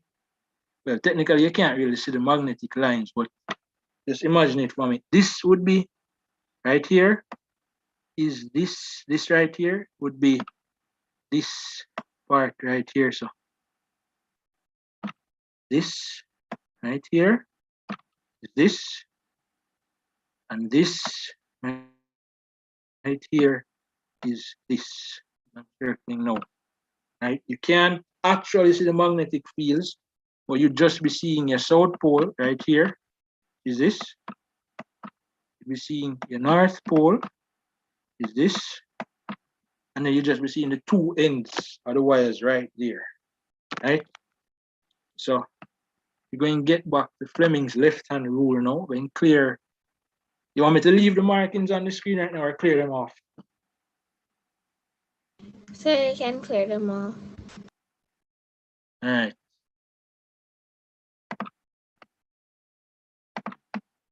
Right. So we're going to Fleming's left-hand rule now.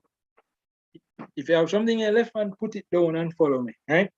So we saw earlier when we were looking at the previous diagram. We saw earlier, just skip, where did I go? Yeah, right. So we know that for the magnetic field, it's moving from north to south, right? North to south. A magnet always goes from north to south. Magnetic field lines always go from north to south. So when you're doing the Fleming's left-hand rule, you always start with the magnetic field because that is the easiest thing to pick up, right? So Fleming's left-hand rule, I want you to follow my instructions now. Open your left hand. I want your thumb to be pointing up, right? Your first finger should be pointing in front of you, and then your second finger should be pointing to your right. So the thumb is pointing up. The first finger is pointing in front of you, and the middle finger or the second finger is pointing towards your right. Everybody is doing it and they have that in front of them now and they understand the instructions? Thumb up, Yes, sir. thumb up. The index be the one that's pointing. Shouldn't the index be the one that's pointing to the right? No man, I haven't organized it as it. I just wanted to get the correct position of the fingers in relation to each other. We haven't applied it to this case as yet. So thumb up, index in front of you, middle finger pointing to the right. You have that? Everyone has that? Thumb up. Yes, sir. First finger pointing in front of you, middle finger to the right. Right?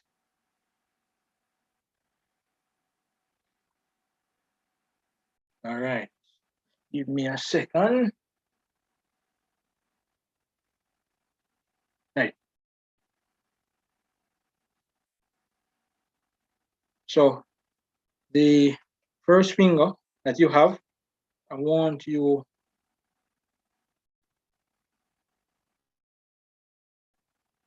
give me a second. Let me double check something.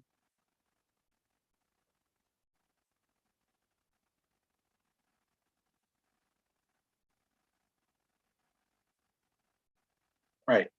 So that first finger that you have, you need to put it in the direction of the magnetic field. So I want you to imagine that you're looking that the north and the south pole are right in front of you, like you're looking at it from front view. So this is how you should be looking at it, like here where I showed you guys earlier. Imagine that you're looking at it from this angle.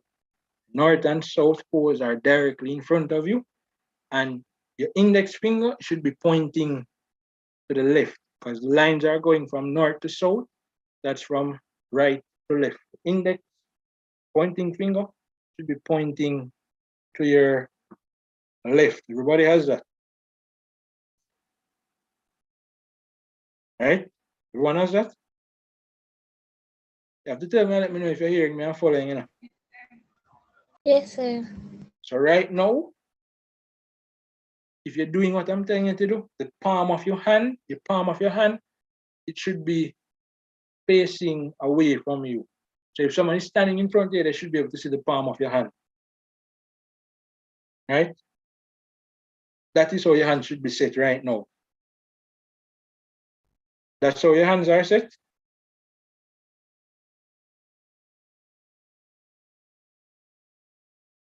Yes, sir. All right. So we've just done the magnetic field, which is moving from right to left. Now we're going to add in the electric field, right?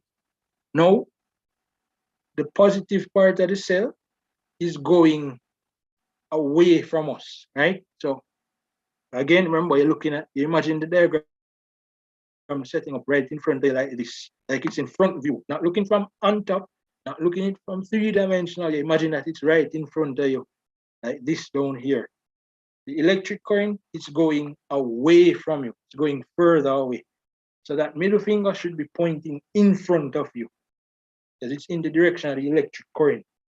Middle finger pointing in front of you, right? Everyone has that. Remember, magnetic field, your first finger should be pointing from right to left. The second finger, which shows the electric field, should be pointing away from your body. And the thumb, which is the direction of our force, is pointing upwards. And that is how you use Fleming's left-hand rule. You add in the magnetic field, then you add the electric. Then anything that's left and the direction your thumb is in, that's the direction that it would move. So right now, your thumb should be pointing upwards if you followed my instructions. Everyone has that? Where the thumb is pointing up? Yes, sir. So just to start again, remember, before you apply it to any problem, thumb point up, first finger in front of you, middle finger pointing to the right.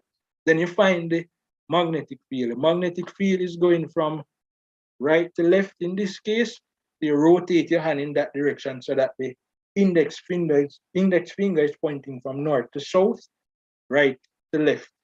Then you insert the electrical component. In our example, the electric current is moving away from us. Remember, we're looking at it from front view. Electric current is moving away from us. So our middle finger or the second finger should be pointing in front of you, right?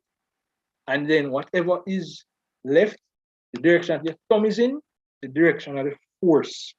So the thumb says that that rod, that positive side, should go up and over. You think you guys can do it to figure out how the negative side would go? Or you want me to walk you through it? Sir, our thumb would now be pointing down, sir. And then Yes. instead of from left to right, it would be right to left. What is going to be going from left to right or right to left? Exactly. Sir, the north and south pole. No, your north pole and your south pole don't change. You guys want me to walk you through it, or you want to take another 5 seconds and try and get it?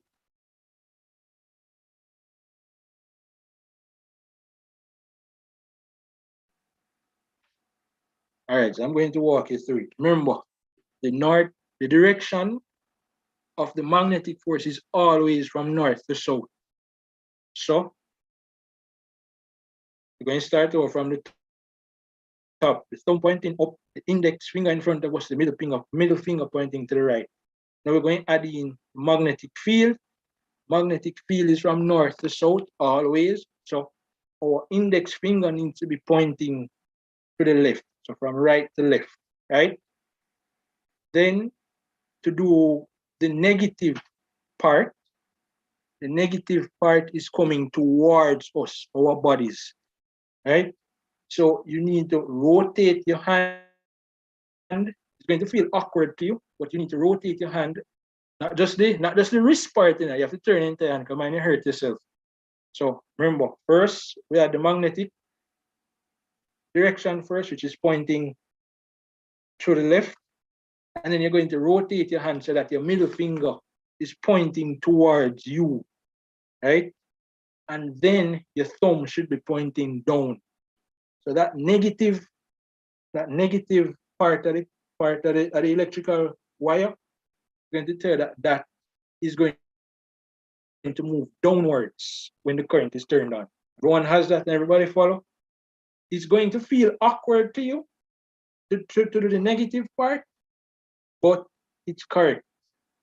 It feels awkward, but it is correct. So if you're doing it correctly, the palm of your hand should be facing your body. The middle finger should be facing your body.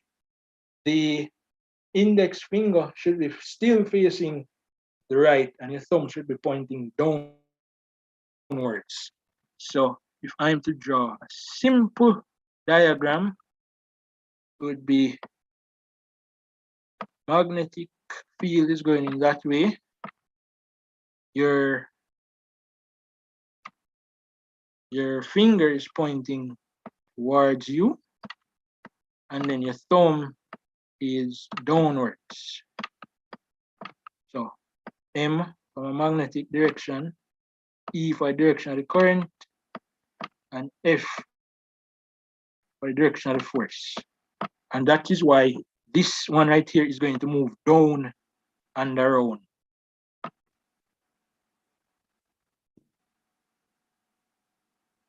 It's now 3:30.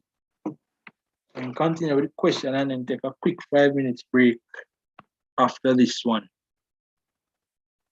If anyone still has any problems understanding Fleming's left-hand rule, we'll discuss it further in the WhatsApp group.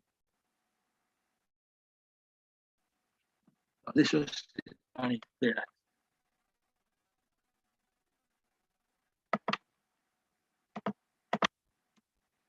All right, so let's go back and look and see what question they asked us.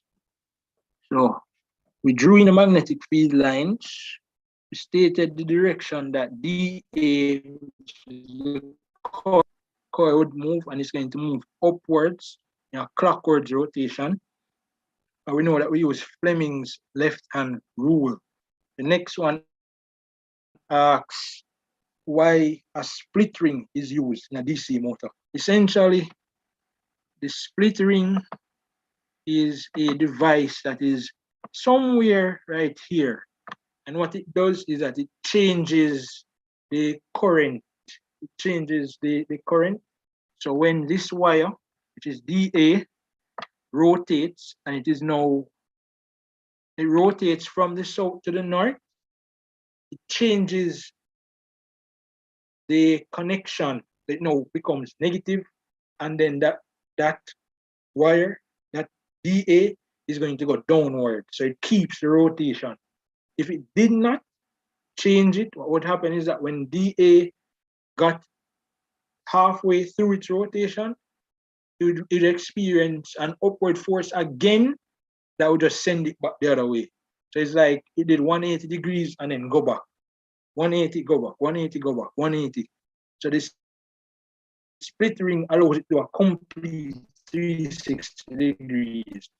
So it changes the battery so that a downward force, so that a negative, so it's connected, so DC would be connected to the negative part, and then you would experience a downward force. So you get that complete rotation.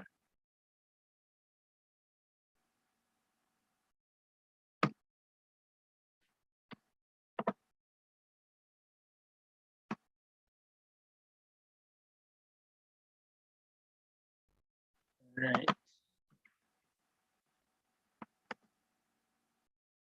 Part B, see if we can run through this quickly. It says calculate the value of the frequency for this generator, right? Then the next one says the peak voltage is applied to a generator across a 100 ohm resistor, and calculate the peak value of the current. The generator is subsequently rotated at twice the frequency. State the effects that it will have on the peak value of the output voltage, right? So for frequency, we know that frequency is equal to 1 divided by the period. The period is the time it takes to do a complete waveform. So the period is the time it takes to go from here all the way up, come down, and then come back here. That's an entire waveform. An entire cycle would be that. From here, go around to here, and that takes let's go back. Takes 0.02 seconds to do that. That's our period. The frequency is a number that tells us how many cycles we can get in a second. It's just 1 divided by the period, right? And we get 50 hertz. You know that voltage is equal to current times our resistance. B is equal to IR by Ohm's law. We had a 200 volt system. The peak value here, the peak value is from here to here. Peak value is from here to here, or here to here. Just looking for the highest value they can get. So 200.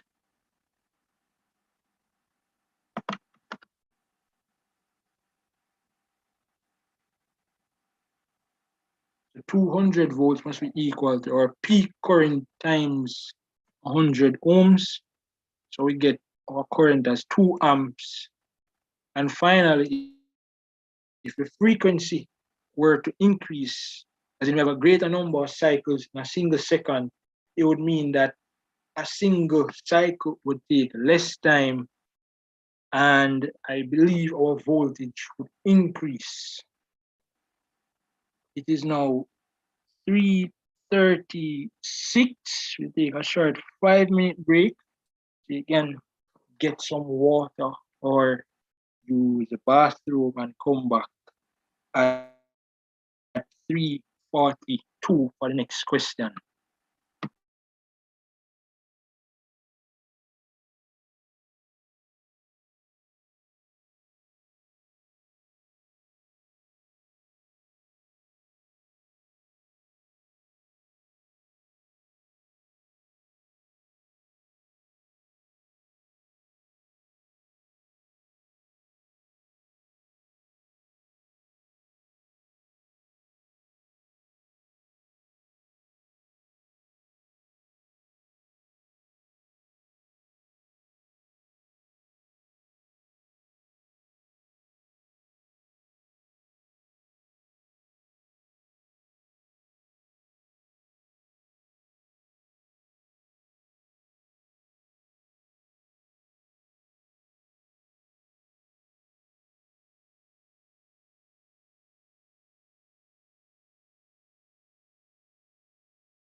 All right, it's now 3:42.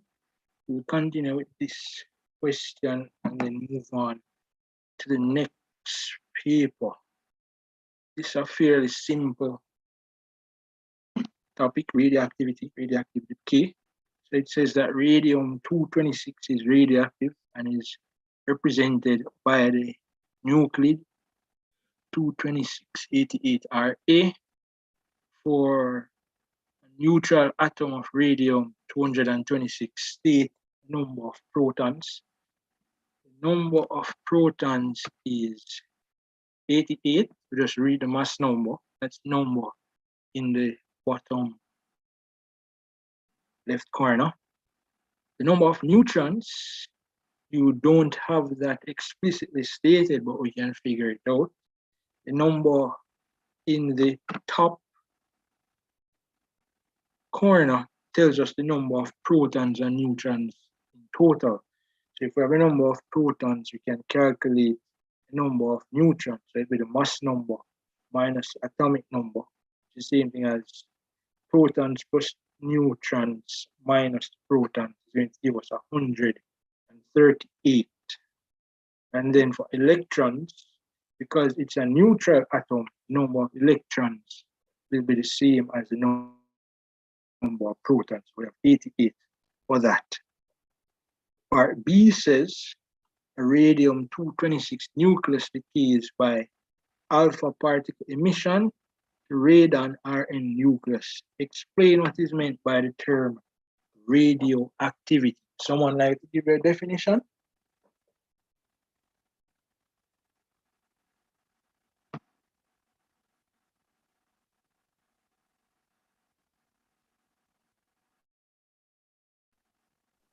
Sir, I'm trying. But would it be that radioactivity is the spontaneous and random process where an unstable nucleus emits one or more particles to become stable? Yes, that's correct.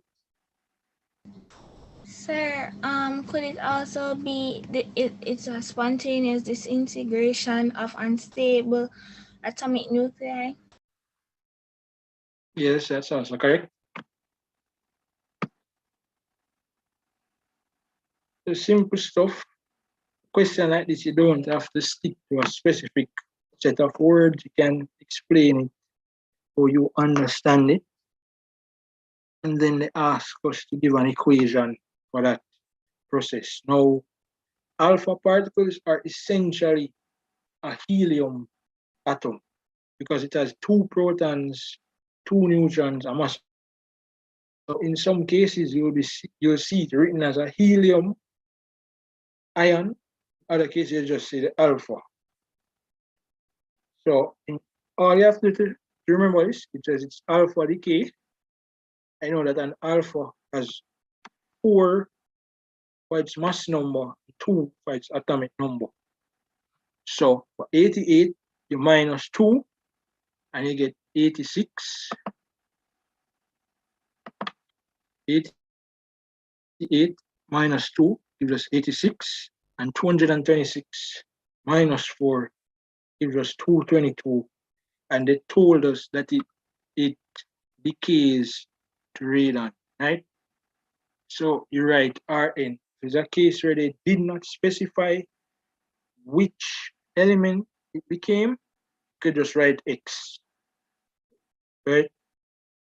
And this is a case where they expect you to know what it is.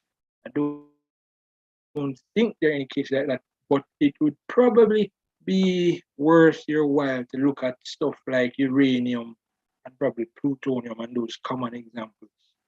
In a case like this, I doubt I would have expected you to know that it would have radon following the decay. And then someone would like to give a definition for half-life? Sir, half-life is the time taken for half of a radioactive sample to decay. Yeah, that's correct. Anyone else want to give you a definition?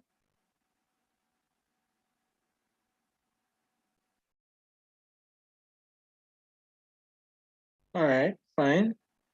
You could also say that it's the amount of time it takes for the activity of that particle to decrease to half of its original value, right?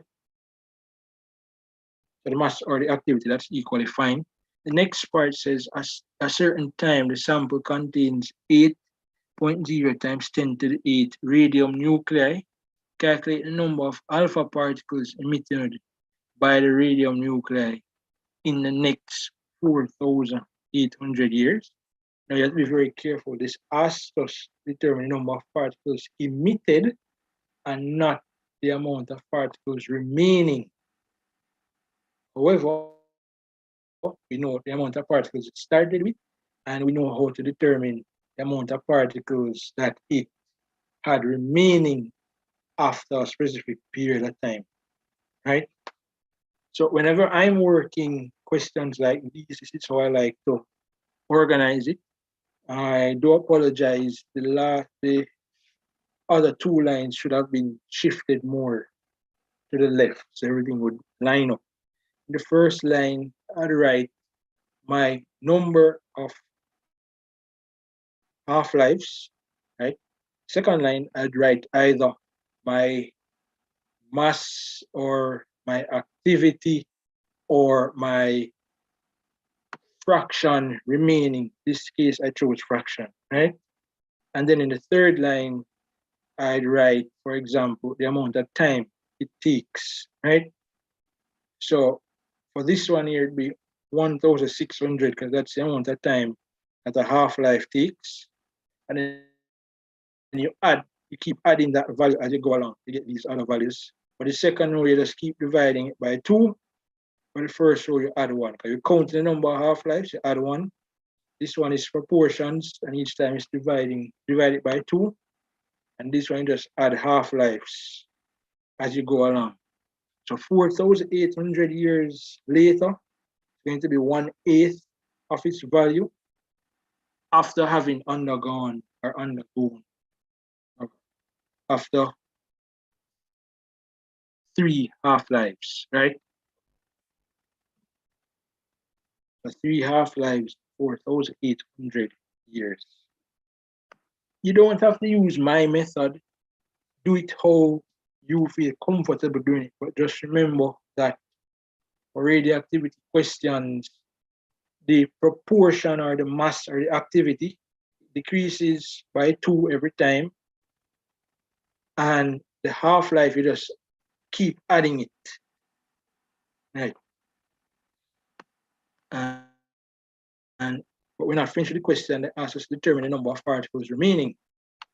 That should have been proportion minus original. The person who is taking note of the errors, please remind me that I need to correct this line. So make a note of it. Should be remaining particles is equal to proportion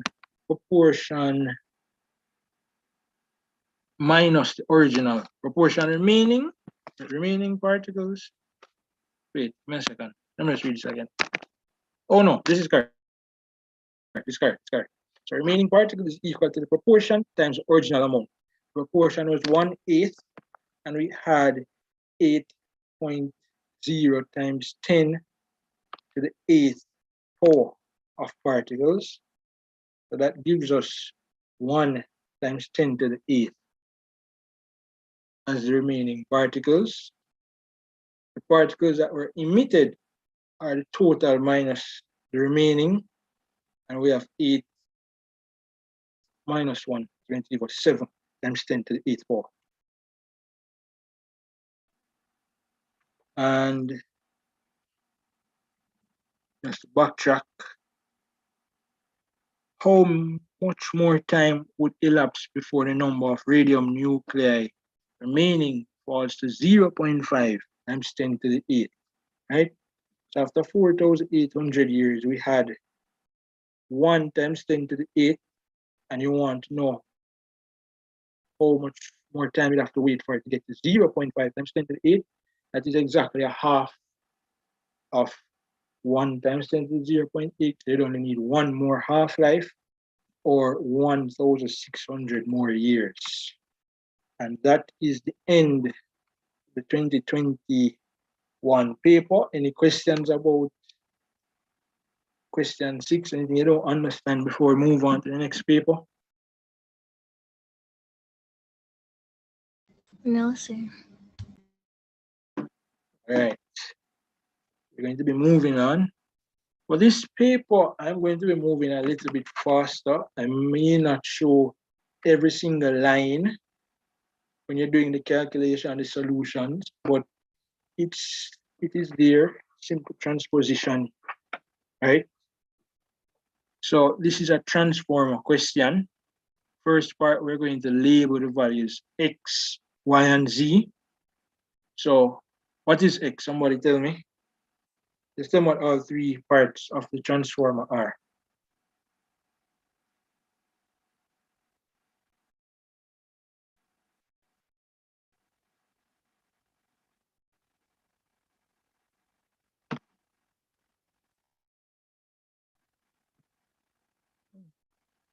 Right? Mr. Beadle, are you still in the meeting? Yes, sir. Right. Would you like to attempt this question?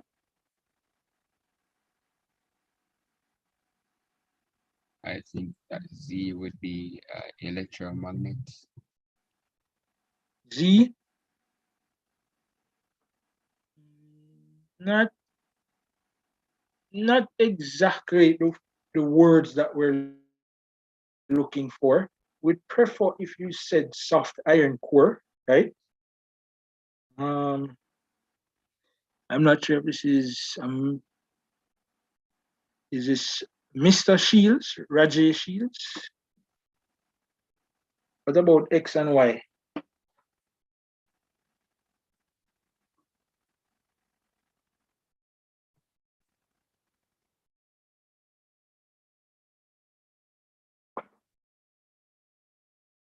All right, so X would be our alternating supply, alternating current supply. For X, Y is going to be our secondary coil. Z is going to be our soft iron core.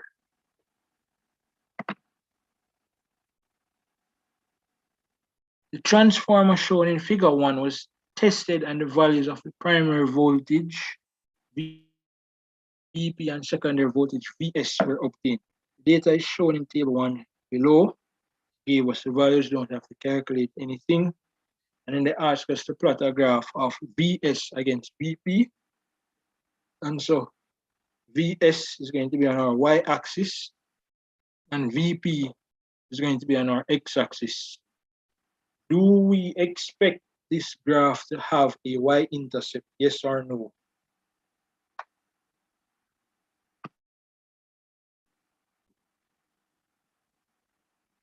So I think no. Right, you're correct. This graph should not have a y-intercept. So please ensure when you're plotting it goes through origin, and then afterwards you're asked to determine the gradient, right? So again, this is what my graph looks like. Again, you just pick two convenient points on your graph to work out the gradient. I prefer you my graph, right? So we won't get the same exact graph. You'll get one a bit different from me, but we should get round about the same answers. Or gradient, oh wait, we have that already. Or gradient is going to be our change in y values divided by our change x values, right? So in my graph, this should be my 0.2, 0.1. So 0.2 has 4.5 on x-axis, and I think that is 40.8 on the y-axis. And then for 0.1, we have 2.2 and 20. Now we're going to work on our gradient, which is going to be 9.0435. And please note, there are no units attached to that. our numerator is a voltage, our denominator is a voltage. So in divide them, we should only get a quantity, no units. So 9.0435, that's the value based on my graph. And I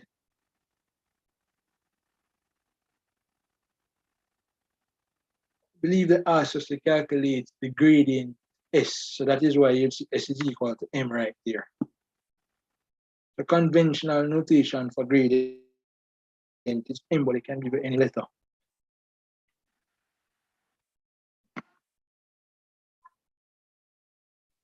So using the gradient S to calculate the number of turns on the secondary coil, Ns, given that the number of turns on the primary coil, Np is 85.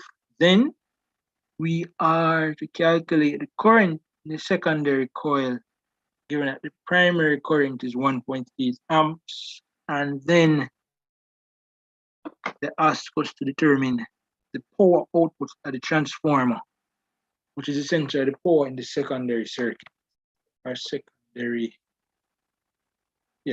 circuit. So because we have our secondary voltage on the y-axis and our primary voltage on the x-axis, our gradient is going to be equal in P, right? Just let me write that quick. We know that Vp over Vs equal to Np over Ns.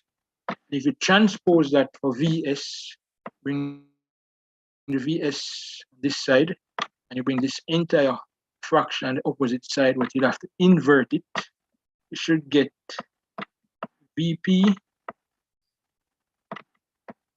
in S divided by Np is equal to Vs.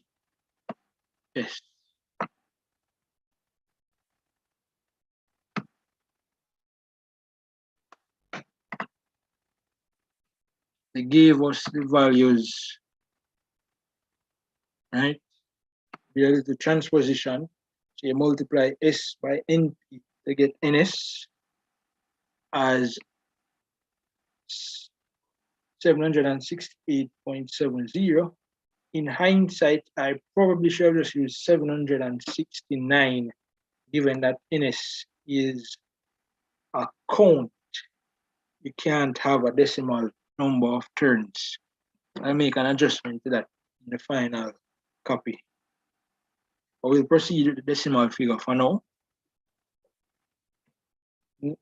Now we need to find the secondary current.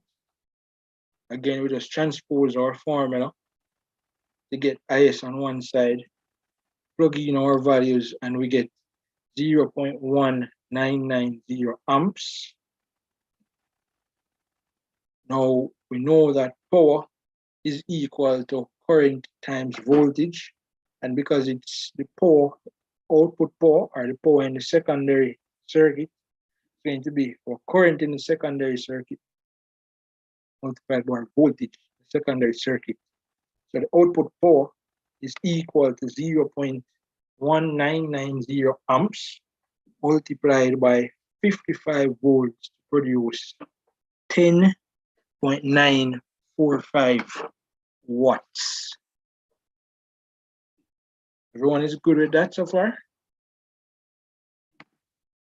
Yes, sir. Yes, sir. All right. All right, can someone read for me? Complete table 2 by inserting the appropriate physical quantities and derive SI units. Table 2 physical quantities and units. All right, we're going to put them in as you read along. Just call the physical call what is in the row, and then someone says what should be placed on the line. Volume. What's SI unit for volume? Centimeter cube. SI unit is centimeter cube. Meter cube? Meter cube. Yes, that's correct. No, next one. Density. Say the SI unit first, and then we'll decide if that's correct. kgm cubed. No, that's kgm to the minus 3. You have to be careful. So Oh, sometimes you will see to the minus 3, and other times you will see the slash in between them. So if the slash is there, it's a kg per meter cube. If it's not there, well, you'd still say it as the same thing. It's just a different way to write it. But you are correct. That is density. Next one, which is newtons. What's the physical quantity for that?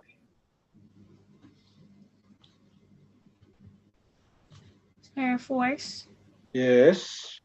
And then for pressure, we have 2 lines. So someone give me one, and someone else give me the other one. Sir, is one Newton meters. Newton meter what? Square, sir. Newton meter squared.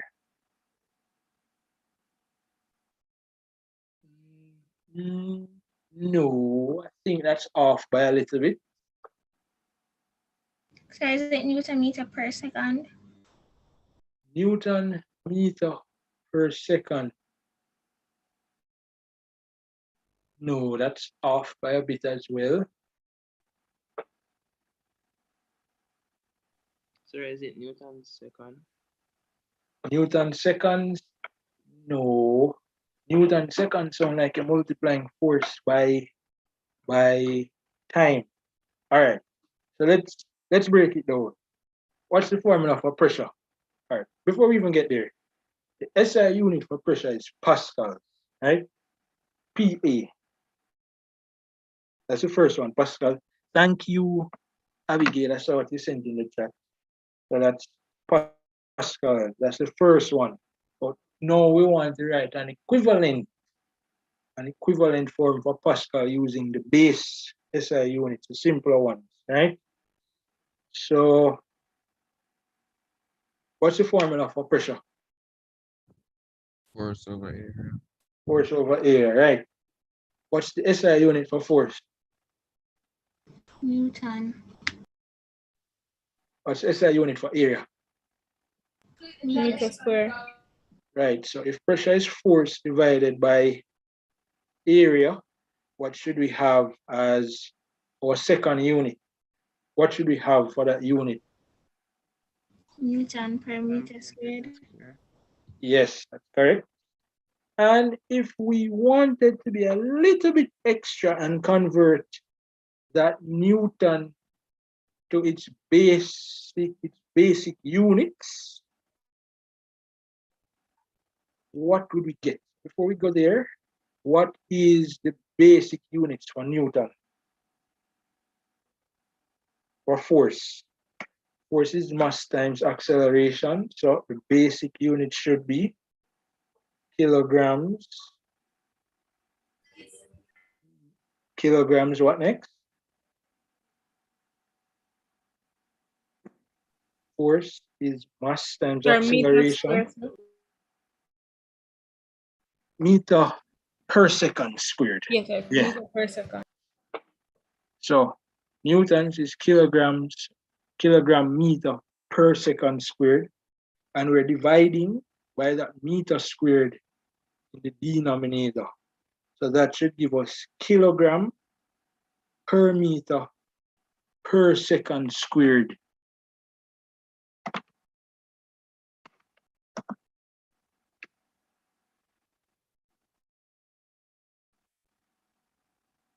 All right.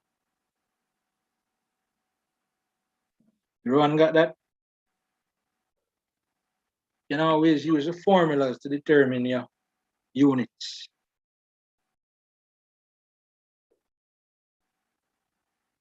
Right. The next question says the concrete block shown in figure 3 was made of cement. Calculate the density of the concrete block given that the mass is 20,160 kilograms. How do we find density? Mass times. Mass Yeah. divided by volume. No, mass times volume. Mass divided by volume. You're correct, the first. But we don't have the volume, so we need to figure it out, right? So our volume is going to be length times our height times our width. But you have to be careful. One of those values in centimeters, you have to convert it to meters. So instead of 140 centimeters, you have 1.4 meter. So our volume is 8.4 meter cubed. So density is mass divided by volume. 20,160 kilograms divided by 8.4 meter cube should give us 2,400 kilograms per meter cube. Right. Pressure is the normally applied force per unit area. And then they ask us to determine the pressure that the block exerts on the floor, right? And remember, pressure is equal to force times area. And the area in that question has to be the area of the face that is in contact with the floor, right? So to determine that area, it has to be this measurement here multiplied by this measurement. Right? So you don't need it, right?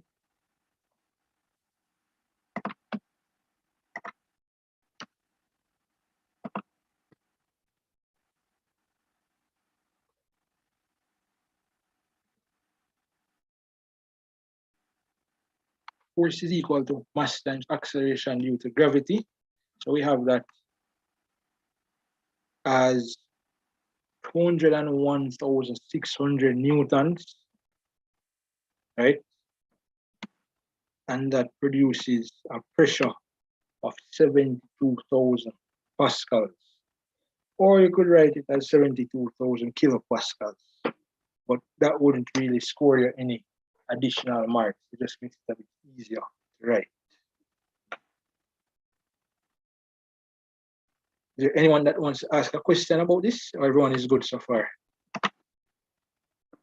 Sir, where you get the 2.8 from? 2.8, that's the area. So we have to work that out. The 1.4, the 140 centimeters are 1.4 meters right here, multiplied by that 2 meters. So 2 times 1.4 is 2.8 meters squared.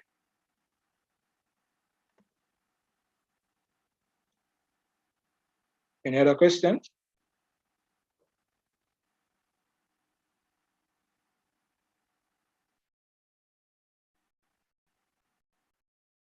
Right. Definitions again. Would someone like to give the first definition? What is heat capacity?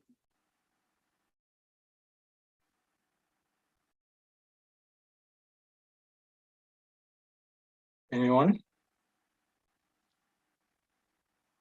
All right. Heat capacity of a body is the amount of energy required to change the temperature of a substance by 1 Kelvin, and the specific latent heat of vaporization is the amount of energy required to convert 1 kilogram of a liquid to gas without a change in temperature, right? So water boils at 100 degrees Celsius, But once that liquid water gets to 100 degrees Celsius, you need to apply additional heat just to create that change of state, right? So the particles are already moving pretty fast, but they don't have enough energy to break those bonds between them and become gas molecules, right? So the energy that you apply is just used to break the bond. Doesn't increase the speed of the particles, doesn't increase the temperature of the substance.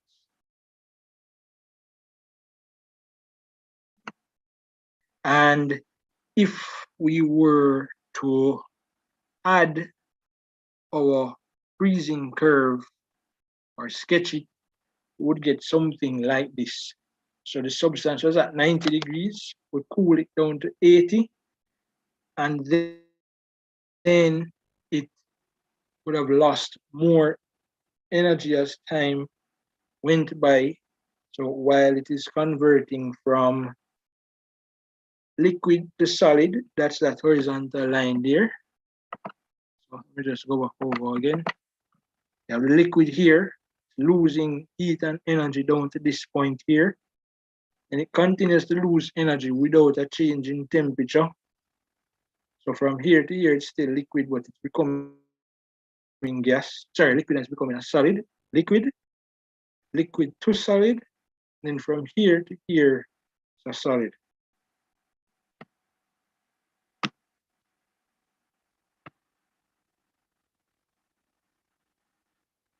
Would someone like to read?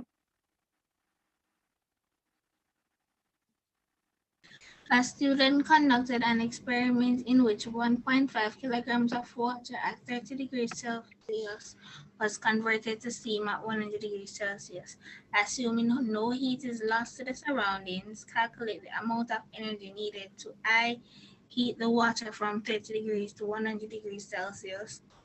I, convert the water at 100 degrees to steam. Convert the water at 100 degrees Celsius to steam at 100 degrees Celsius. Heat the water from 30 degrees Celsius to steam at 100 degrees Celsius. All right, thank you.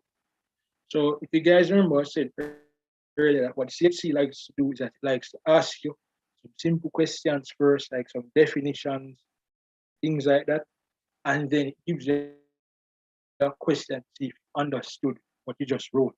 Anybody can write down definition for something, but not everyone understands what they're writing.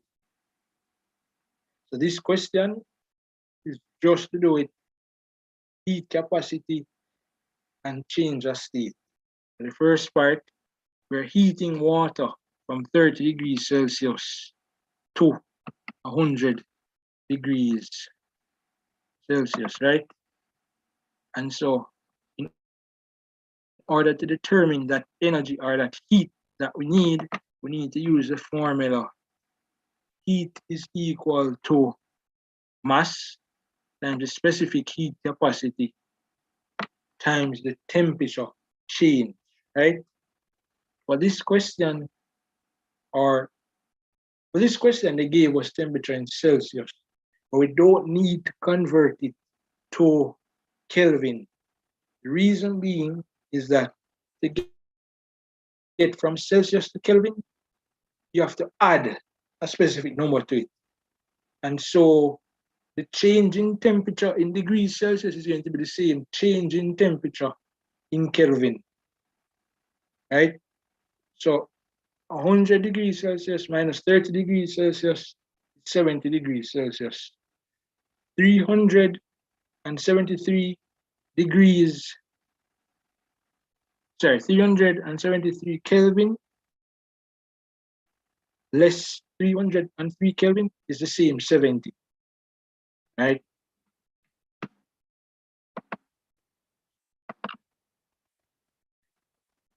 So we have 1.5 kilograms multiplied by the 420 joules per kilogram Kelvin multiplied by our change in temperature of 70 degrees. And we get 441,000 joules is required to heat the water water from 30 degrees to 100 degrees without a change in state. Now, to get that water from that liquid from 100 degrees Celsius to gas at 100 degrees Celsius, you have to apply enough energy for that conversion without causing a change of temperature, right? So it's going to be mass multiplied by the specific latent of vaporization. Remember, anytime you see the word specific, it means per kilogram. So if it's a 1.5 kilogram object, you're going to need to multiply that specific latent heat by 1.5. If it is 3 kilograms, you're going to have to multiply that value by 3, right? And so we get our heat energy as 3,450,000 joules. And finally, the amount of energy required to go from 30 degrees Celsius water at 30 degrees Celsius to steam at 100 degrees Celsius is just going to be the sum of those two numbers. But to do that, we need to bring it from liquid first, liquid at 30 degrees Celsius, to liquid at 100 degrees Celsius, and then from liquid at 100 degrees Celsius to steam at 100 degrees Celsius. And so that entire process requires 3,891,000 joules of energy.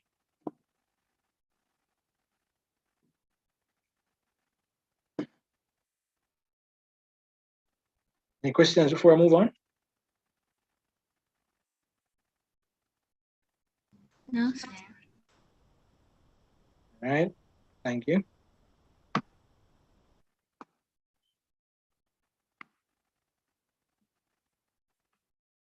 Question 4.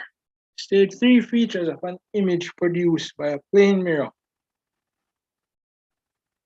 The image is the same size, same distance, and it is laterally inverted. And then they ask us why it is that the word police is written in that specific way at the front of an emergency vehicle. And the answer is pretty simple, right? Someone who is driving in front of that emergency vehicle, if they look through the mirror, is going to cause the image to be laterally inverted. And because they've written it backwards, it's going to appear to be written the correct way when you're looking at it through a mirror.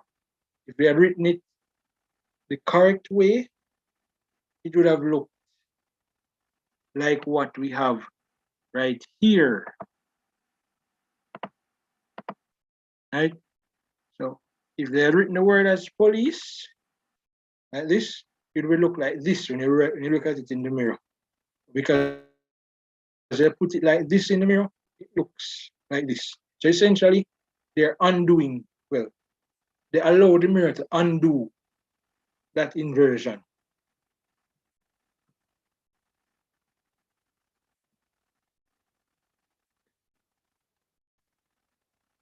Figure 5 says that, figure 5 is of a diverging lens, that is concave lens.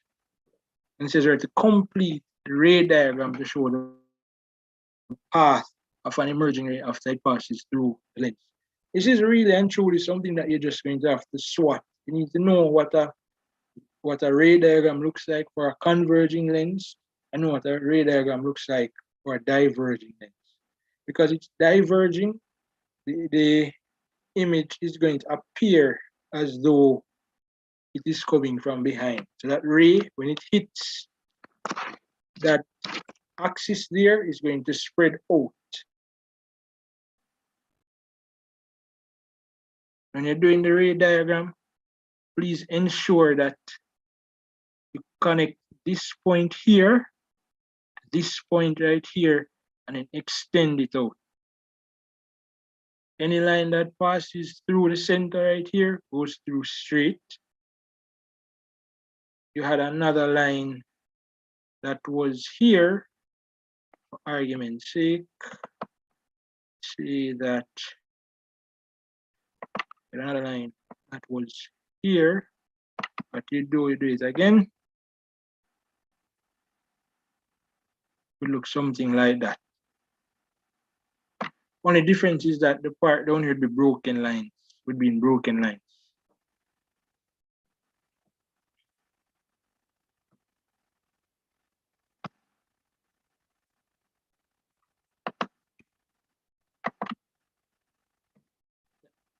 So our focal distance would be that distance between the middle of our lens to F, to our focal point F.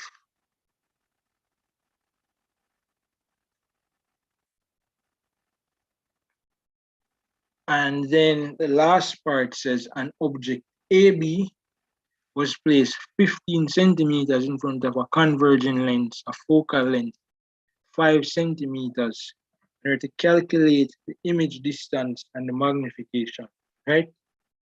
So we know that the relationship is 1 divided by the focal length is equal to 1 over the image distance plus 1 over the object distance, right? However, you have to remember that this is a diverging lens, and as such, we are going to have a negative value for our focal length, or rather, we should have a negative value for our focal length. That's why I have 0.05 meters. And to use this equation, your focal length must be in meters. You cannot use centimeters for this equation. It has to be in meters.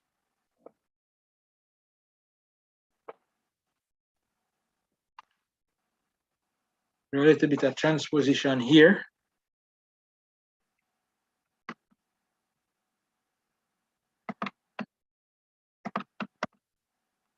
So this value here, it's being added to 1 plus v. So we subtract it from both sides, right? So you have 1 divided by negative 0.05 minus 1 over 0.15, which gives us negative 80 over 3 per meter, which is equal to 1 over v. And then all we have to do is just invert or flip those fractions. That is at the bottom, right at the top, at the bottom, right at the top, at the top, right at the bottom, at the top, right at the bottom.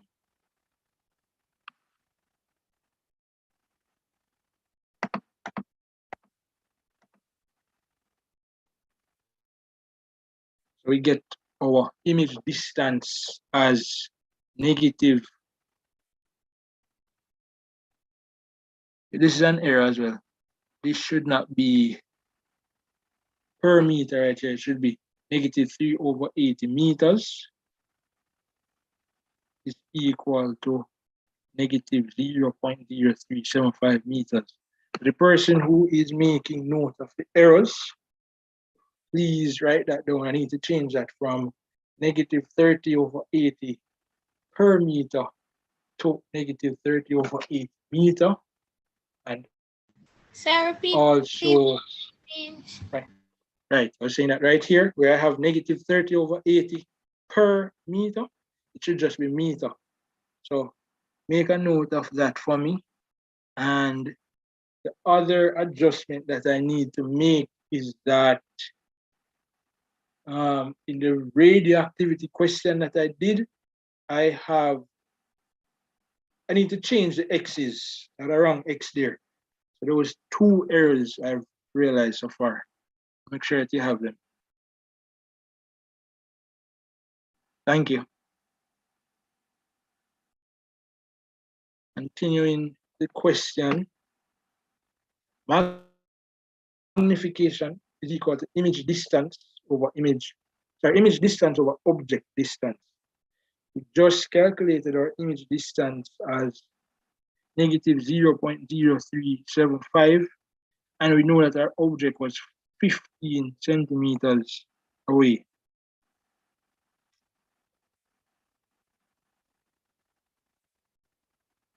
And for this question, I ignored the negative that was in front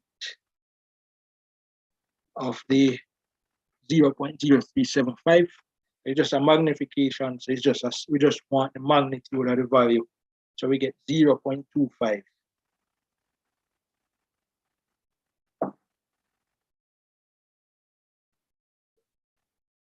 Any questions before we move on?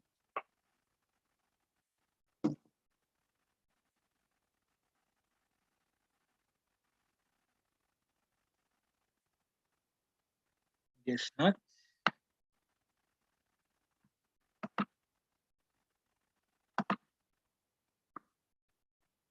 Right, we have two more questions for this paper. Let's see if we can finish them in the next 15 to 20 minutes, right?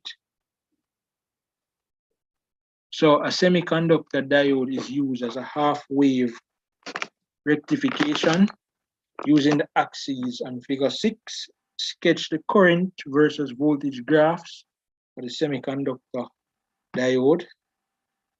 The graph should look something like this.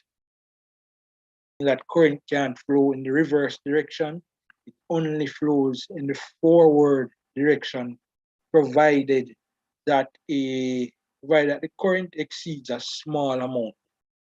You will see other variations of this graph, but essentially they're all showing or depicting same exact thing. And then afterwards, we have a truth table, which is a NAND gate. So a NAND gate is essentially a NOT AND gate. I didn't show it on the table, but essentially it's saying that any output that an AND gate would produce, I just NOT it. You know that for an AND gate, you only get one, or you only get true, or you only get on, or you only get a high state if both are all inputs. Let me not say both, because you can have 3 or 4 inputs, right? So if all inputs into an AND gate are 1, if they're all high, if they're all on, right, then it will produce an output of 1, which means that it's on or that it has a high voltage. And because this is a NAND gate, when you NOT a 1, you get a 0. And once you have identified that, you can fill in the rest. Everything else is 1 in our NAND table. You work on the one condition that you know, or the conditions that the gate is built on, and then everything else you fill it in as the opposite value. So remember, the NAND is a NOT AND gate, so you NOT the output of an AND. 1 and 1 into an AND produce 1, you NOT it, you get 0. So everything else except that outcome should get the opposite result as a 0. And the opposite result of a 0 is 1. So for the first 3 cases, we have 1. For the last case, we have 0. 3 resistors in series for values 2 ohms, 5 ohms, and 10 ohms. Calculate the equivalent resistance of the resistors shown in figure 7. Would somebody like to tell me the answer off the top of their head? For resistors in series, the total resistance is what? Sir, R1 plus R2 plus R3. Yes. So 2 plus 5 plus 10 going to give us 17 ohms. Next question, we have the same set of resistors, but they're connected in parallel. How does one find the total resistance for resistors connected in parallel? Sir, 1 over R1 plus 1 over R2 plus 1 over R3. Is equal to what? 1 over RT. Yes, that's correct. Be careful here. Ensure that when you do that, you have the 1 over RT and not RT.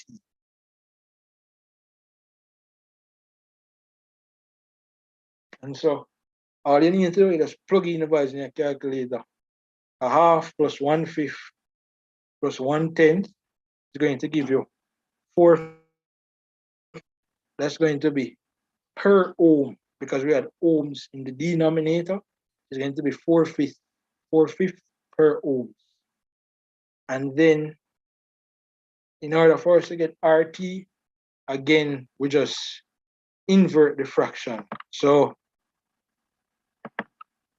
the top goes to the bottom goes to the top goes to the bottom goes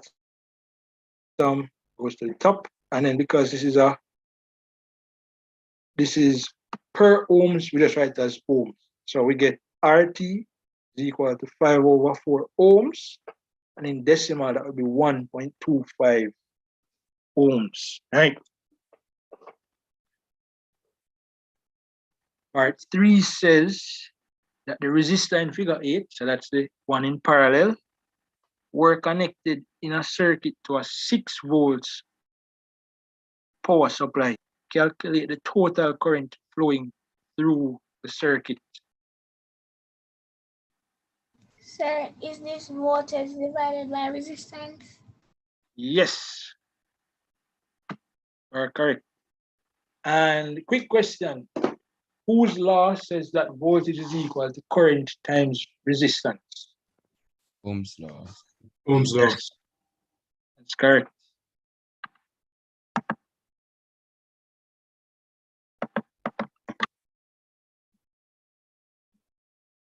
We have 6 volts divided by our 1.25 ohms produces 4.8 amps. Everyone is good with series and parallel circuits in general? Yes, sir. Excuse me, sir. All right.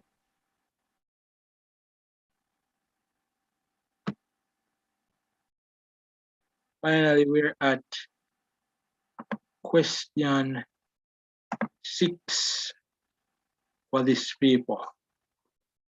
It says another radioactivity question. I am going to skip the first part of this question because we basically did the same thing in the previous past paper.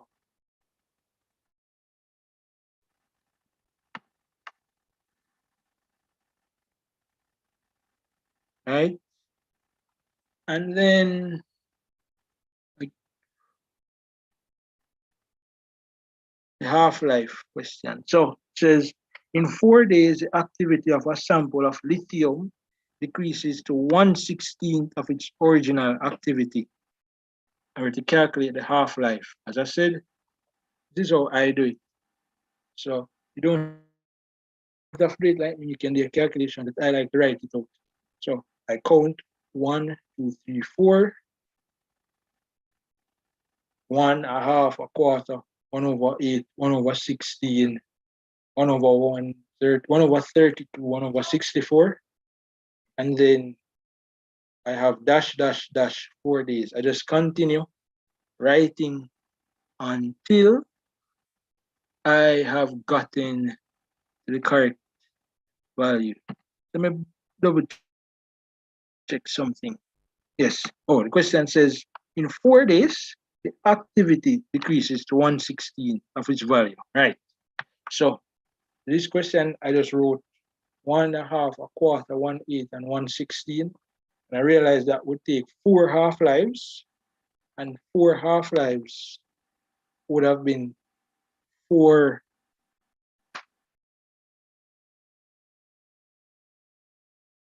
days.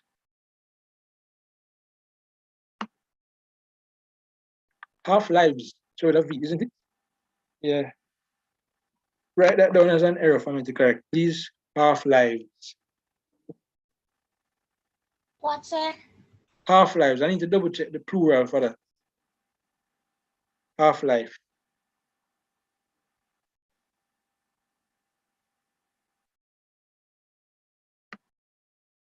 Thank you.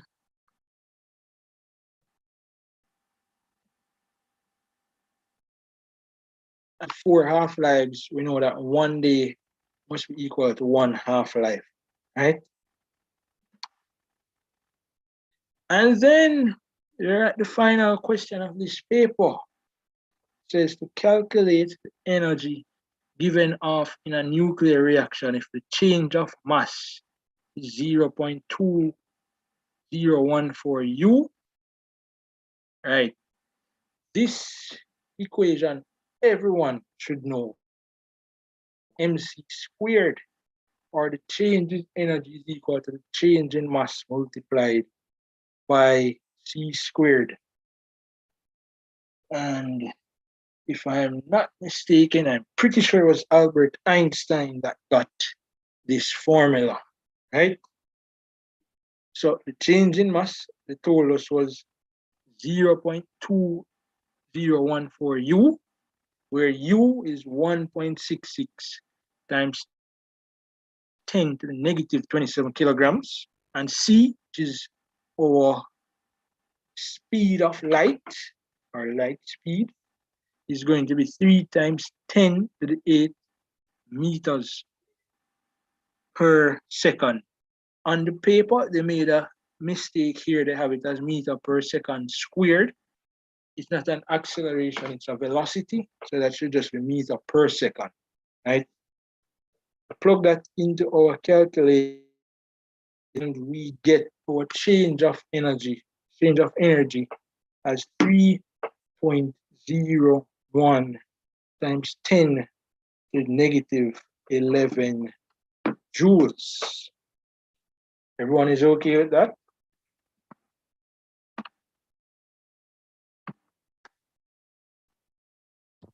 Yes, sir.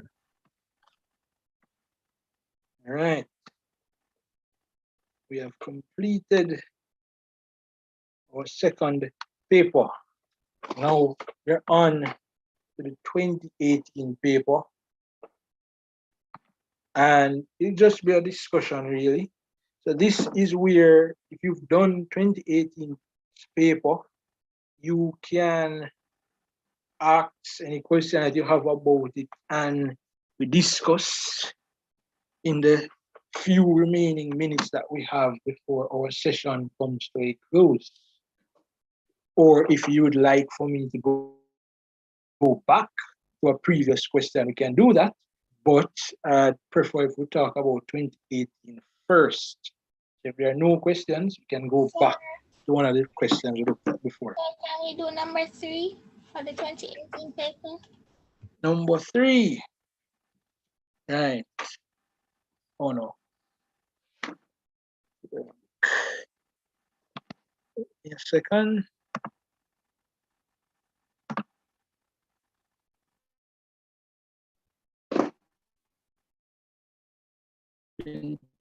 Paper 3.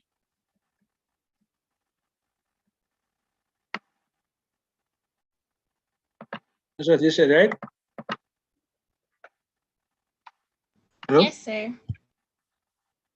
All right. Is there anything specific you want to look at in this question, or? Sir, I did not do the graph section of it. Graph section. Let's see what it says. I'll just run through this part really quickly. Right? So the electric field is essentially a region around a charged body that a small particle would experience an electrical force.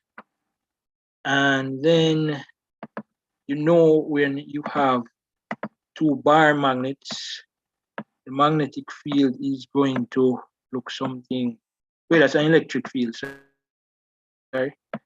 It should be something like this. The charged field should look something like that. Between parallel plates, one hazard of static electricity could be lightning. It could also cause a fire for persons who are sitting in cars and there's friction between your clothes and the seat. You come out and you handle the gas nozzle at a gas station, it could cause a fire. It has the potential to cause a fire. That's why they say it is best if you touch the body of the car before handling the gas nozzle. That's for self-serve stations.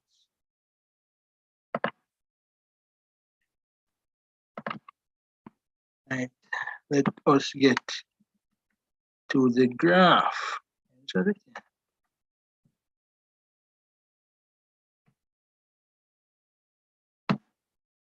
So it shows the alternating voltage output for a generator using the graph in figure 4. Determine the value of the peak-to-peak voltage, right? The peak-to-peak voltage is essentially the voltage, the highest, the greatest voltage that you can get, right? Peak voltage here, peak voltage is here.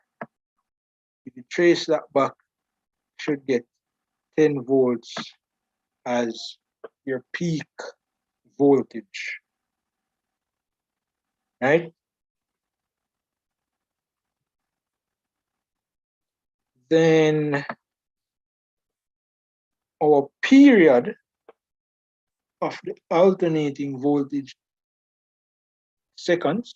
First thing, look at our x-axis that this is milliseconds. Again, a cycle consists of one complete motion, so it goes up, down, continues down, and then it comes back up right here.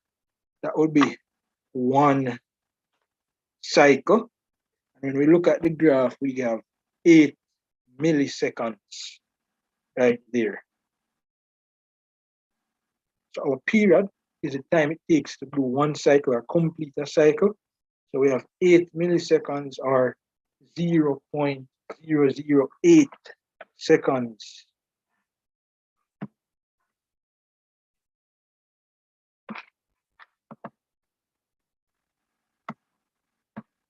And then frequency of the alternating voltage for the supply.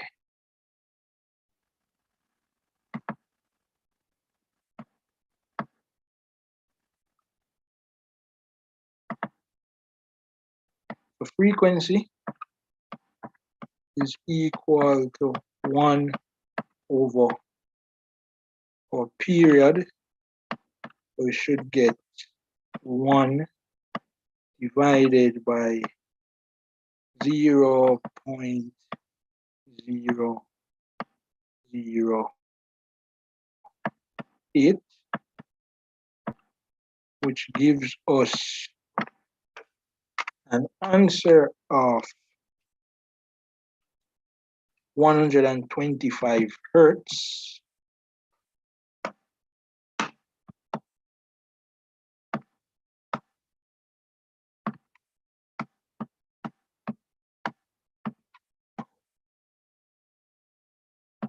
Oh, and this was seconds in the beginning.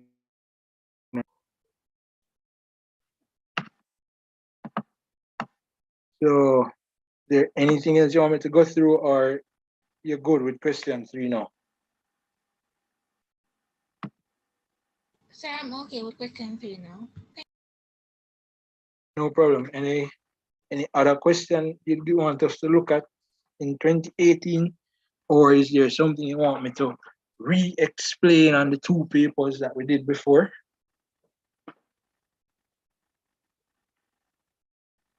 This is the time. Sir, could you also do number 4 because I'm not very good at specific heat capacity. Number 4, let us see what we have. Number 4. We defined heat capacity in one of the papers before. The only difference with the definition is that it tells us that it is per kilogram, right? So it's the amount of heat energy required to raise or change the temperature of a 1 kilogram mass by 1 Kelvin, heat capacity is going to be the amount of energy required to change the temperature of a body by 1 Kelvin. The relationship between heat capacity and specific heat capacity, I'm going to add it shortly. Specific heat capacity, small c, heat capacity, big C. So big C, which is the energy required for the entire body, must be equal to the mass multiplied by the energy required for each kilogram of that body. Or you can have it as C is equal to big C divided by M.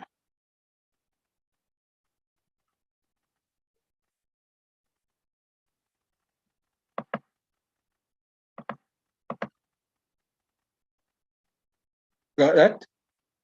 Everyone has that? Any questions? No, sir.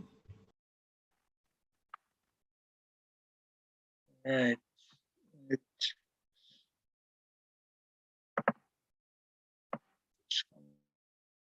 continue. This question right here. Let me just clear the screen and then start over from scratch. Right. I presume this is a question that you really wanted help with this part here, part B. Yes, sir. All right. So it says some students were asked to carry out an experiment to determine the specific heat capacity of a metal.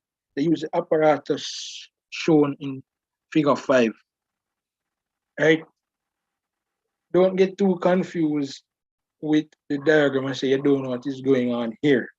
Essentially, what is happening is that they're going to use electrical energy to produce heat energy.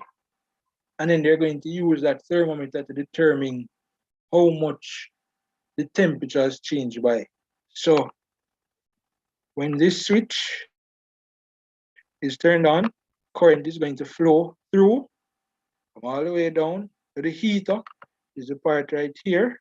It's going to produce heat, heat, heat, heat all around. Metal block is going to get hotter. And then the thermometer right here is going to pick up that heat and the level of mercury increase, right?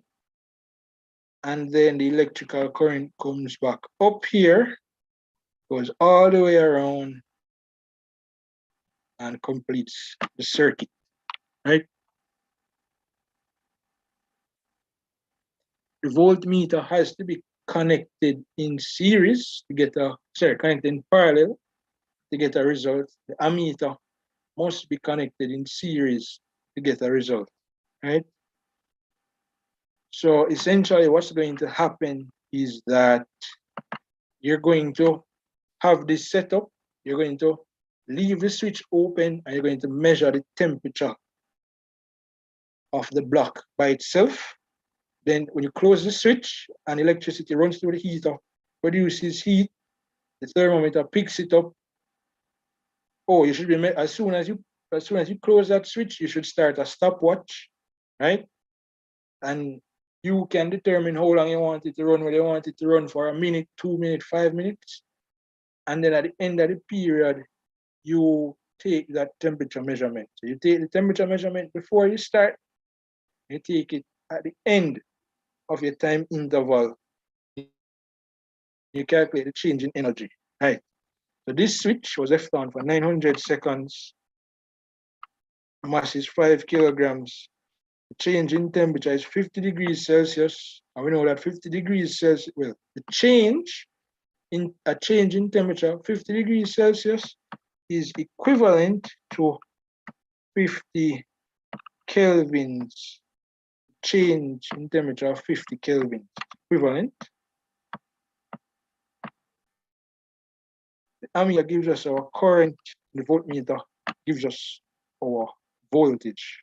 Remember, the heat energy that was produced in this experiment was because of the electrical energy. Here. So let me use blue and red. So E for our electrical energy must be equal to our heat energy. Energy, electrical energy is the same as, I hope I'm picking the correct shade up again, is the same as power multiplied by time, right? Power is the same as current multiplied by voltage multiplied by time. All of that must be equal to our heat energy, right? So heat energy, or because there isn't a change of state, we're going to use our formula MCAT. I like to call it MCAT, although it's not really an A, it's just a delta. Delta T, I like to call it MCAT. Mass, specific heat capacity, and our change in temperature. Remember, we did this experiment so that we could find, we just change that to purple. Or is that pink? Right. We did the experiment so we could find C. So C, right? We want to find C. I put it in pink, so it's a little bit different. So we know that is what we're focusing on, right? Go back. M delta T must be equal to that. Our current multiplied by our voltage multiplied by the duration of our experiment or time must be equal to the mass and the specific heat capacity divided by our change in temperature.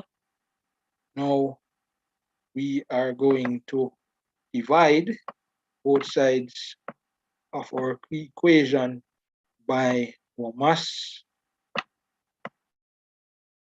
and our change in temperature.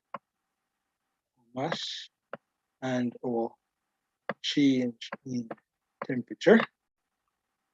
This cancels this. This cancels this. So we're left with M delta T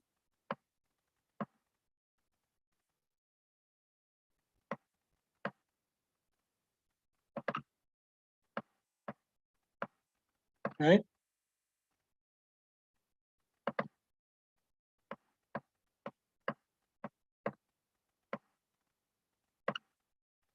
IVT, then the numerator must be equal to C. Right. Let us scroll back up a bit and get our values. So current was 8.5. I know my handwriting is atrocious. Multiplied by our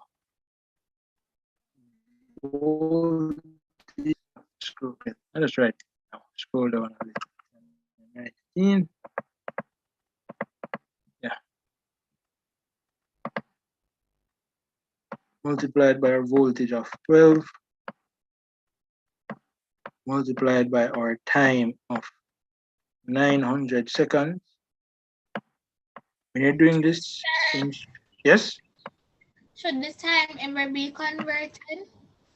No, you don't need to convert the time. It's best to leave it. You need to leave it in seconds because joules is a unit that is based upon seconds. You don't need to convert it.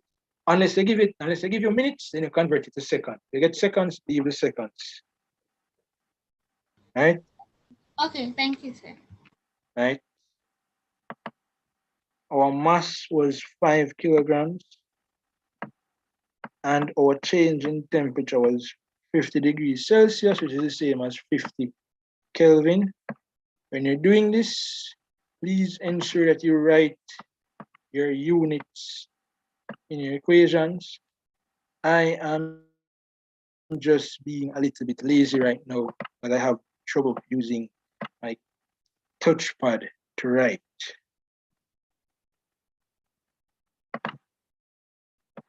Right, so let us complete it on this side here. So our calculators, we plug them in, 8.5 times 12 times 900. In the denominator, we have 5 times 50. And we get our answer of 367.2. What unit should we have for specific heat capacity? Joules per kilogram per degree Celsius. Joules per kilogram. Joules per kilogram per Kelvin. I know that we use the Celsius values in, remember I know, but a change in Celsius temperatures will be the same as the change in Kelvin temperatures. So we didn't need to explicitly convert anything there. So 50 degrees Celsius, if that is a change, going to be the same 50 degrees change in Kelvin. Oh, I need to put in my minus ones right here. Minus 1, minus 1. Right. So did that help you a bit? Yes, sir. Thank you. You were the one that's making note of my errors for me, right? Yes, sir. Do you have that I need to change the number of coils from a decimal value? I need to round it off to a whole number. Just remember that. Yes, sir. All right, thank you. All right, it is now 5 o'clock. It has been a long day for you guys. I am willing to give you about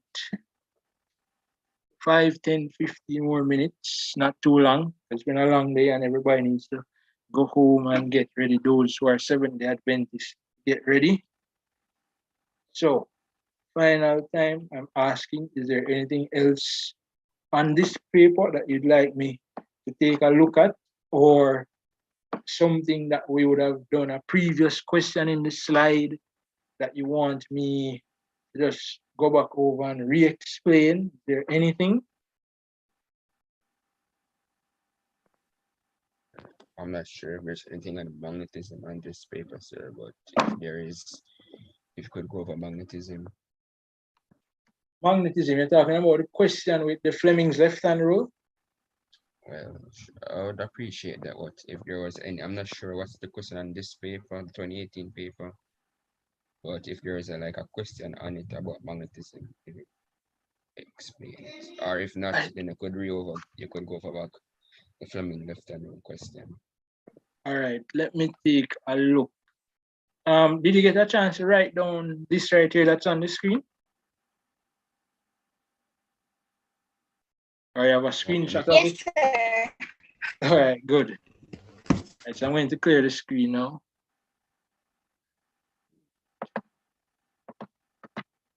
Right, so let us take a look.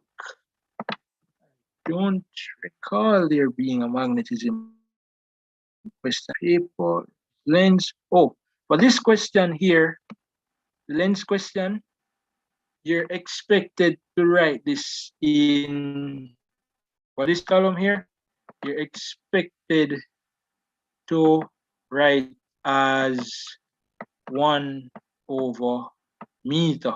So this column gives it in centimeters, you're expected to put it as meters. Convert it to meters and then find the reciprocal to get these values.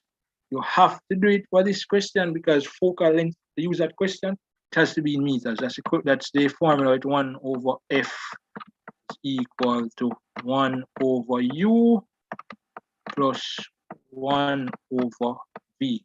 This one, it has to be in meters. Let us see what else. Magnetism, let's see if there was anything else.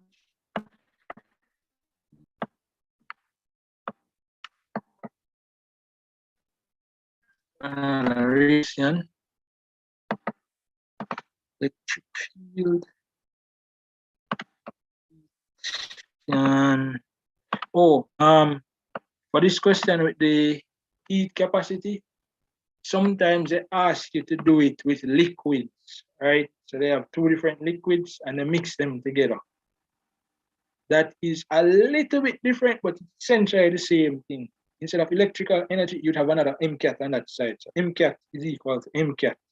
But the final temperature of both the liquids are going to be the same. So if one liquid was at 30 degrees Celsius, another one was at, let's say, for argument's sake, 90.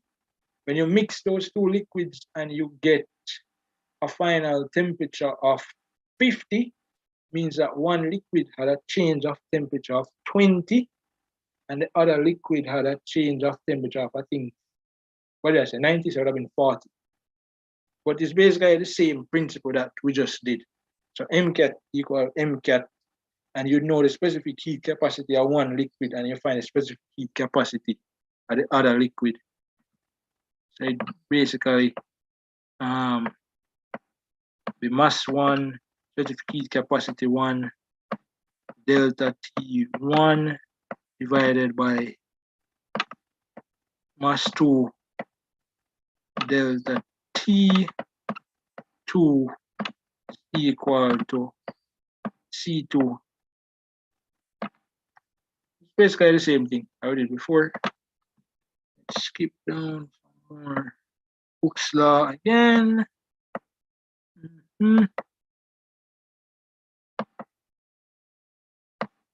And then transformers, but nothing specific about magnetism.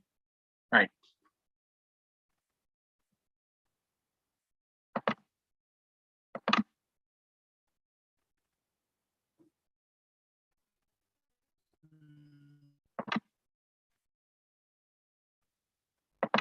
All right, for the person that asked about the magnetism, what I'm going to do, I'm just going to close off the session and then allow them to stop the recording, and then we'll just spend the next 5 minutes going over that.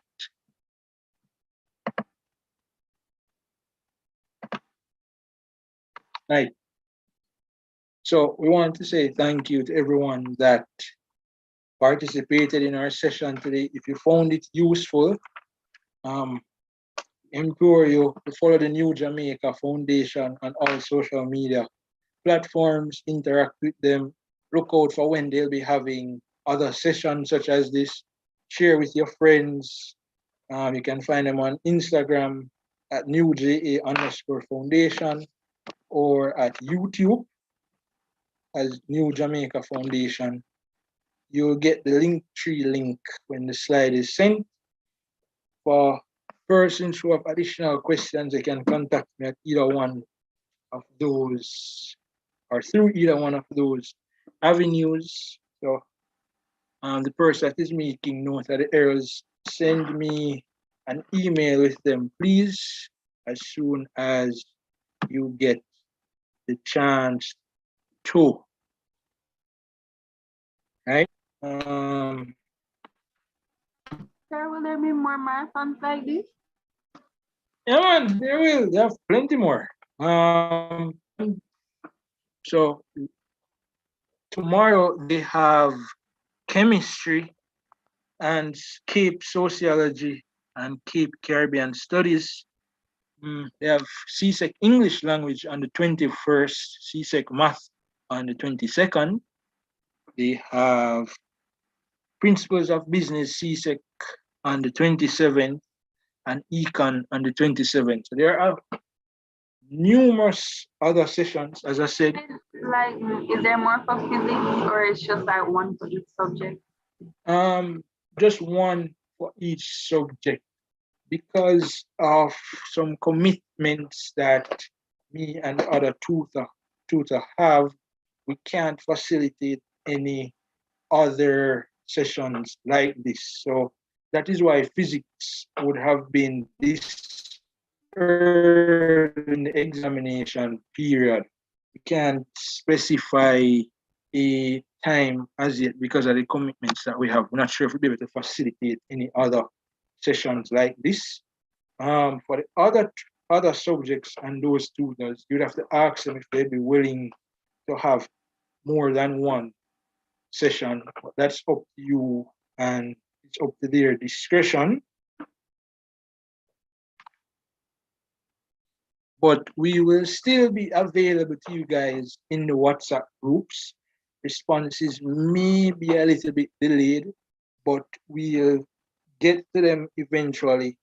And we hope that when you ask a question in one of the New Jamaica Foundation WhatsApp groups, that one of your colleagues will answer it or we will get to it within a reasonable amount of time, right? So we'll still be around to help and help you prepare up to your exam, which I think is in early June, if I'm not mistaken. I need to double check. Oh, additionally, a list of your vote today. Exam topics came out today. Let me see if I can. Well, thank you, sir. See if I can just quickly find that. Where is it? Well, I sent in the group shortly. Where is it? Ah, see there. So you have graph work and analysis of data, radioactive